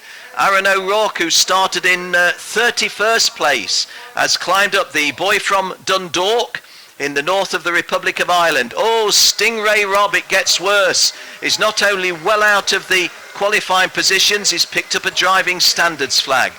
Rokas Baciuska, 25th place. How does a driver of those capabilities end up down there? I think the answer to my question is, it just shows how finely balanced. Final position in a qualifying place is now Anthony Ganji, who's worked his way into 6th. So the good news for Anthony Ganji is that from a bad position to start in the second chance heat, the 3 times American champion. Oh, and Anthony Ganji getting himself in a mess there. And this time I don't think there's any route back. Jules Bollier having got himself up to 8th place. Now, let's have a look who's been the beneficiaries of that. Nikita Demchenko, incidentally, falling right out of the top 10, having found himself at the start in pole position and in an early lead. Coming round towards the end of the 5th lap, and starting lap 6, Ibica Tayer is the new leader, Michael Mitchoff 2nd, Mattia Fernandez 3rd, Karl Leismer 4th, Reece Sidebottom 5th, and Jules Bollier has climbed up. Jules Bollier from 22nd place to 6th. 22nd to 6th for the French lad, Jules Bollier. Anthony Ganji, who briefly got himself in the top 6, is back in 7th, but still in with a shout to qualify. Stingray Robb, incidentally, who was outside the top 20, has suddenly shot up to 15th, although he is on a driving standards flag. I guess when you're in the second chance race, there's not a lot to lose, is there? Go for it. We're on lap 6 of 7, so 1.5 laps to go. Ibica Tayer is in a qualifying position, and so are the next 5 behind him. The first 6 completed by Jules Bollier. So 1 lap to go, 1 to go, 1 to go. Jules Bollier is in a qualifying position. Reece Sidebottom is, Matthias Fernandez is, Karl Leismer is, Michael Mitchoff is, race leader Ibica Tayer is. But behind them, Samuel Lupion is in 7th, Anthony Ganji is in 8th, Nikita Demchenko climbs a little bit into 9th, Tiago Lopez in 10th. Is anybody able to make a late, legitimate move and grab themselves an opportunity to come back here tomorrow and race? Everybody can come back here tomorrow. We want them all back in the drivers' parade.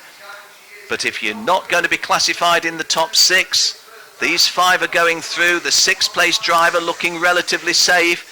It ought to be, as we read it now, with Jules Bollier of France, the last of the qualifiers. And are we going to get a new race leader? No, this is how they come home. So the last chance race for the juniors goes Michael Mitchoff a victory, Ibica Tayer a 2nd, Karl Leismer 3rd, Reece Sidebottom 4th, Matthias Fernandez 5th, Jules Bollier 6th, and all of those 6 drivers qualify for tomorrow's finals. Samuel Lupion is waiting for a decision that will knock out one of those 6. He was 7th. Anthony Ganji needs 2 of those drivers in front of him to go out on a judicial or technical. He finished 8th. Nikita Demchenko 9th. Tiago Lopez in 10th place. Well, I always feel sorry when we have to reflect on drivers that we bid goodbye to, but with 72 drivers entering and only 36 able to go onto the track for the pre-final and the final, we have an equal number that we have to bid farewell to, and sadly Those drivers from 7th and below, we bid farewell. There were actually another 8 drivers who didn't qualify for the second chance race. 113 you see there is the American Michael Mitchoff. He's feeling happy, isn't he? And fair enough.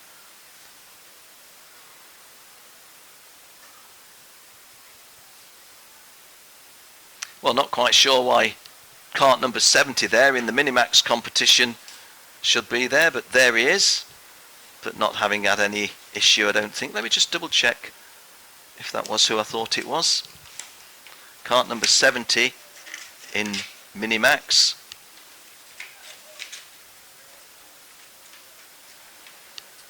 That's Alfonso Ferreira of Portugal. I promise you that the Minimax driver did not sneak in to the second chance seat. There you're looking at Michael Mitchoff from the United States of America. Michael Mitchoff having come through the second chance saloon with a victory. He's 15 years of age from Roseville in the United States. As well as racing karts, he likes outlaw sprint car racing and he likes wrestling. Vice champion this year in the Can-Am Karting Challenge. Well, he's gone okay thus far, getting himself home first in the second chance race. Still got some of those Micromax and Minimax youngsters on the scales, haven't we? Not quite sure how we're going to make sure that everybody is properly weighed and all goes well. Manfred Weisgerber there with his hands on his hips. One of 2 founders of the Rotax Max Challenge. Manfred Weisgerber along with Helmut Volksam, before the turn of the century, had it in mind. And in 2000, the year 2000, the first one was held in Puerto Rico. Won by Gavin Cronje, if I remember. Well, kart number 113, Michael Mitchoff, the American, is talking now to Jenny Wade. Michael, exciting race there at the end. You're happy with the result now? I'm very happy with the result, yes. The main key was just getting through turn 1, and after that it was just picking them off one by one and staying in the top 6, that was all. But obviously you won a good position for the pre-final, so you went for the win anyway? Yeah, I went for the win on the last lap. I had the speed on the straightaway, so I took it and made the pass in the first corner. So, relieved now, but have you got a little bit of work to do for the setup? I've got a lot of work to do for the pre-final. Okay, we wish you luck and congratulations. Great to see you there. Thank you so much. Well done, Michael Mitchoff. Michael Mitchoff being a junior driver, will be no older than 16 years of age, but the Americans always handle media issues brilliantly, don't they?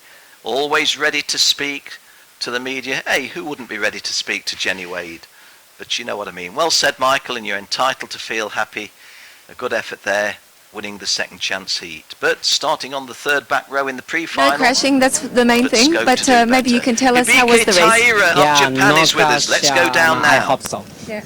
No crash. And very happy to be in the finals now? Little bit. Not happy to be at the back? Yeah, I will final. Top second, yeah, I hope. Okay, you're hoping, and thank you for the great racing. We see you tomorrow. Tomorrow, it's great. Well done, Hibiki Taira. Didn't have a great command of English, but we got the message, Hibiki. We got the message. Happy to have made it to the finals, but got a lot of work to do racing from the back. Well done, well done.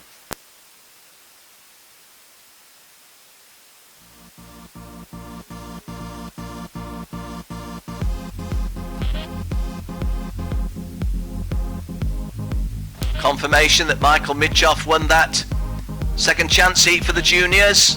Second place, Hibiki Taira. Third place, Carl Leismer, who had our onboard camera early on. Reese Sidebottom fourth qualifies, so does Matias Fernandez, and so does Jules Bollier. That was a good drive because he started in 22nd place, made it to the top 6. Sadly, all the names that you see there, we shall not be seeing racing again this weekend. We shall see them in the Drivers' Parade tomorrow, but not racing. Nicholas Moscardini in 30th place in his 3rd World Final, the most experienced of these juniors, but unfortunately it's an early farewell to him.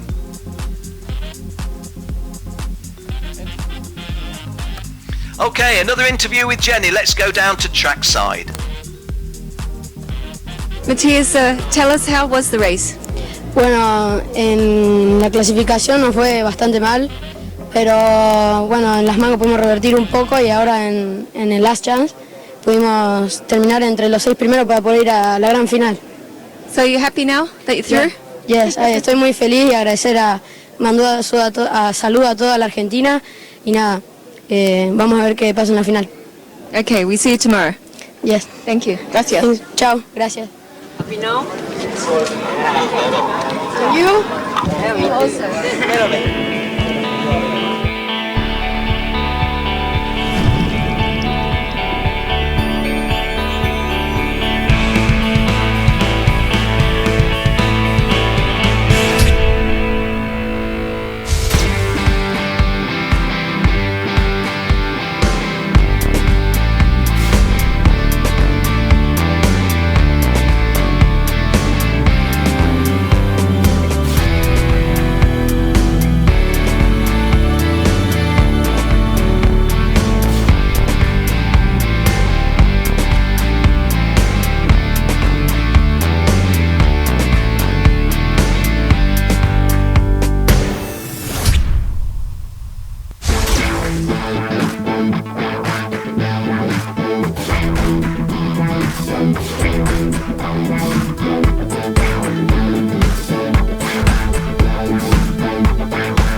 Wow, some of those craft look really tempting, don't they? Not sure how I'd be in them. Wouldn't mind having a go though, that's for sure. Okay, second of our second chance races is the seniors. This will be raced over the heat race distance of 9 laps. Joao Rosate of Brazil on pole position, Artem Arestov of Russia joining him on the front row. Once again, the rules are the same. Finish in the top 6, get through scrutineering and technical, you can go in the finals. Failing that, it's a sad farewell.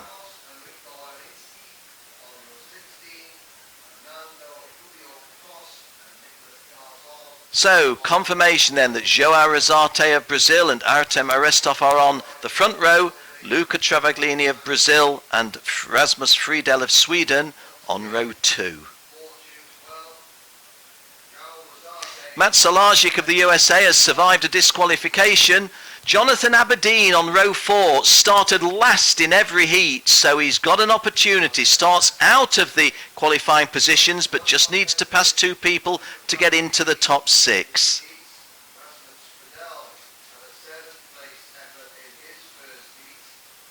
Nicky Kress of Austria was going well in the early stages, but it's gone wrong for him. He starts on row 7.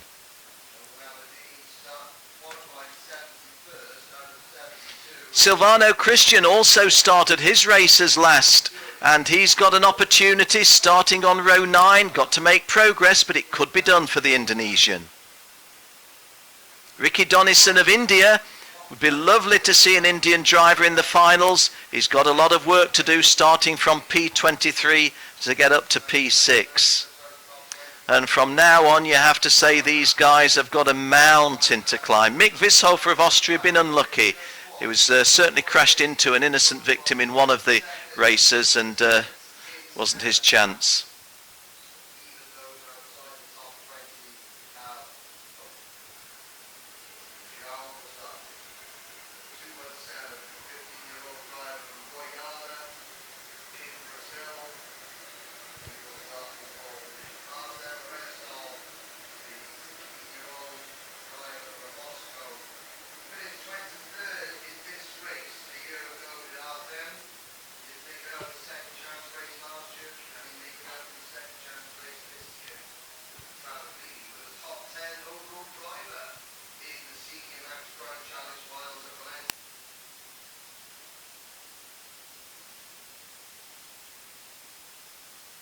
So Joao Razate in pole position and Artem Arestov on the front row with him, bringing these seniors round at a very sensible pace. We often find in the second chance heat of seniors the inexperience of the front row drivers often leads to a crazy start of attempt, but that's a nice pace that they're coming in, although they're not coming in even, are they? Oh, maybe we're okay, yes we are racing. And Joao Razate going through in first place, Luca Travaglini also of Brazil, making it Brazil 1 and 2. And I think Matt Salage, and a lot of these guys who had a mountain to climb have now fallen off the mountain, because none of these guys are going to get now in the top 6 no matter what happens. But there you are, guys, just go and enjoy yourself now. For another 8-9 laps racing, just go and enjoy yourselves, because you're not going to qualify. Very, very unfortunate. Brazilian 1 and 2 when I last looked, Joao Razate and Luca Travaglini. I think that it was the American Matt Salajic in third place, Artem Aristov getting himself, and that's a change from third to second, and that does look like Luca Travaglini, so I'm not sure, sorry, Matt Salajic. So the Brazilians at the front being split. Well, I was looking for a long time at that collision, so let me have a look at the timing screen, see how we are at the end of the opening lap. Joao Razate started on pole position. Matt Salajic, and leads. Matt Salajic was moving through, splitting the Brazilians, so we called that accurately. He's second. Luca Travaglini of Brazil third. Dave Blom, the Dutchman, starting just outside a qualifying position, has got himself up to fourth. Mashinaga Fujiwara of Japan in fifth place, and Shane Daly, the Irishman, getting himself up to sixth in the final qualifying position. Good effort at the start there by Silvano Christian of Indonesia, got himself up to eighth. But Jonathan Aberdeen, who's done all the hard work in the heat, starting last and getting himself onto row 4 in the second chance heat, just needing a couple of places to go forward. He was in that crash at the start with Mick Vishofer, and I'm afraid their chances have all gone. So has Jake Craig's chances, such as it was. Race leaders setting off on lap 3. Joao Razate in the lead. Luca Travaglini now back into second place. Dave Blom into third place. And it was, let me see, the driver Artem Arestov that I was looking for. Not quite see where I see him. Let's wait until this shakes down on the screen. Joao Razate's lead, 0.7 of a second. Matt Salajic is fourth behind Dave Blom. So Dave Blom passing Matt Salajic. Fujiwara in fifth in a qualifying position. Shane Daly in sixth and in a qualifying position. But front row starter, well, I think that Artem Arestov, yes he was. Artem Arestov on the front row was the other driver involved in that huge crash at turn 2. So there you are. You start on start on the front row and you're off and away. Some driving standards flags. Tony Toyika, 204. Nicholas Garzon, 270. Nicholas Garzon's had a driving standards flag before. Nicholas Garzon from Colombia is not in a very healthy position at the moment, in 21st place, and now he picks up his second warning flag of the event. Tony Toyika of Finland, I think that's his first of the event, KART 204. He's in 19th place, so neither of those drivers likely, you would think, to qualify from here. We're 3.5 laps into this race, a 9-lap race. The first 3 well clear of the chasing pack, then 4, 5, 6, 7, 8. What you've effectively got, this group here of 5 are racing for 3 places. This group of 5 here are racing for 3 qualifying places. In front of them, Dave Blom relatively safe in 3rd, Luca Travaglini relatively safe in 2nd, and Joao Rosate, well, he ought to be safe controlling the race from the front. This is the start of lap 5. Dave Blom up to 2nd place, Matt Salajic 3rd, Luca Travaglini 4th, Shane Daly 5th, and Silvano Christian from Indonesia, who had to start his heats from the back row, now got himself in a qualifying place. If this race ended here, Silvano Cristiano would be having to start in last place again, but he will have made it to the finals. Ricky Donison of India in 11th place. Would be good to see an Indian in the final, but he's got a lot of work to do to get there.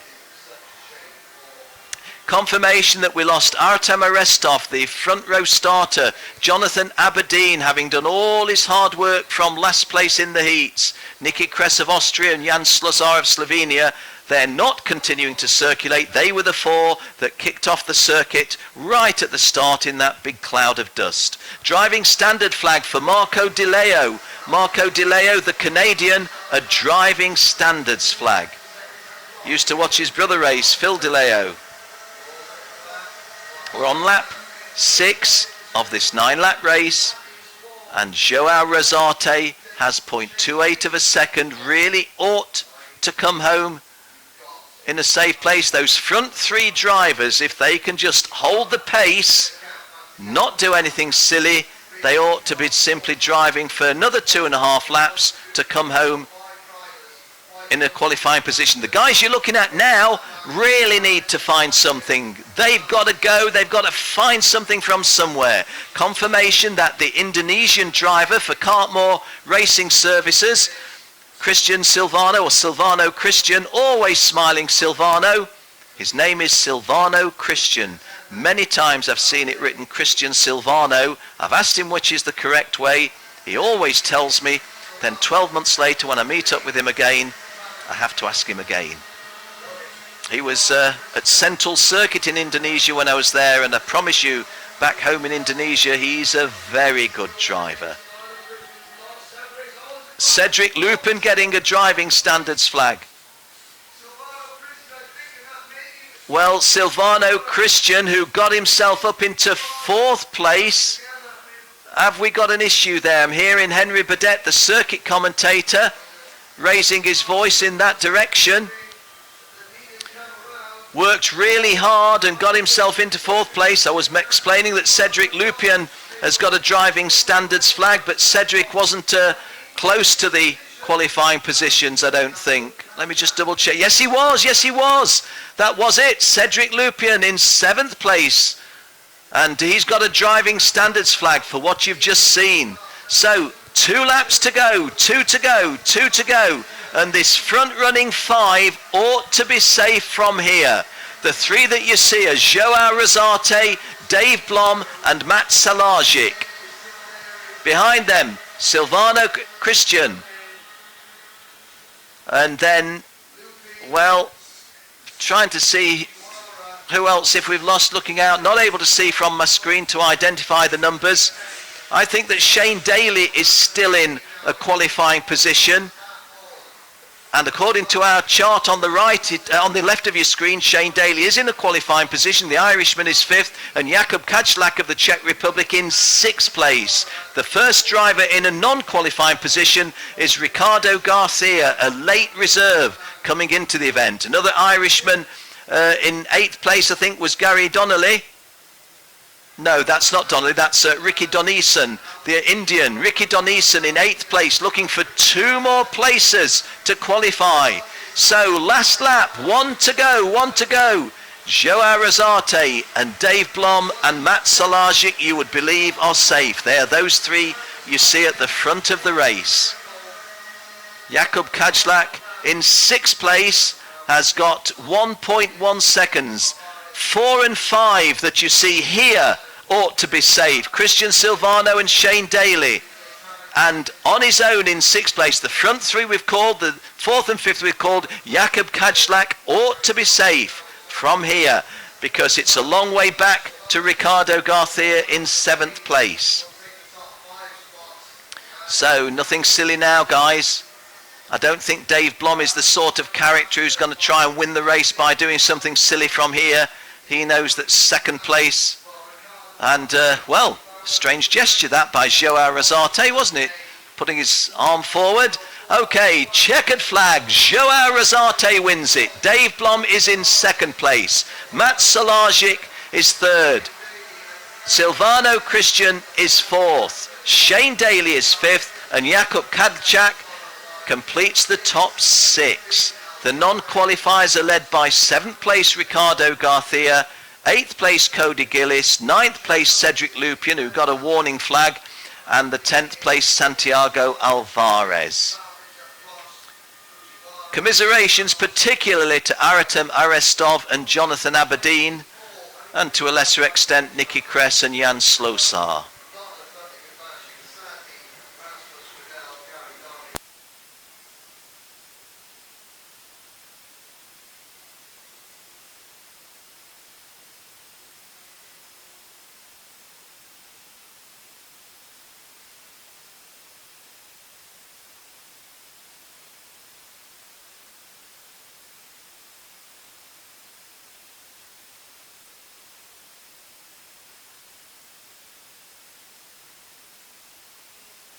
KART 268 in view there is Dave Blom for Team Netherlands. Hi to Gabby van der Berg, the Team Netherlands manageress and Lion of Portimao, Lioness of Portimao.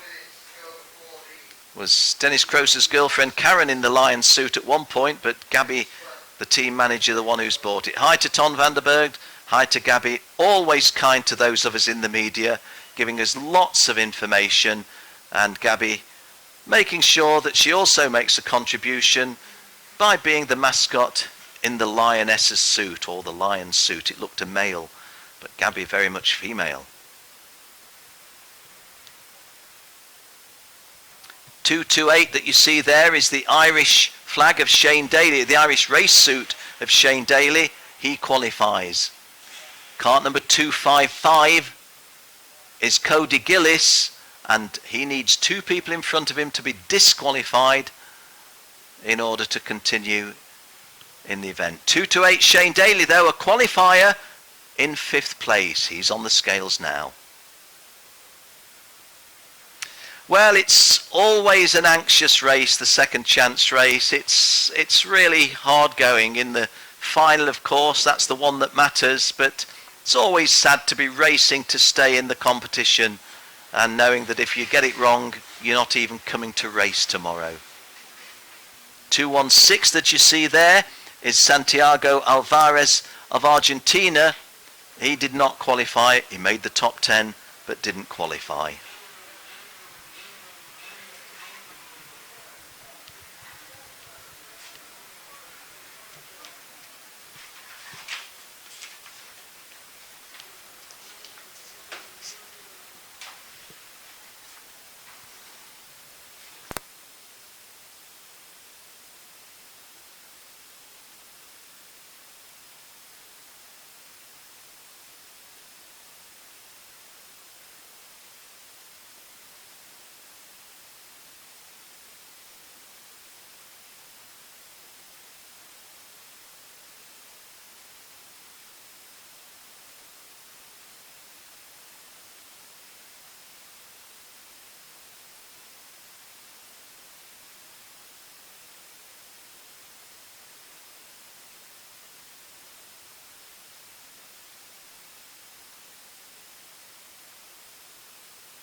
Hello.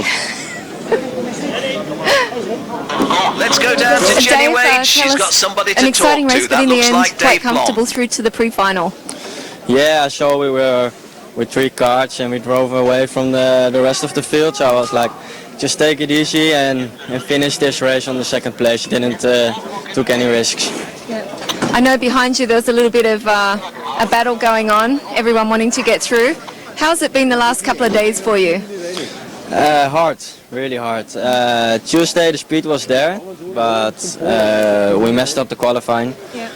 That's a shame, and that's and then you start in the midfield in the heats, and it's just complete chaos. It's crashing, and all the drivers are pushing. It's not normal, and that's why I'm in the second chance. But this race was okay.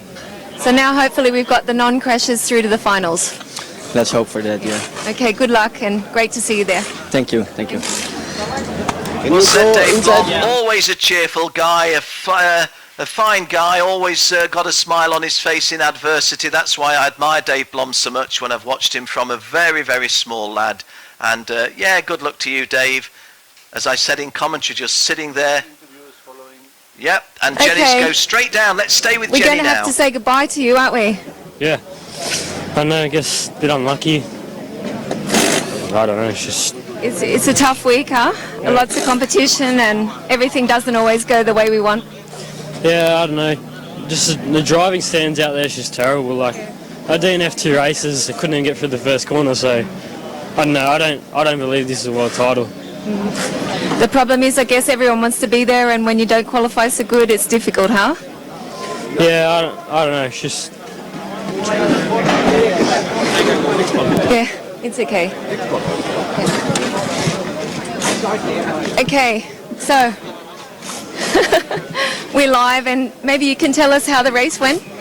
Not really good. Not real good. So we're going to have to say goodbye, aren't we? Yeah, probably. Yeah. We're going to have to see now. Have you enjoyed the racing otherwise? Yeah, I enjoyed the race. Yeah. It's always sad this part of the day to say goodbye, but it's always good to be here. Yeah, it's a nice experience. Yeah, nice experience. But you did your best, and I'm sure all your friends and family are happy, at least that you did it. Yeah, Yeah. I do believe so. Yeah. I'm sure they're watching. Well, as Jenny says, very difficult to talk to guys when moments ago their last opportunity of racing with us tomorrow has gone. Maybe the guy's looking a little bit not what you would hope for, but you have to understand it. You've come here with all the aspirations of a world final, maybe not being a world champion, but at least you want to be racing tomorrow. And it's gone wrong for them in these early stages. So a lot of sympathy with those guys.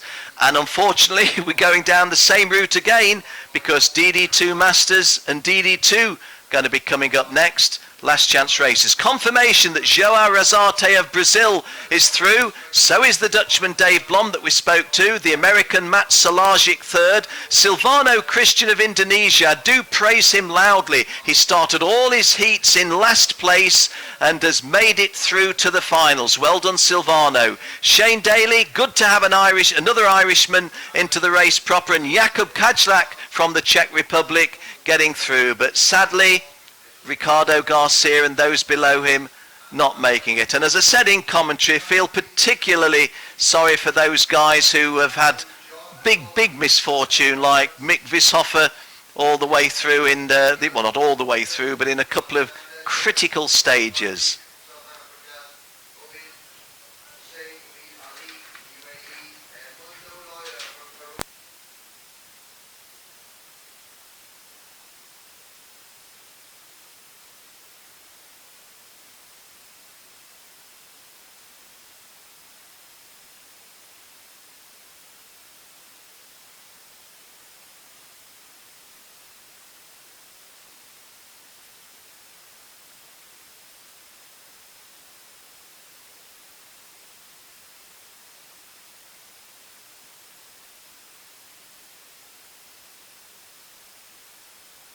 Well, what you're seeing now is the assembly area, the dummy grid, if you will, the assembly area of the DD2 Masters lining up for their second chance heat. Pritsei of Estonia on pole position, joined on the front row by Primož Matelic of Slovenia. This will be a 9-lap race, and you know the rules by now. Got to finish in the top 6. And those drivers up to the 3rd row are start in a qualifying position. Michael Berenson of Denmark and Stuart Clark of Canada, the first of those that have got to make further forward progress.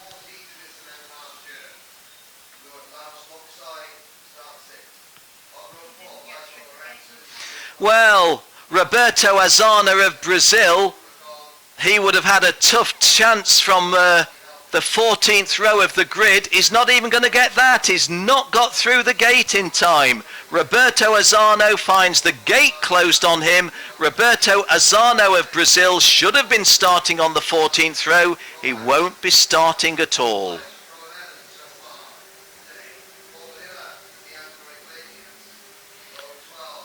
Ling Yunlong from Taiwan, great to have you, from the People's Republic of China, great to have you racing. The Chinese are always welcome.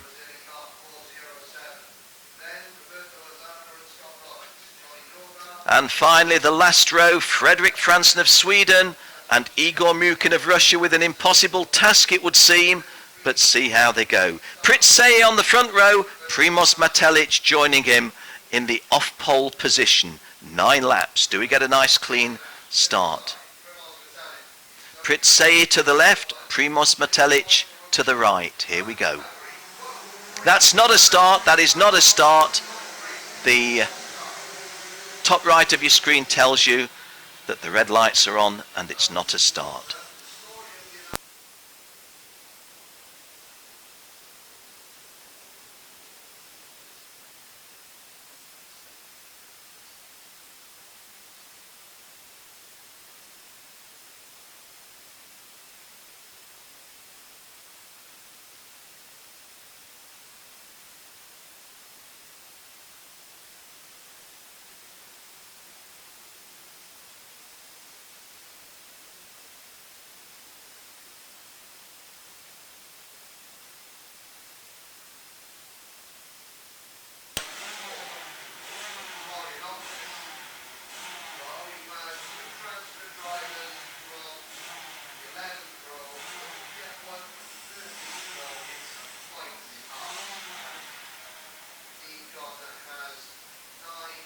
Well, I'll confess to you something. The first confession is I think it's a huge pleasure and privilege to be able to call these races. The confession is I do find it difficult commentating over the second chance races. I feel for the drivers who are desperate to qualify. You see some very, very frantic moves and you see some huge disappointments, but there we go, it's all part of it. Pritsei to the left of your screen, Primoz Matelic to the right. And we're racing this time, and Pritsei may have lost the lead. Pritsei from pole position has immediately lost the lead. Good start by Miguel Mara. Oh, and who's this number? Kart number 451. Scott Howard from Australia. Scott Howard from Australia is out before he's in, if you see what I mean. He started on the 8th row, had a decent start, but has gone out and is not going to make any further forward progress from here. Pritsei having lost the lead. I think that was to Mara Miguel initially, or Horacio Torres possibly. Primoz Matelic had a decent start. Race leader Kart number 455. It is indeed Horacio Torres of Chile. Should have had the confidence to tell you that's how it was. And going up from 3rd place into this is getting worse for Pritsei because dropping places still. Well, Pritsei is now in something of a crisis because starting on pole position and he can't shed any more places if he's going to stay, and he's got a driving standards flag. Pritsei gets a driving standards flag and falls to 4th. Horacio Torres leads, Miguel Mara 2nd, Primoz Matelic 3rd, Pritsei the poleman in 4th position and on a driving standards flag, Leos Loksai 5th, and Tamakusa Kawase, who's been so unlucky, he's in 6th place at the moment, a qualifying position. On skill that we've seen here, you would expect the Japanese driver to go forward from here. Warning flag for Stuart Clark, the Canadian, and Stuart's not in a handy position to pick up a driving standards flag because he's 8th and he's got to make 2 more places at least. Tommy Helfinger, the first driver in a non-qualifying position in 7th place. We're on lap 2 of this 9-lap race.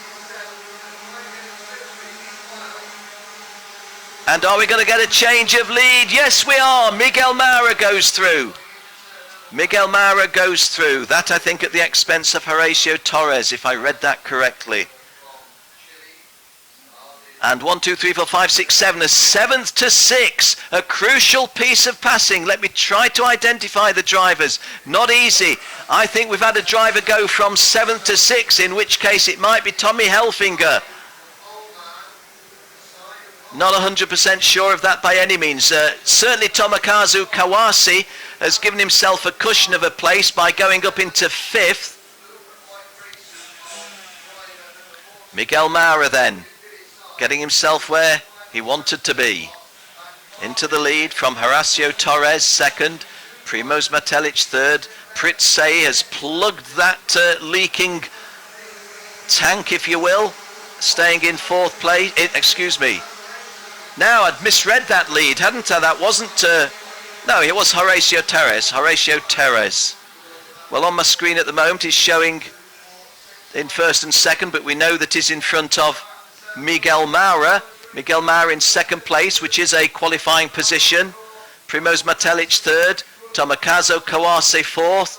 If his life depended on it, Tomokazu Kawase could win this from here in his capability. But he may well feel, let's just stay safe. Lajos Loksai of Hungary 5th. Pritzay, the pole sitter, in 6th place, and the final qualifying position is only got 0.36 of a second, and he's on a warning as well. These are dangerous, dangerous days for Pritzay. He's clinging to his finals aspirations by his very, very fingernails. This is the start of lap 5. Miguel Mara back in the lead. I didn't see on screen that change of position. Horacio Torres 2nd. Tomokazu Kawase, I'm not going to say as I predicted, I don't want to sound a smart aleck, but Tomokazu Kawase could so easily be starting the be starting the pre-final on the front couple of rows, but things gone badly against him that he had to go to the second chance heat. But he is making the most of this second chance. Pritzay is still in 6th position, I think. Let me count from here. 1, 2, 3, 4, 5, 6. Yes, that is Pritzay. So just holding off Tommy Helfinger, the green helmet, looking for. Stuart Clark in 8th. Dmitry Kulakov 9th. And Michael Berenson of Denmark completing the top 10. But in dangerous territory. Paul Bonilla, things have not gone well for him. He's in 15th. And Leonardo Nienkotter of Brazil in 16th place. And he's gone so well in the preliminaries this week. But hey, it's not the preliminaries that count. Igor Mukin, confirmation that he went out very early as we suggested. As we run on to the 6th lap, and the 6th places down from Miguel Mara in the lead to Pritzay in 6th. Fairly clear. Here's Miguel Mara. Now 1, 2, 3, 4, 5 and 6. Well, no, Pritzay coming under pressure again from Tommy Helfinger, and they strike each other. Pritzay on the right is saying to Tommy Helfinger, what did you do? Why did you do that? You're not through anymore, and now neither am I. These things happen, but there is a winner out of that. Stuart Clark of Canada is now in 6th place in a qualifying position. Well, our pictures brought you that. The drama, the agony of the second chance heat. But I have to say that Pritzay was playing with fire, falling from pole position and the lead to 6th and last qualifying place, and with a driving standards flag. Well, there you go. Tomokazu Kawase, let's just have a look again, see what we can see. It's 6th and 7th. Now, this is Pritzay. Behind him is Tommy Helfinger. At the moment, there's quite a range between them. There's a full kart length between them. Coming into this corner, well, have to say that's all down to Tommy Helfinger, isn't it? I hate saying that in commentary because it's not down to me to judge, but what could Pritz say as is showing there? I'm driving a straight line, chum, and you've just driven into the back of me. No doubt Tommy Helfinger will be called before the stewards, but that doesn't help Pritz say one iota. We're on lap 7, and Stuart Clark handed a gilt-edged, gilt-wrapped present. We will move you from 8th to 6th by us two in front of you taking each other off. Or as Pritz Sayer would say, Hilfinger taking me off and himself. Oh dear. The agony. This is the worst part. This is the worst part of the grand finals for me as your commentator. Completely neutral with these drivers, but I just feel the emotion, feel the upset, feel the heartache. It's all there, isn't it? But I'm going to be a silly old guy and say everybody goes home from here tonight in one piece. Nobody is going to be sitting in the hospital at the end of this. So we have something to be thankful for. Miguel Mara in the lead. Tomakase Kawase, or is he in the lead? Is that just trying to interpret correctly? I tend to dismiss changes for the lead in a second chance race because you don't need to be leading. But I think that Tomakawa's Kawase is in the lead. I think I saw out the corner of my eye the Japanese driver take the lead. Trying to interpret the pictures. Yes, that is the Japanese driver. And he started in P5 and has got himself into the front, as form would suggest he ought. So, Stuart Clark in 6th place ought now to be able to hold that 6th place against Dmitry Kulakov because there was a full second behind them. Last lap board being shown there from our insert. The leaders well on their last lap. Well, Miguel Mara going over the curb there a little bit. Doesn't need to be pressing. You might be doing that on the final lap of a race you might be winning. Checkered flag coming to Tomokazu Kawase of Japan. Been one of the best drivers throughout, but has had some major misfortune, not least his kart grinding to a halt in his very first race, which he was leading by a comfortable margin. Miguel Mara, kart number 443, Miguel Mara from Portugal. Second place, Lajos Loksai from Hungary in 3rd place. Primož Metelic from Slovenia, 4th. Horacio Torres from Chile led at one stage but comes home in 5th place.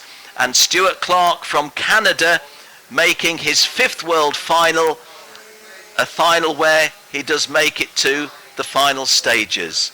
The unlucky people, 7th Dmitry Kulakov, 8th Michael Berenson, 9th Ronaldo Baptista, and 10th Laurent Aubin, the Frenchman. Well, once again, relief for 6 drivers, heartache for quite a few more. All part of 443 is Miguel Mara. Behind him, the race winner, Tomokazu Kawase.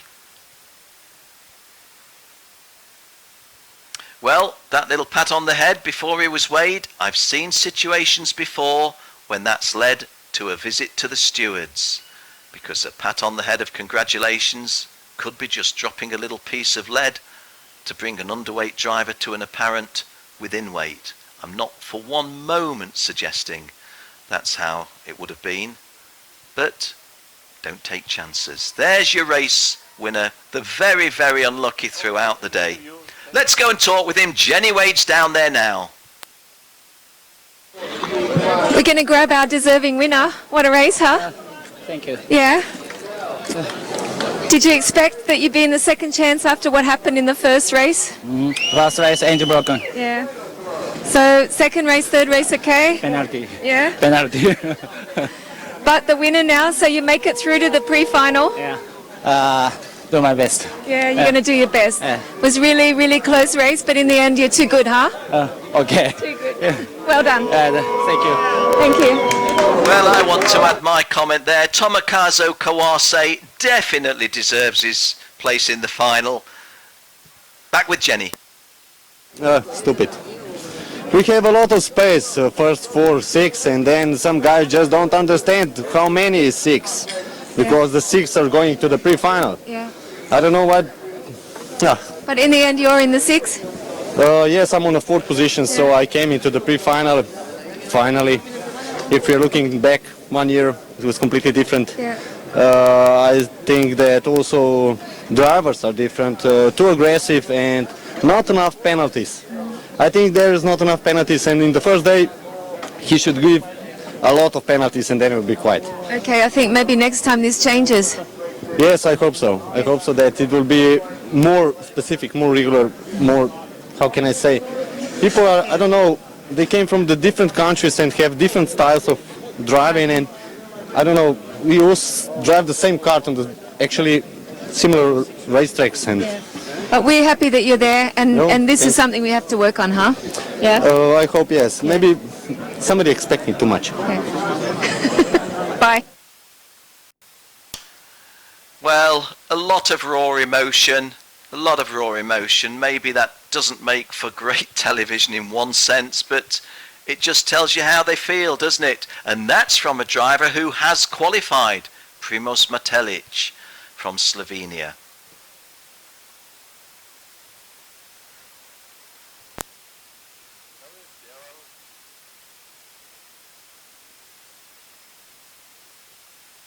Okay, let's go. Daryl, one of the former masters, also now the test driver for Rotax. Some of the guys are not so happy with the driving standards, but you know, they're hoping this is going to change. However, the competition has been good and the level is good. Any thoughts about that from your experience? Yeah, I think some of the drivers are leaving their brains in the pits. You know, they need to wake up to themselves and really think about what they're doing out there. Having said that, there's some good racing as always, and you know, the cream sort of always rises to the top, but it's tough out there, you know. I don't know if it's the nature of the track or whatever, but it's very, very fast, and it indicates that it could be, you know, a tough slog out there. Even some of the younger drivers who have less experience have also said that at this level they expect the champions from every country to be a little bit more sensible.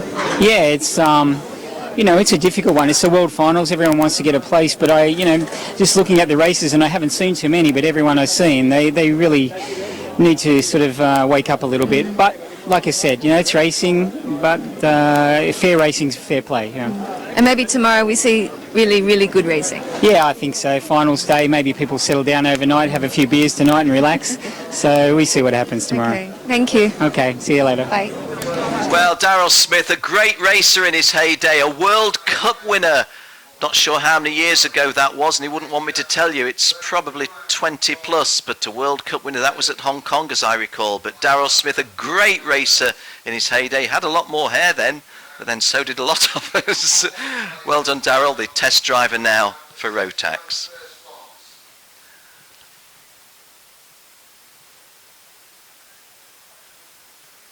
So, confirmation that in DD2 Masters, Tomokazu Kawase of Japan qualifies for the final. So does Miguel Maura. So does Lajos Luksai. The rather angry Primož Metelić in 4th place has made it. Horacio Torres leading at one point but very nearly threw it away. And Stuart Clark from Canada in 6th place getting a gift-wrapped package when Pritzei and Tommy Helfinger had their collision. So that moved him up from 8th to 6th. Don't think there's too many really, really hard luck stories there other than Pritzei, but then he had slipped from pole position in the lead to the 6th and final place, and well, there we are. We all live to fight another day.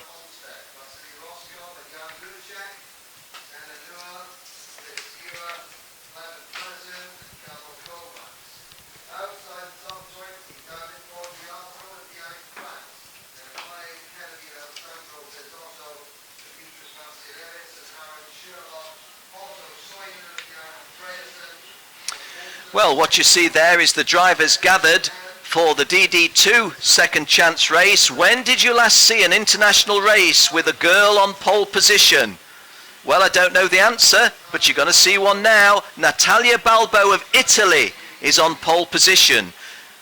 When did you last see Rubens Barrichello in a second chance race? You're going to see him now. He's on row 2 in kart 311.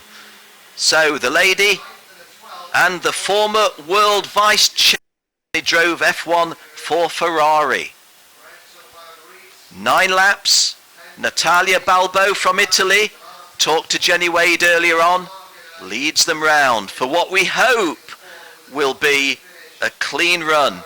The driver starting in the 6th and final place is Sheng Ya-hong from Taiwan. I'm not going to say we wish him well because we wish everybody well. Mario Wendler starting on the back row. Do feel sorry for him. Had an injury coming into the event.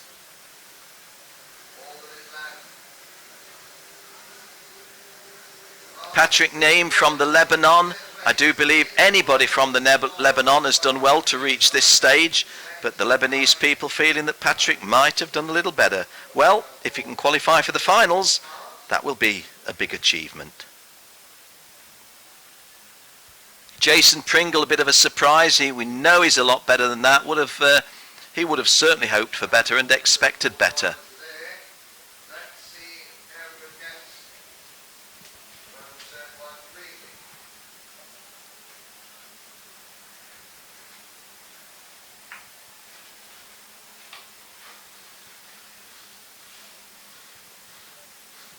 So, Natalia Balbo on pole position. Lorenzo Van Riet joining her on the front row. Ruud Markkanen of Finland and Rubens Barrichello waving his arm and acknowledging that they're not starting. This is not a start.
So moving forward to a restart for this, our 4th and final second chance heat. These are the DD2 drivers.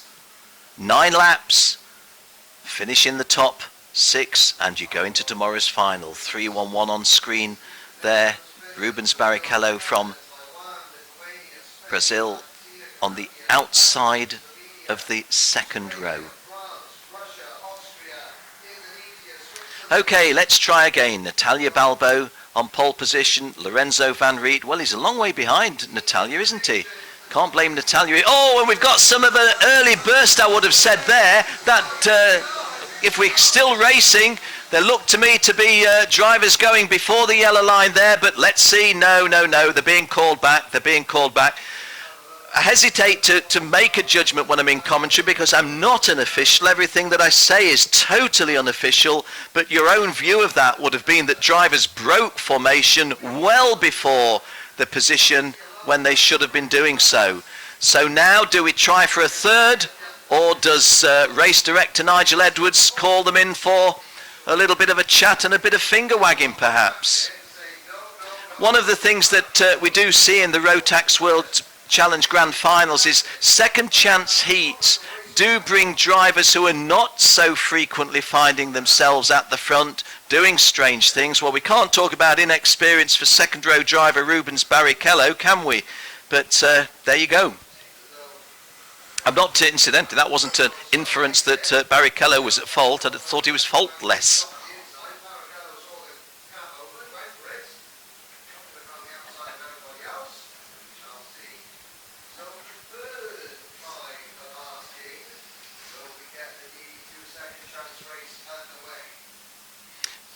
Well, now Ramiro saying, no, it's not Ramiro, is it?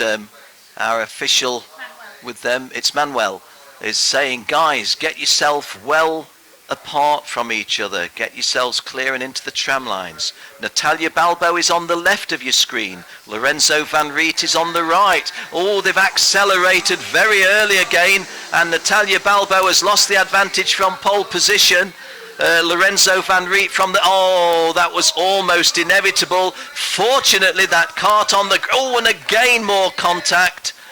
And I have to say, I find it difficult to commentate who's where in positions. My instinct is to look to see that drivers are unhurt and not in any position of danger. And I don't think any of the drivers involved in the collision are in a situation requiring medical attention. So, well, the race continues. In the lead, I think, is kart number 331, Lorenzo Van Riet, who made a much better start than Natalia Balbo.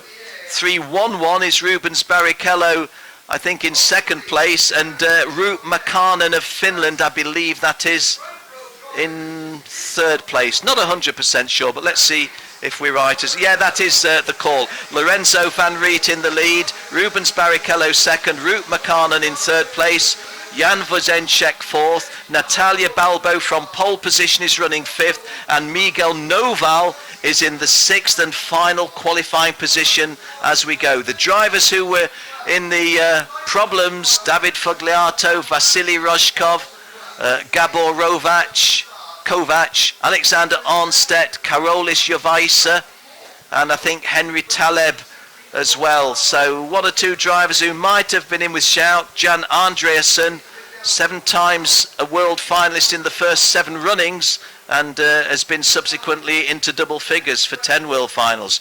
Sheng-Ya Hong from Taiwan gets himself into, well, no, not into the top 10. He's running in 11th, just outside the top 10. So, Lorenzo Van Riet continuing to hold this advantage over Rubens Barrichello, who glances over his right shoulder. Ruut Makanen in third place. And this front-running 5, dare I use the word, the front-running 5 are safe if they go round at speed like this. But the 6th place driver, which is Fred Woodley, is exposed because the guys behind have got to do something. The last runner of those front 5 is Natalia Balbo, and that looked like Vozenček. Vozenček has gone out there, and I think Ruut Makanen. So that changes the dynamics, and it promotes a couple of the drivers outside of the top 6. Well, what a disaster for those guys there, and Jan Vozenček was the one I saw first. So Natalia Balbo, who was running 5th, now finds herself in 3rd place, so the disappointment for not consolidating her position as the pole sitter, she now finds herself in a comfortable 3rd place. Let's have a look again at this. The first 2 riders through. Oh yes, and that's without a doubt it was a situation where Vozenček had clouted into Makanen. Not suggesting where the fault would lie, but that's where the first contact came from. And now we've got a 3 who looks safe, and then a group of 6 racing for 3 places, a group of 5 racing for 3 places. 1, 2, 3, 4, 5. So 3 quotes relatively safe unquotes at the front, and then 5 racing for 3 more places. Lorenzo Van Riet the leader, Rubens Barrichello second, Natalia Balbo, she's made the final when fellow female driver Sabre Cook didn't. Fred Woodley from Canada 4th, Jason Pringle from Australia 5th, and Miguel Noval from Spain completing the top 6 at the moment. Troy Woolston of Australia is the driver in 7th place. 8th, Brian Stafuza of Argentina. 9th, Sheng-Ya Hong. And in 10th place, Demetrius Vasileris. We're on lap 5 of 9. And Rubens Barrichello has surrendered 2nd place to Natalia Balbo. So Rubens Barrichello still in a safe qualifying position, but he's got the ignominy now when he gets back to Brazil of people saying, hey Rubens, we watched you in Portimao, We saw a girl overtake you. But I'm not going to talk like that. She's not a girl, she's a racer, and she's a good racer. And hey, you wouldn't put your last €100 on her not winning this, would you? Because Lorenzo Van Riet in the lead is being tracked down by Natalia Balbo. This is going to be the end of lap 5, so 4 to go, 4 laps to go. Natalia Balbo safe from attack from behind, and she's tracking Lorenzo Van Riet. Rubens Barrichello, and getting a little bit sideways there, Natalia and Lorenzo Van Riet. Well, nobody enjoys a good race at the front rather than me. It's what I'm all about as a commentator. But guys, don't do anything silly in a second chance race. It's not a case of gaining a better position, but my interpretation of Natalia Balbo's body language is, I'm going to win this. I'm going to show this guy. So Lorenzo Van Riet leading, but feeling the pressure. Now Rubens Barrichello coming under pressure from the Australian Jason Pringle. Jason Pringle much closer to Rubens Barrichello in 3rd place. Behind Jason Pringle, Fred Woodley is 5th and Troy Woolston is 6th as we're on lap 6. Coming round to the start of lap 7. 2/3 race distance, 6 laps gone, 2 to go. And Natalia Balbo, the lady has got a driving standards flag. Natalia Balbo, I suggested her body language was going for a victory. Well, somebody else has decided that was by unfair driving. And Natalia Balbo now on a warning flag. So Natalia's still in a qualifying position, but mustn't do anything stupid now. She may well feel that just tracking Lorenzo Van Riet and waiting for an opportunity might come. Troy Woolston has gone from 6th place to 5th at the expense of Fred Woodley, the Canadian coming back now into 6th place. It's still Miguel Noval, the first of the drivers in a non-qualifying position, and Brian Staffusa, the second of the drivers in a non-qualifying position. Coming round to start the 8th lap, 2 to go. Lorenzo Van Riet leading from Natalia. And there's some more wheel banging, and Natalia Balbo involved again. Well, I hope for Natalia's sake she's not going to pick up a driving standards flag. I'm not suggesting that was foul driving, but what I am saying is she's on a warning flag. There was contact there was some wheel banging. She's in a qualifying position. If she picked up another driving standards flag, she'd lose 3 seconds and would go out of a qualifying position. Desperate late times in these second chance heats. And I hear course commentator Henry Burdett raising his voice. He's seen some contact somewhere. 3rd place driver Rubens Barrichello coming under a severe examination from Jason Pringle. So, coming round to start the final lap. Last to go, 1 to go. And Lorenzo Van Riet leads from Natalia Balbo. Natalia Balbo in front of Rubens Barrichello. In close order in 3rd place, Jason Pringle. And Rubens Barrichello, you would imagine it being the cool head here, glances over his right shoulder. I don't think Rubens is trying to go past Natalia Balbo, but he's certainly conscious that he doesn't want, and saying momentarily that, Rubens Barrichello, it did look as if he perhaps saw a gap to go underneath Balbo, but Jason Pringle in 4th place. Does Jason Pringle want the bragging rights? Have I passed Rubens Barrichello in my last race? Guys, stay sensible. You front-running 4 are nearly there. 5th place, Troy Woolston is okay. Fred Woodley is okay. 7th place, Miguel Noval. Can you pull something out, Miguel? This is the home straight after 9 laps. Your race winner is Lorenzo Van Riet of the Netherlands. 2nd is Natalia Balbo of Italy. 3rd is Rubens Barrichello of Brazil. 4th is Jason Pringle of Australia. 5th is Troy Woolston of Australia, and in 6th place Fred Woodley from Canada. So Lorenzo Van Riet, the only driver in the top 6 from Europe, 2 from Europe, Natalia Balbo and Lorenzo Van Riet, and then South American Rubens Barrichello, 2 Australasians, Jason Pringle and Troy Woolston, and a North American, Fred Woodley. Sabre Cook had a decent drive in 11th place. I was perhaps a bit unkind to dismiss her as I did when I mentioned how well Natalia was doing, because Sabre Cook, who I didn't see featuring very strongly at any stage in my commentary, has actually come forward to a really, really good finish. Let me just see where Sabre started from. Well, not able to find out. Yeah, from P30. Sabre Cook from P30 to P11. A great drive by the lady from Colorado. A great drive from Natalia Balbo, the lady from Italy. She stays in the competition. But well done, Sabre Cook, from 30th to 11th. It didn't gain her anything for tomorrow, but it finished her on a high note. Well done. Lorenzo Van Riet taking the victory. KART 341 that you see there is Troy Woolston, who qualified in 5th place.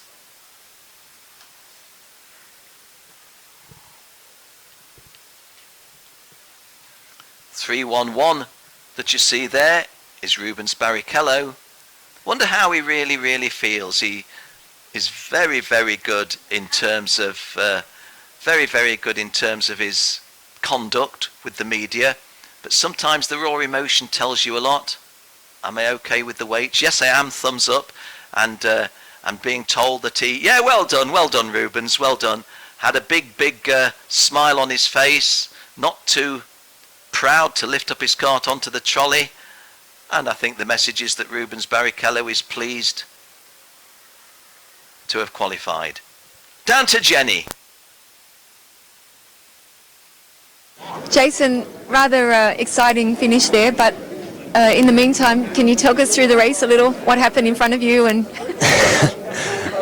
yeah, just fortunately got a good start. I kind of bogged it off there initially, but then kind of worked in the favour a bit because they all broke and I kind of was just on the consistent speed. So, you know, I was actually supposed to start, I thought I was out 12s on the inside, so made it lucky, just held it tight and watched a bit of mess, but we had a bit of pace and so it helped. So I could kind of get through the, you know, the last 2 qualification spots, got to the front 4 and I, you know, there was a big gap behind, so I was just sitting there behind Rubens and the other 2 were going a bit crazy, so I thought I'll just sit here and take it safe, you know what I mean? So. And what about your teammate Troy? I tried to catch him earlier, but he's being interviewed.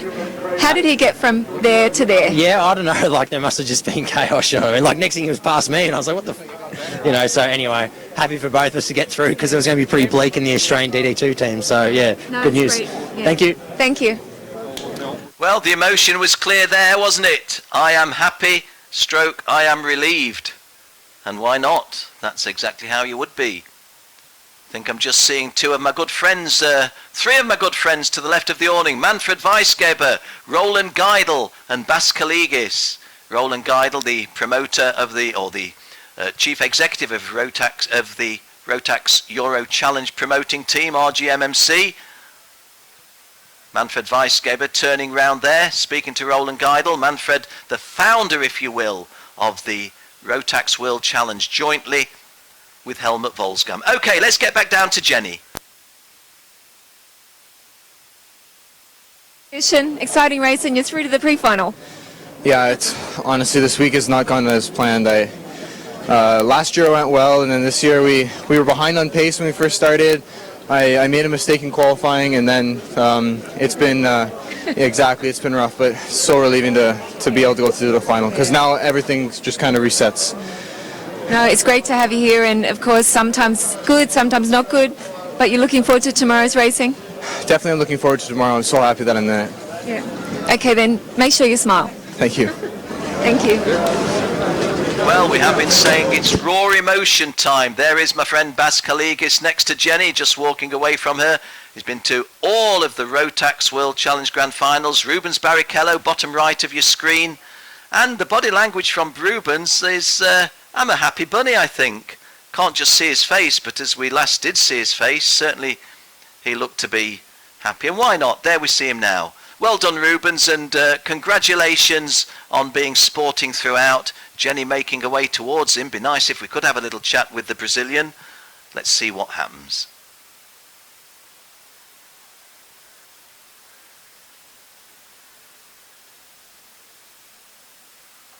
Just going to Let's cut go in down here to on Jenny Rubens. with Now, Rubens Rubens, you said Barrichello. yesterday you hope you make it through to the finals. You've Yeah. made it through to the finals. Did you expect to be there? Yesterday we were so competitive, and it was a tough feeling. Today we were not competitive. We were just hanging on. So we need to investigate, but we have a bit more time. All I want to show you and people is that even though, I've raced 19 years of Formula One, my emotion right now to have I never had a repechage in my life. So imagine, it's new things, new pressures, and I thank God for the situation of giving me the pleasure every day of driving. My wife is crazy that she thinks I'm gonna drive until I'm like 70s or so, but maybe 55 I'll stop. It's great to have you in the finals and great to have you at the event. Thank you, and we wish you luck tomorrow. Thank you, that's kind, thank you.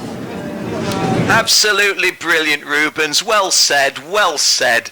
I've talked about raw emotion, and I've sometimes been talking about negative raw emotion, but well said, Rubens Barrichello. What was it he said? I've been in Formula One for 19 years, but here's a new experience, a repechage. I've never been in a repechage in my life. Well, Rubens, you're 1-0 in repechage now. You've been in one, and you converted it to a success. Well done, mate, well done, and we really, really are pleased that you're going to stay with us in our finals tomorrow. It would have been a bit of a dampener to have had Rubens Barrichello as an entrant not having qualified for the finals. And you know what, guys? He's going to be starting at the back of the grid in the pre-final, but hey, if they get that kart set up as he wants it, wait and see what happens. I wouldn't bank on Rubens Barrichello not getting himself into the upper half of the finishing order, and from that a platform to head into the finals.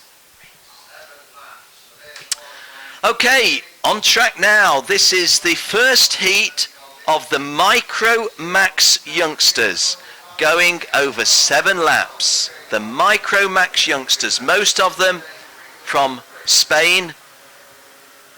The next most represented nation is Portugal, but there are 1 or 2 other drivers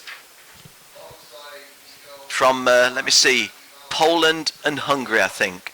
Just need to do a double check on my chart in front of me, and we'll try and make some more sense of this for you. And I'm told that that's a restart. In fact, our caption tells us that that's a restart. Well, in qualifying practice earlier this afternoon, Nico Lavery got pole position. He's a Spaniard, and fellow Spaniard Santi Valvi joining him on the front row. Felix Aparicio of Spain and Cameron Diaz of Portugal on row 2. Jose Torres of Spain, Eduardo Lucas of Spain, row 3. Thomas Pintos of Spain, Daniel de Paiva of Portugal, row 4. And the top 10 completed by Spaniards Juan Martinez and Nicolas Olmedo. This will be a 7-lap race for the Micro Max youngsters. Youngsters, how young? 8 years old, 9 years old, or 10 years old?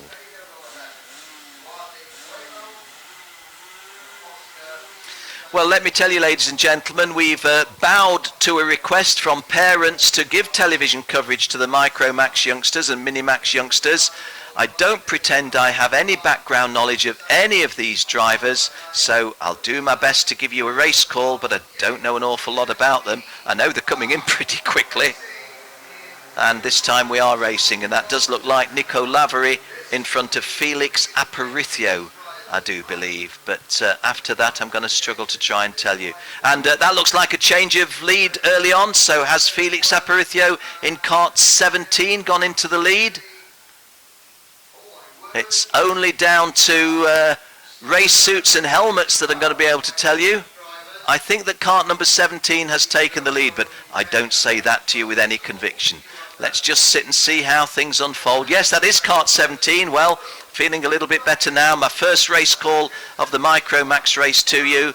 The first piece of passing I was able to call accurately on your behalf, so I feel a little relieved. Felix Aparicio starting from the inside of the second row, taking the lead off Nico Lavery of Spain, who had won the qualifying competition earlier today. These drivers tend to lap in the order of about, oh, and a warning standards flag already. Arnold Domingo in kart number 34. Now he started in P16 on row 8. Arnold Domingo was on the outside of row 8 in 16th place and has done something on that opening lap to draw a warning flag. And change of lead again. And this time is Thomas Pintos going into the lead, I believe. Or was it Nico Lavery even? Let's try and see. We're looking for kart 30 as against, Thomas Pintos is in third place now. Or let's just try and reinterpret that. That's definitely Juan Martinez in kart number 8 in the lead. So there we go. When I tell you I'm struggling to recognize these guys in the low sunlight, you fully understand me, don't you? Your race leader is Juan Martinez, and in second place it's Felix Aparicio. So Nico Lavery, who started on pole position and led the early stages, has already surrendered the first 2 places. Coming back to the home straight and starting lap 2, confirmation that Juan Martinez was indeed the race leader. Felix Aparicio in second place, Nico Lavery third, Juan Martinez fourth, Cameron Diaz fifth, Jose Torres sixth, Santi Vaive, who started on the front row, down in seventh, Alejandro Bogdan eighth, Adrian Malheiro ninth, and Daniel de Paiva completing the top 10 at number 10.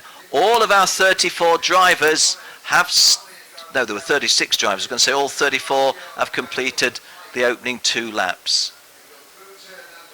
So Juan Martinez, let me just have a look what times they're doing. Well, 71 seconds, 0.1 for the race leader. A little bit further back, Santi Valve, who started on the front row but was in 7th place, he's done 70.64. That looks like the fastest lap on the opening 2 laps.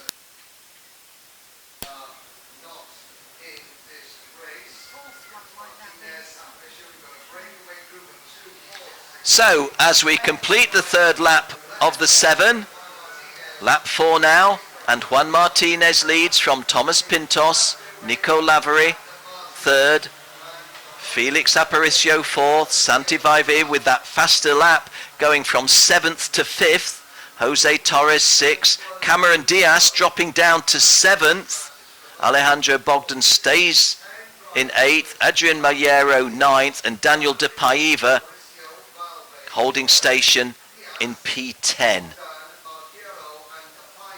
We're on lap 4 of 7. And we're just about at the half race distance. So half race distance has been passed. Good race at the front.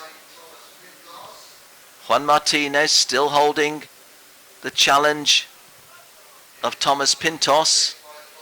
Thomas Pintos in second place in 9th, Nico Lavery in 3rd place in kart 30, and then I think that's Felix Aparicio in 4th place, and those front running 4, well, I have commentated, my first Micromax commentaries were in the United States, and if there was one thing I learned, oh, just look at that, a train of 5, and that underlines what I'm saying. The first thing I learned was the guys go round as if they're linked together, and when somebody loses a place, they drop about 5 or 6 places and expect many, many changes of place, especially later in the race. Confirmation of the standings after lap 4. Cameron Diaz having dropped down to 7th, as we called in commentary. Daniel de Paiva was 10th, but climbs up to 8th. Domingo in 12th place is on a warning flag. And Pinto takes the lead, Jill tells me. Didn't see that, but we think now that Thomas Pinto in kart number 9 leads from Juan Martinez in kart number 8. Expect several changes. These are the top 6, and 3rd to 2nd is, oh, and a little bit of contact and lots of changes of place, but the main thing with these kids, none of them have gone off the circuit, and if there's a little bit of disappointment at places lost, that's all it is, places lost, nobody, and a change of lead again, well, side by side, literally. Oh, and a little tap as well from immediately behind. Nico Lavery, the pole sitter, getting himself back in front. This is the serious part of the grid, the front running 10. And these 10 are broken away from the rest of the field largely. The front running 4 particularly so. Third, having gone to second, was Juan Martinez. So Juan Martinez going past Thomas Pintos and into second place. Thomas Pintos, yeah, kart number 30. Nico Lavery having lost the lead to kart number 9. Thomas Pintos, maybe contradicting myself there. It's Thomas Pintos or it's Santi Valve. No, Santi Valve is there in 5th place. I can recognise him. Well, it's fascinating to try to call these races for you folks. Hope you're enjoying it and forgiving me for the errors, but never seen the guys before this week. And some of them very, very tiny, believe me, tiny, tiny.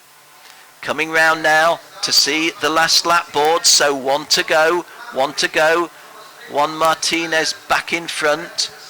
Nico Lavery in 2nd place, Thomas Pintos in 3rd place. They are the front 3 in that order as we've called it, coming down the hill. 4th place Jose Torres is well clear of the chasing rest, so let's try and stay with his front running 4. Martinez, Lavery, Pintos, 1, 2 and 3. Martinez, is that Martinez in kart 8? Yes it is. 30 is Nico Lavery. Nico Lavery's got a slingshot here, but the bend was 90 degrees and came to save Juan Martinez. Now this front running 4. Behind them in 4th place is Jose Torres. Lavery in 2nd. Oh, a bit of contact, but everybody's gotten away with it. Ooh. Nico Lavery, kart number 30. Juan Martinez, kart 8. Thomas Pintos, 9th place. And Jose Torres trying to make a move forward. Well, you pick your winner from here. It's going to be ever so close. Wow! And 2 drivers put their arm up saying, I've won. Well, they didn't both win. Nico Lavery won it. Juan Martinez was 2nd. Thomas Pintos was 3rd. Jose Torres was 4th. And that was the front running 4. Santi Valve, having started on the front row, finished 5th. Felix Apricio was 6th. Alejandro Bogdan 7. Cameron Diaz fell away to 8th. Adrian Malheiro was 9th. And Yeray Rodriguez completed the top 10 at number 10. Well, interesting racing. Let's see who was the fastest of those drivers. It was Jose Torres. Jose Torres had the fastest lap, 1 minute 10.495.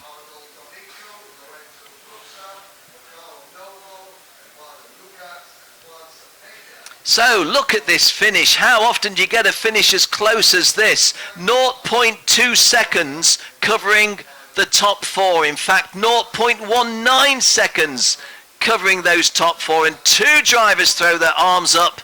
Well, they don't until moments later. But the winner was Nico Lavery, 2nd Juan Martinez, 3rd Thomas Pintos, and 4th Jose Torres. Well done, guys, well done. Confirmation then that Nico Lavery had the victory over Juan Martinez. Thomas Pintos in 3rd place, and those front running 3, there was 0.06 of a second between the front 3 and 0.018 between the winner and the 2nd place driver. Well done, guys, well done indeed.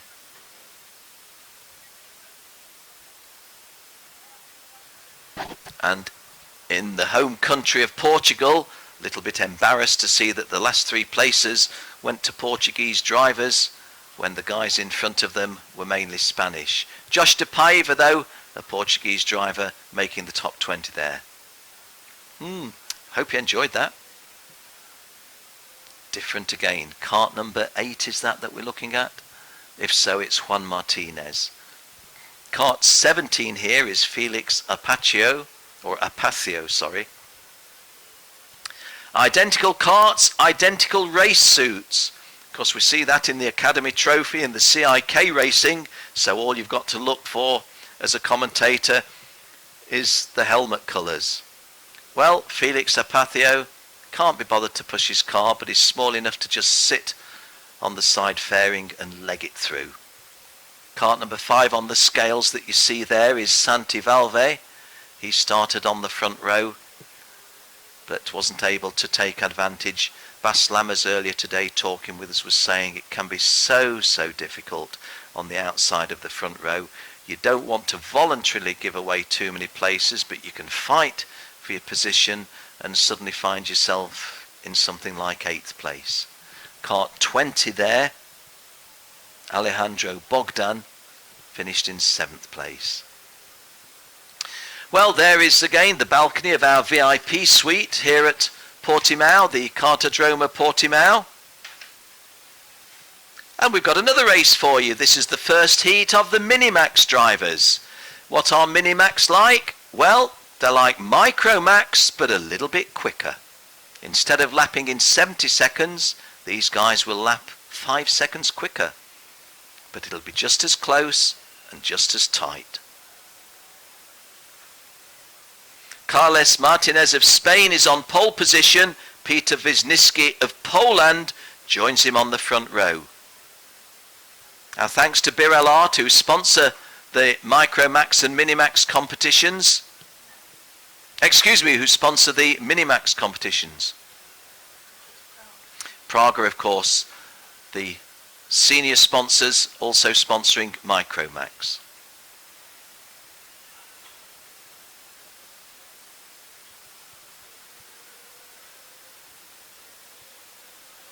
Well, United Arab Emirates supporters sitting in the grandstand. There's no UAE drivers here, but well done to you guys.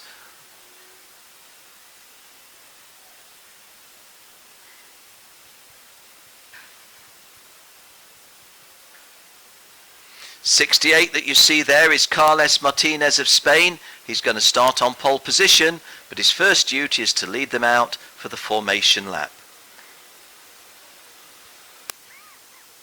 Carlos Martinez from Spain, Peter Wisniewski from Poland, front row. Antonio Carrera of Portugal, Daniel Nogales of Spain, row 2. Portugal and Spain on row 3, Afonso Ferreira and Luca Medonitza. Kike Bordes is on row 4 alongside Marcel Schurmash from Poland. Jimmy Hanus on row 6, he's from Finland, and Bence Valint is from Hungary. So quite an international event. And all Portuguese row 7, American driver Jack Crawford joining Spaniard Jose Gomez on row 8. An all Portuguese row 9, and a Portuguese driver with a Spaniard on row 10. Spain and Portugal row 11. Poland and Spain row 12. Marcela Garcia, Portugal, and Bent Susan of Hungary row 13, and all Portuguese row 14. And all Spanish row 15, and all Portuguese row 16. A mix of Spain and Portugal on row 17, and likewise on row 18. Here we go, 7 laps and a charge to the start. And we are racing. No, we are not racing. There's a hand going. Well, I'm not sure about the lights. I thought I saw a hand go up suggesting I'm acknowledging a non-start. It is a non-start.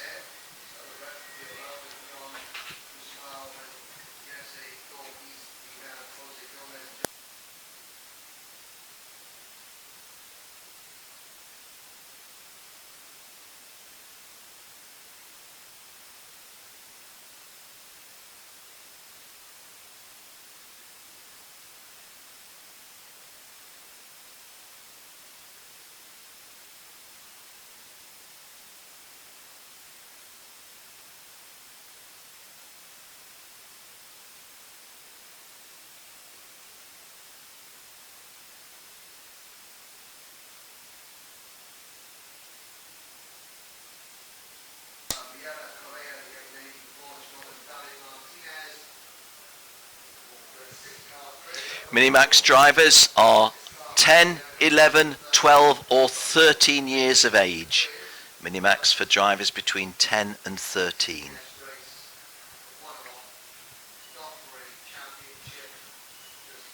Sun lowering in the sky now here at Portimao, but still a very, very pleasant day and fine conditions for racing. I'm assuming that the sun isn't too low to be in the eyes of these drivers. If it was, then that might make a little difficulty.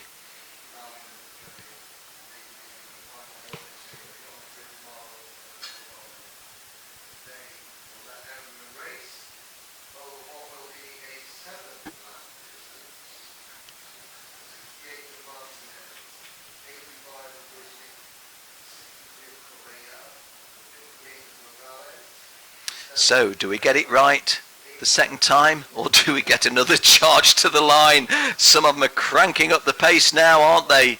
That is how it... Oh, and that looks a very untidy situation. You can't let that go, and the officials haven't.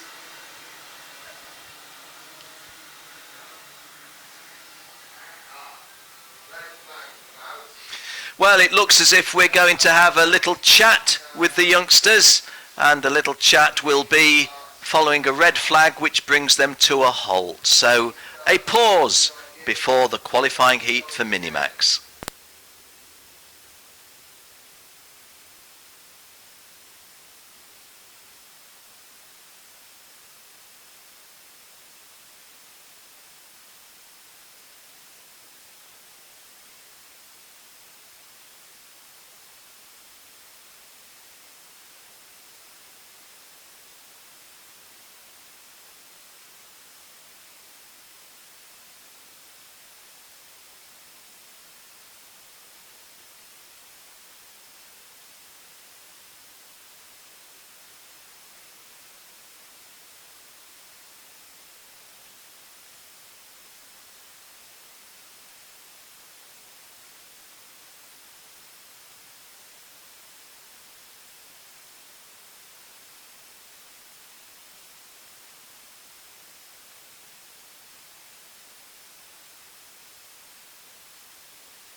Well, this is where the guys are going to be invited to climb out of their carts.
Well, third time lucky is a little cliche that we hear said from time to time. Are we going to be third time lucky? There's a driver right at the back having to charge through, and I'm not sure who it is. I'm not sure, I've just not got a clue who it is, but seeing if they're going to try and threading their way through to try and get to where they believe they should be starting. Marshall's saying, look, lower your speeds, guys, and not very much happens. But there we are. These are the 10, 11, 12-year-olds primarily. Okay, we try again. Carles Martinez of Spain on pole position. Peter Wisniewski of Poland joining him on the front row. A 7-lap race. Do we get a start this time? Oh dear, we've had an even worse start, but this time the officials are going to let it go and no doubt try to sort themselves out from looking at the pictures, I think, from the screens. That can be done, and any penalties that are thought to be needed to be imposed go from there. Oh dear, and we've got some youngsters clouted there, and I saw a neck whiplash, I think, in one of the lads, so I hope he's okay. 77 has just got himself embedded into the tyres here. 77 there is Rodrigo Leitão of Portugal, and after 3 unsuccessful starts, even though we're continuing, it's a very untidy race. We've got a driver flipped still, and the race has been stopped, or at least neutralized. Maybe it's a neutralized race.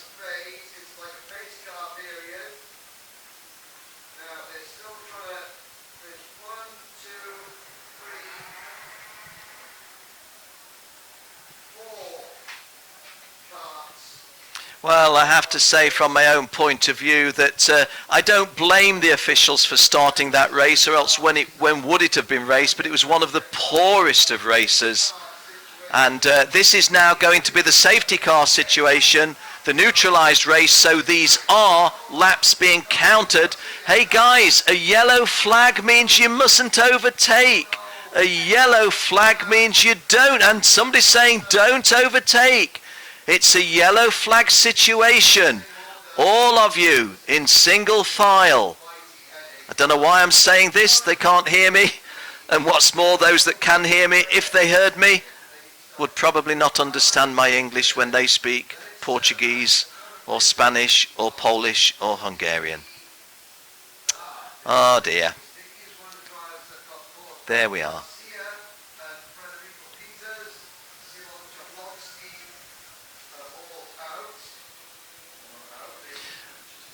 Well, circuit commentator Henry Burdett identifying drivers that are not circulating.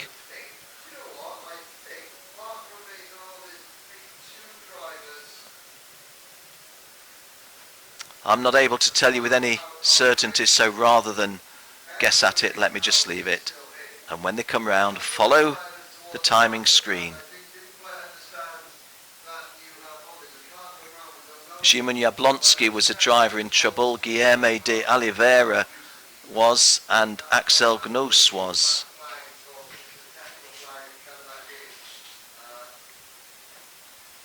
But a reminder, we are not now under a red flag situation. These laps will count.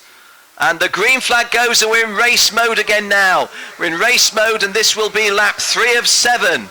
So 3, 4, 5, 6, 7, 5 laps of racing now after that unsatisfactory start. And Carles Martinez, who had started originally on pole position, in front in kart number 68. And you see how low the sun is there. So there will be parts of this circuit where the sun is seriously in the eyes of these drivers. The very, very low sun can still, at this part of the world, be very, very bright. Kart number 68 in front is Carlos Martinez with certainty, and I do believe that 63 Antonio Correa is still second. Daniel Nogales was still well to the fore in kart number 58. After that I'm struggling a little bit. This is the third lap of 7 laps, albeit the first full lap at full racing pace. Previous laps were done in 85 seconds, but now we're going to get ourselves down to the 65s. Carles Martinez leading from Antonio Correa second, Daniel Nogales third, Kike Bordes fourth, Gabriel Cachoilo fifth, Lucas Sanchez sixth, seventh place driver I think was Marcel Surmage, eighth place driver Aguiar Sanchez, and Afonso Ferreira completing the top 10. Simon Jablonski, the Polish driver, gets a technical flag and has to come in with kart number 90. And Nogales goes up into second place. Nogales has moved up into second place. That's Daniel Nogales going past Antonio Correa. But bad news for the Polish driver, Szymon Jablonski, having to come in on a technical flag, damage to his kart, not being permitted to continue on the grounds of safety to himself and perhaps even more so, safety to the other drivers. This is the start of lap 5. So 4 laps technically have been raced and 3 remain. Confirmation of the standings after lap 4. Carlos Martinez leading from Daniel Nogales second and Kike Bordes third, but Kike Bordes has gone up to second. And our standings after lap 4 are accurate, but on lap 5 Kike Bordes moves up to second.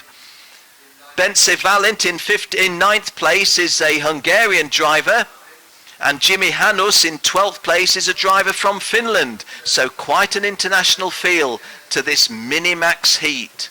And again, let me say to you, a lot of this track is in shadow, but there are pockets where there is very, very bright low sunlight as the driver that was 5th goes to 4th. That's Gabriel Cachoilo going into 4th place, and I believe that's at the expense of Antonio Correa. Coming round to complete lap 5. So this is going to mean 2 to go. Confirmation, Carles Martinez 1, Kike Bordes 2, Daniel Nogales 3, Gabriel Cachoilo 4, Antonio Correa 5, and outside the top 5 a lead change because Kike Bordes has taken the lead, but then retraded. Carles Martinez and Kike Bordes, and that was Daniel Nogales who's taken the spin. Daniel Nogales has taken the spin. Francisco Villaverde, kart 74, is getting a warning flag. Francisco Villaverde is not in the top 20, but he has got a warning flag.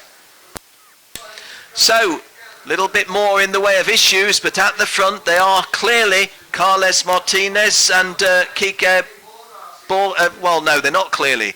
Let me double check my facts on that. Daniel Nogales goes out the top 3 with the spin. Gabriel Cachoilo is making the move. So let me double check on the screen as we start the last lap.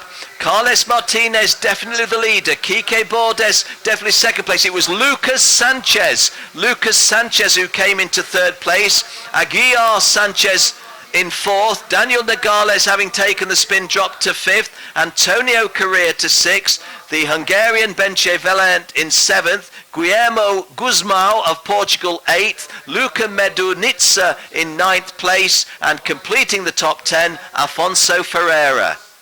Halfway round. Oh, and is this a change of lead? 52 Kike Bordes. No, continuing on in second place, Kike Bordes. Lucas Sanchez making progress forward. These the first 2 coming round, taking different lines as you can see. The slingshot trying to be applied. It's working to some degree for Kike Bordes, but although the slingshot is working, the bends are coming quickly enough to defend Carles Martinez. 1 turn remaining in this heat with the Minimax. The drag to the flag and victory going to the race leader throughout virtually, Carles Martinez, who started on pole position. Kike Bordes was 2nd, Lucas Sanchez 3rd, Aguiar Sanchez 4th, Antonio Correa 5th, Daniel Nogales 6th, Luca Medunitsa 7th, Bence Valent 8th, Afonso Ferreira 9th, and Guillermo Guzmão, the Portuguese driver, finishing 10th. Just outside the top 10, the driver from Finland, Jimmy Hanus.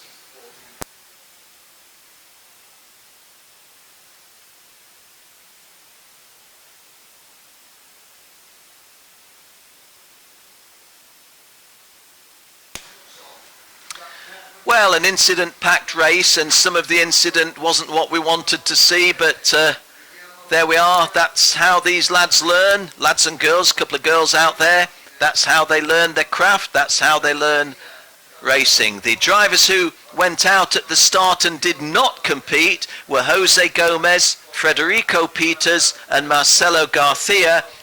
And of course the unlucky Szymon Jablonski, the Polish driver, was called off the track on the 4th lap because of a technical defect. Kart number 52 that you're looking at there is Kika Borda. Didn't know how to pronounce his name at driver ballot. Kika Bordas didn't know how to pronounce his first name, and I was trying to explain your first name, how you say, and he looked at me with a very strange look and said, Kika. What else do you think? Kika. Kika Bordas, that's me.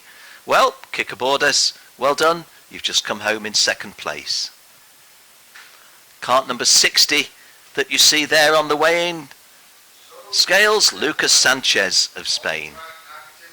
So that is the close of our racing today, but confirmation of the qualifying heat in Minimax, the result as follows. Carles Martinez winning it from Kika Bordas 2nd, Lucas Sanchez 3rd, and Jorge Sanchez Aguiar in 4th place. They were all from Spain. The first non-Spaniard was Antonio Correa of Portugal, completing the top 5. Just outside the top 10, Jimmy Hanus of Finland, the Finnish flag standing out very clearly there. Can you please say goodbye? Well, ladies and gentlemen, thank you for being with us throughout today. Thank you so much for being with us today. We do appreciate it, but join us tomorrow. Tomorrow is finals day. 4 more world champions in the Rotax World Challenge. From myself, Jenny Wade, my colleague Jenny Wade, from myself, Ken Walker, thanks a million. See you tomorrow. You must join us tomorrow for the pre-finals and the finals. Bye for now.